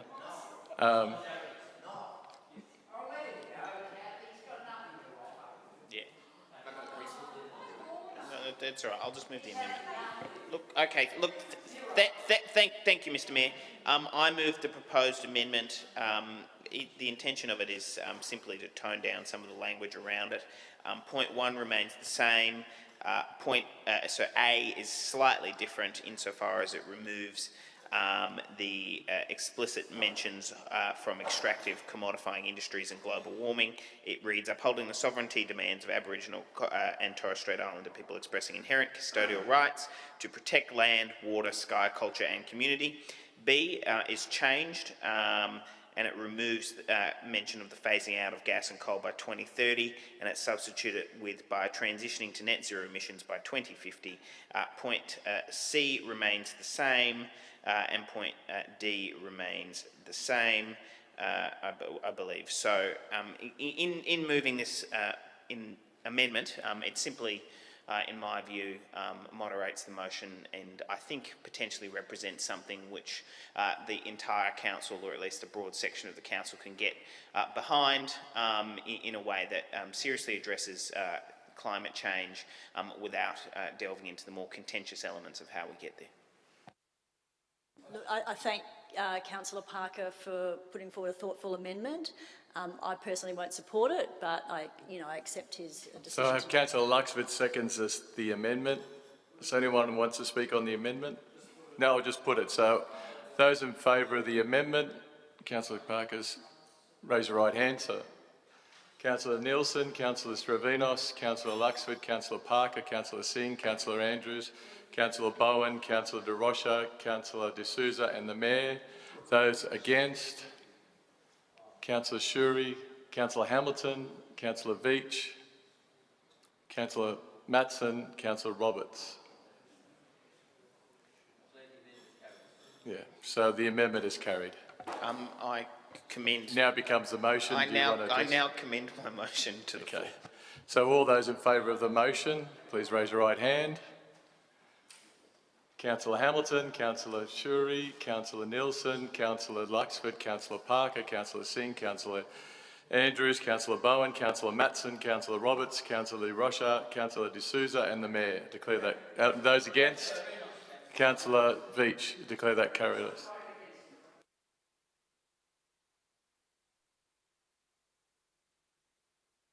NM 19/21.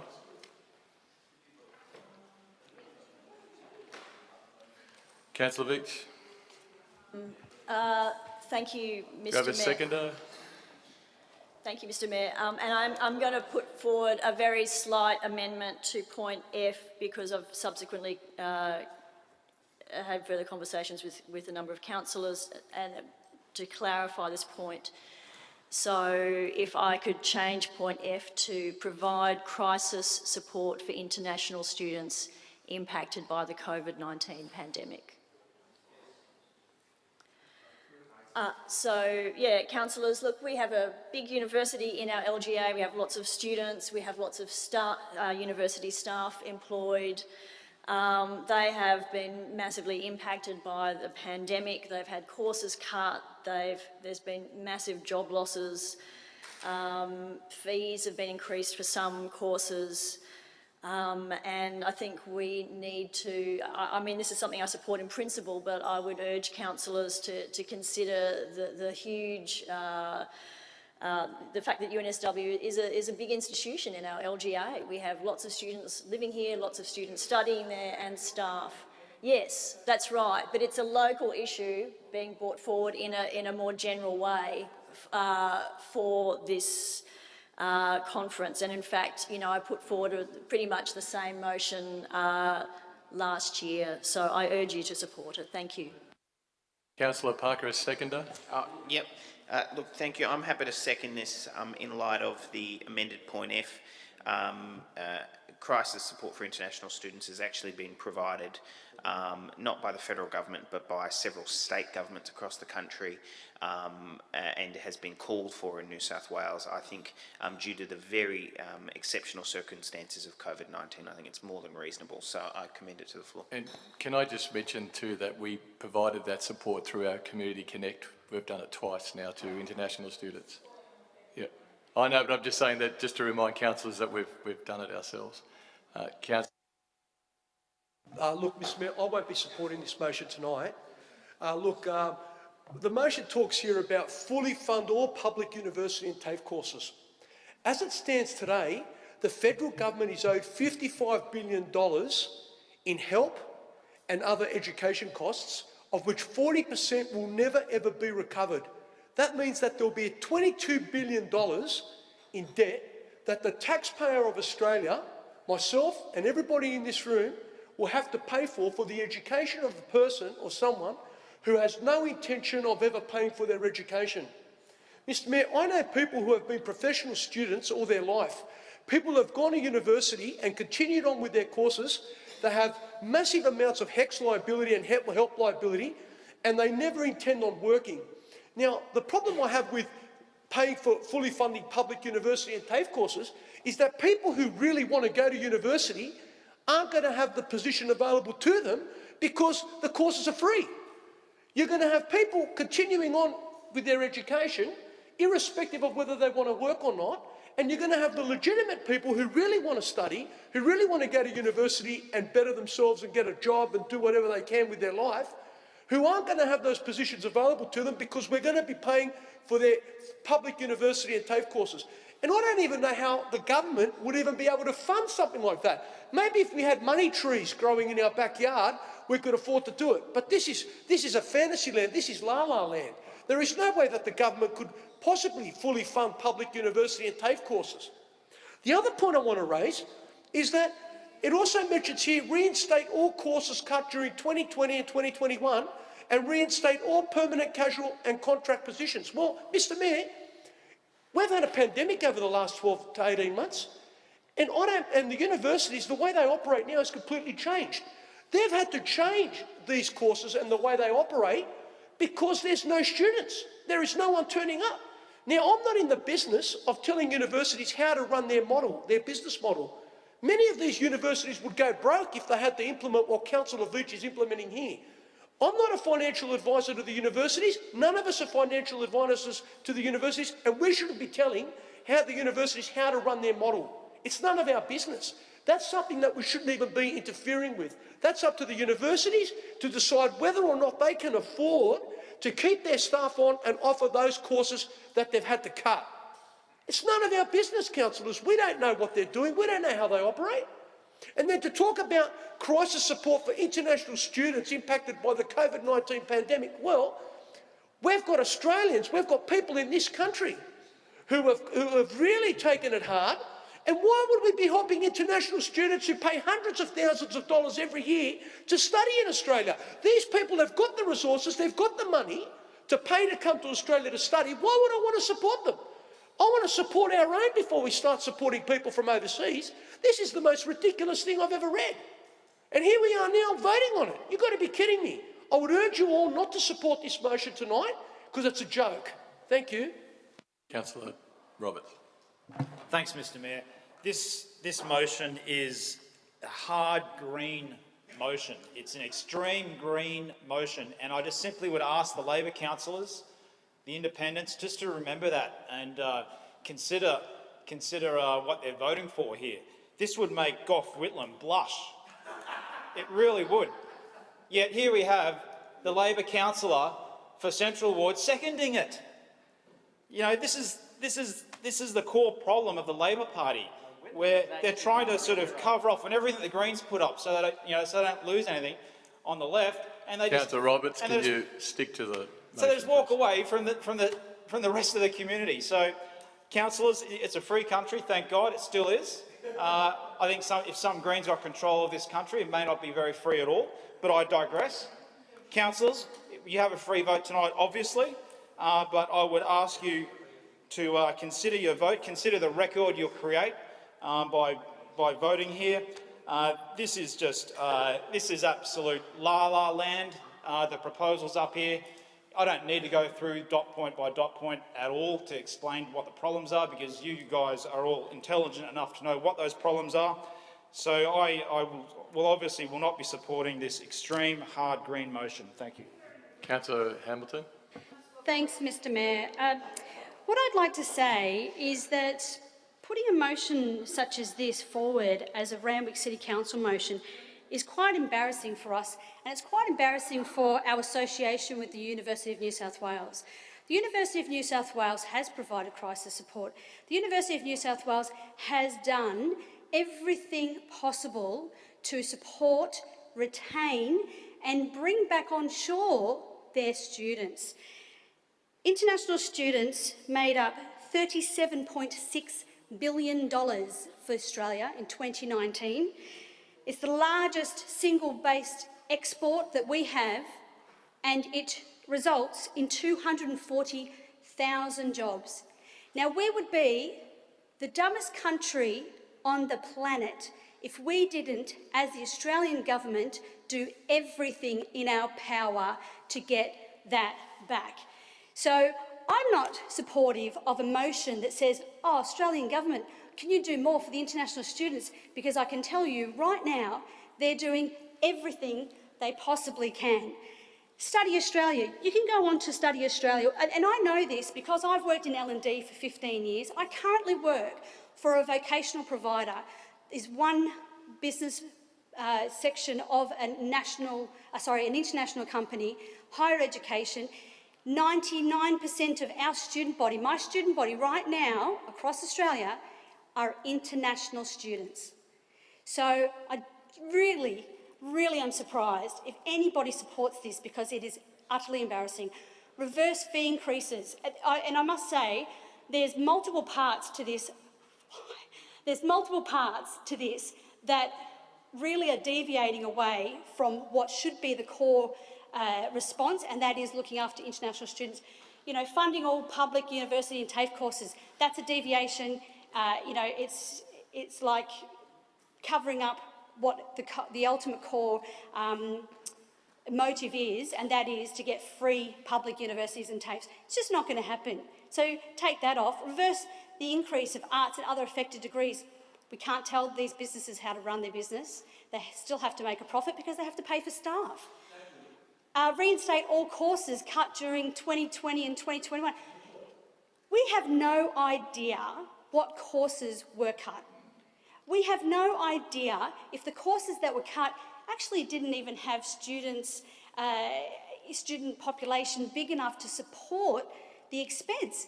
This is pure business tactics. Cut a course that's not returning a revenue and boost a course that is producing a revenue. How do I know that? It's exactly what we did in my business. Reinstate all permanent, casual and contract positions. If there are no positions, we can't do it.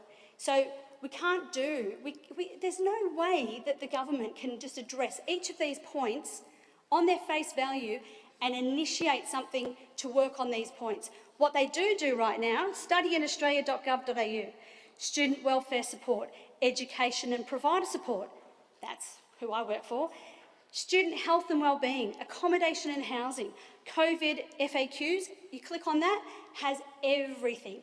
If they've lost their accommodation, they can't afford their accommodation, if they've lost their casual job, there is support there. By putting this motion forward, we're saying that the government are not doing what they could enough for our international students, and that's not correct. Move the motion be put. Move the motion be put. No, actually. Oh, I'm sorry. And I think the motion Councillor should be Nielsen put is shortly. actually. Look, I wasn't going to support this, but then I was persuaded by Councillor Roberts, who stirred me because he mentioned Gough Whitlam. And I think he said something about Gough turning red or more red or blushing. But of course, Gough Whitlam was the father of free education in Australia. And, well, the point was that before the Whitlam government brought in free tertiary education, the only way you could get tertiary education in Australia was either through a scholarship or if you paid for it. So I think this is a very good motion. I think Gough would be, I feel his presence, and he would strongly support you, comrade, in supporting this motion. And of course, so I will certainly support it. As Councillor Nielsen has asked me to put it, to move it, so I'll move it. Please, it's just Take 1 minute. I do just... Sorry, point of order. The reason, sorry, can I've got a point of order. Technically, paragraph E is not correct because you can't ask the Australian government to reinstate. I mean, the Australian government doesn't have jurisdiction in the managing of the university, so that's not going to work. You know that the universities are independently run. So you're asking the government to do that, technically it's not right. So if you can rephrase that, paragraph E, that would be better. Councillor Singh does have a point. Look, I just want to say that for those councillors here who... Councillor Vitt, can I just ask, are you going to address Councillor Singh? Are you going to change point E? Call on universities to reinstate all courses. That is appropriate, yeah. Councillors, the reason we have towers going up and down Anzac Parade full of student accommodation is because the federal government does not provide sufficient funding to our universities. They have to rely on a corporate model of full fee paying international students.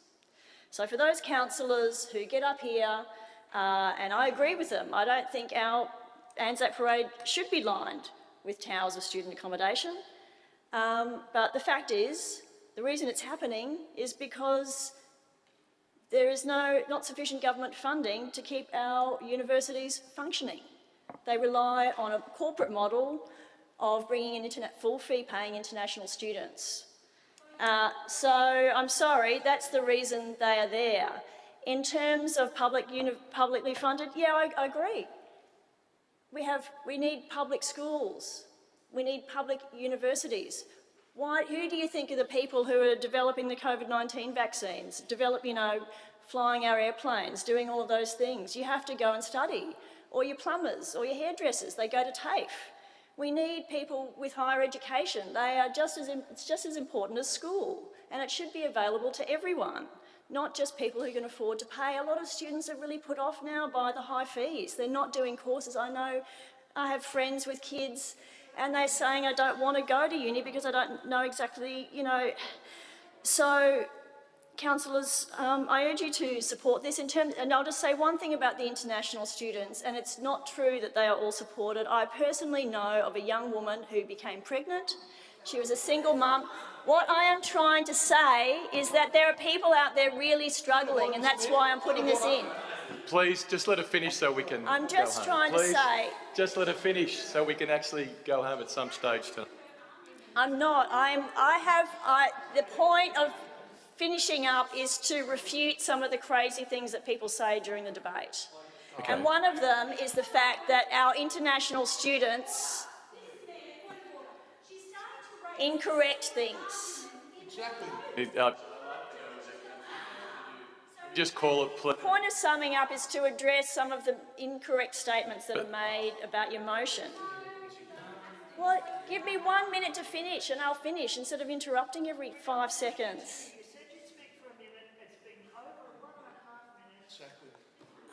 I'm sorry, I have to listen to everyone. I would just like to be on the record to say that there are international students in this country who have children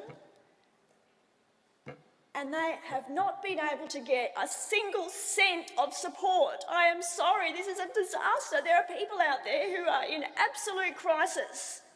I have gone to the highest levels of government to see if they are eligible for some kind of support. This government will not even support a newborn baby if it's not an Australian citizen. This is true. Yeah, Councillor Veach, thank you. So I'll just put it, those in favour of the amendment say aye. Those against? Call for a division. Please raise your right hand in favour. Councillor Shuri, Councillor Nielsen, Councillor Veach, Councillor Parker, Councillor Singh, Councillor Bowen, Councillor Matson and the Mayor. All those against? Councillor Hamilton, Councillor Stavrinos, Councillor Roberts, Councillor De Rocha and Councillor De Souza. So I declare that carried. Forgot the word. One, Councillor Veach. NM 20/21. Abstain from voting on this matter. Okay, thank you. But you do realise you'll be down as going against? No?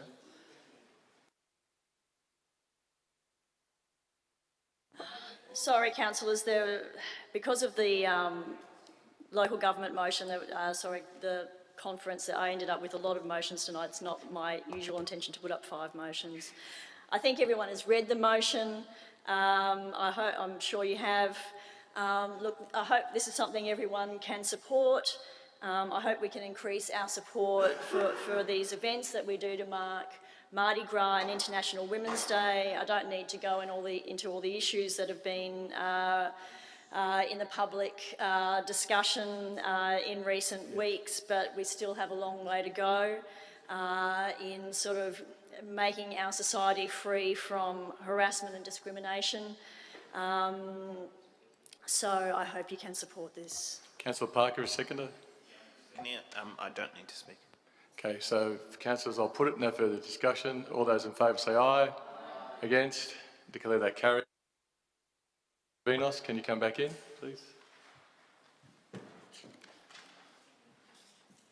NM 22/21, notice of motion, Councillor Veach, proposed short-term activation of Blenheim House. Councillor Nielsen is seconded. Councillors, I hope you get a chance, if you haven't had a chance to get a tour inside the wonderful Blenheim House. Councillor Nielsen has obviously been a very strong advocate for saving this wonderful home for many, many years, along with Friends of Blenheim. I don't think many people in the community have had an opportunity to go and visit this place. So, and there's also a real dearth of spaces for our artists to show their work. What I'm proposing is to bring back a report. This is really just to receive a report on the potential of this space to have some short-term, completely low-impact art activations before it gets renovated.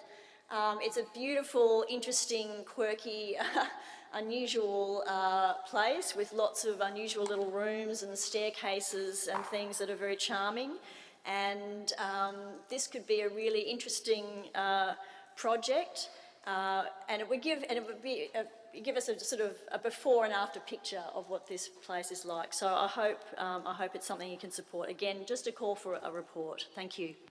Councillor. I'm seconding this, but because we're running short of time, I would say we don't need any further discussion. Move support of it. Thank you. Yeah, I'm happy to just put it. Okay. In favour, say aye. Against? Declare that carried.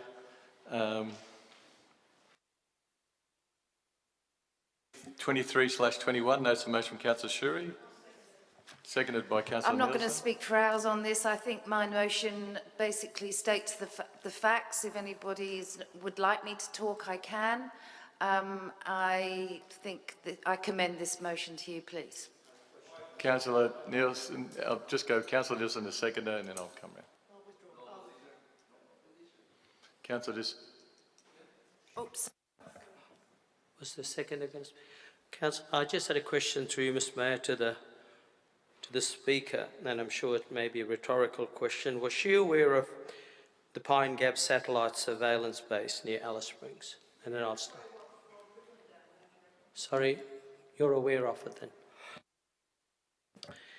You know, the minute government sources have confirmed this, and I spoke to people, they're very concerned how the treaty would affect Australia's dealings with the United States. Now that's really important because we have a nuclear umbrella to protect the free world. And Pine Gap plays a crucial role in this. So the minute we sign such a treaty, part of it is it bans signatories from doing anything to assist a nuclear weapon state in its nuclear plans. That means we're going against everything Menzies, others have signed on, the deals we've done with the Americans, and we're also letting down the free world. Now, there's another thing to signing a treaty, a non-proliferation nuclear treaty, and Australia's already signed one in 1968. That's the Treaty on the Non-Proliferation of Nuclear Weapons. It was signed in 1968. That was confirmed too by government sources. Now, that prohibits Australia from manufacturing or acquiring nuclear weapons. We're already on the right path.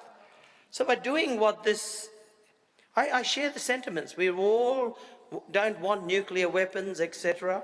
But the fact is, the minute we sign this treaty, we are virtually saying to the Americans, you move your troops, move your bases out, and we're saying to the rest of the free world, that nuclear umbrella or that protection that we offered you now has been fractured because Australia has decided to sign this treaty. Now, as I said, I'll leave it to that. As I said, I know the sentiment, and I too don't want nuclear weapons, but in saying that, there is a caveat with this one. If we sign it, we will be breaking some agreements that we're strong with some of our strong allies, and I won't mention Five Eyes and the rest of it. Yeah, thanks, Mr. Mayor. I can't support this.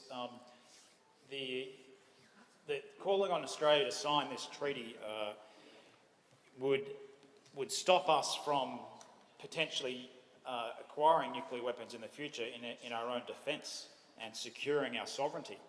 And if you look at what's going on with China and Russia and everyone else, the 21st century is increasingly becoming much more dangerous. And I personally would think that not signing this would be in Australia's national security interest, totally. And as an aside, nuclear weapons have actually secured the peace since the end of World War II.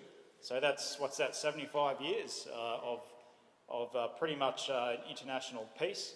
And what happened in the 50 years, well, in the 30 years before that, 2 world wars conventionally fought.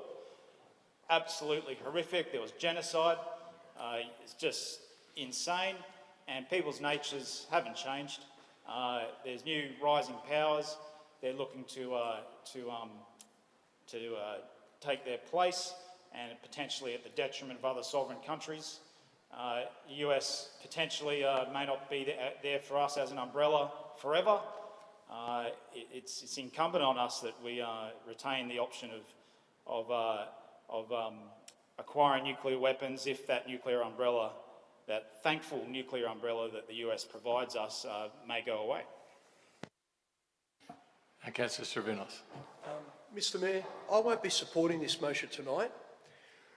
My grandfather, my mother's father, fought with the Australian Army. He was a member of the Australian Army during World War II.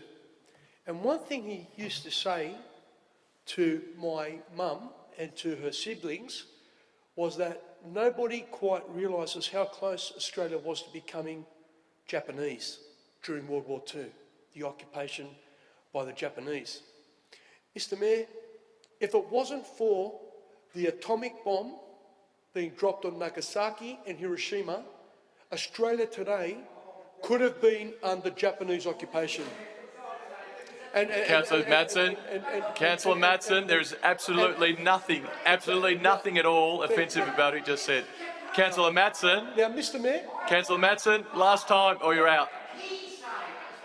Councillor Matson, he's doing absolutely nothing wrong. Mr. Mayor, the Japanese were continuing their assault after the Germans had surrendered, and they continued on with this. Now, sometimes you need to have war to have peace, Mr. Mayor, irrespective of what Councillor Matson believes or what he's saying, and he won't give me the courtesy to say. But at the end of the day, Mr. Mayor, at the end of the day, nuclear weapons and nuclear bombs have given us the peace that we currently have in the world.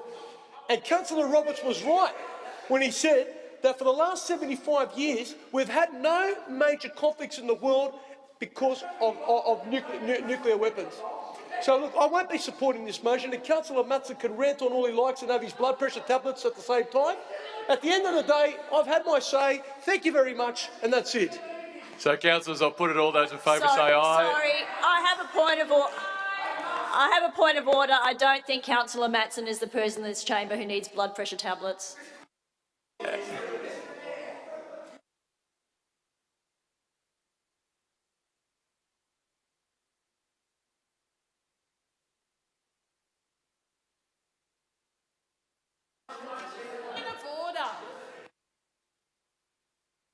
Can I put it all those in favour say aye? Yes. All those against no. I declare that carried. Now we move on to closed session.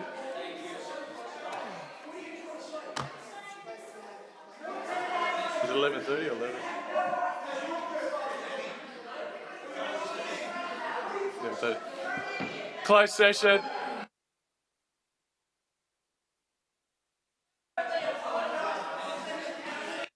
So you're making a mockery of it because I actually heard what you said. I know I heard it. Court, make it a formal complaint, please.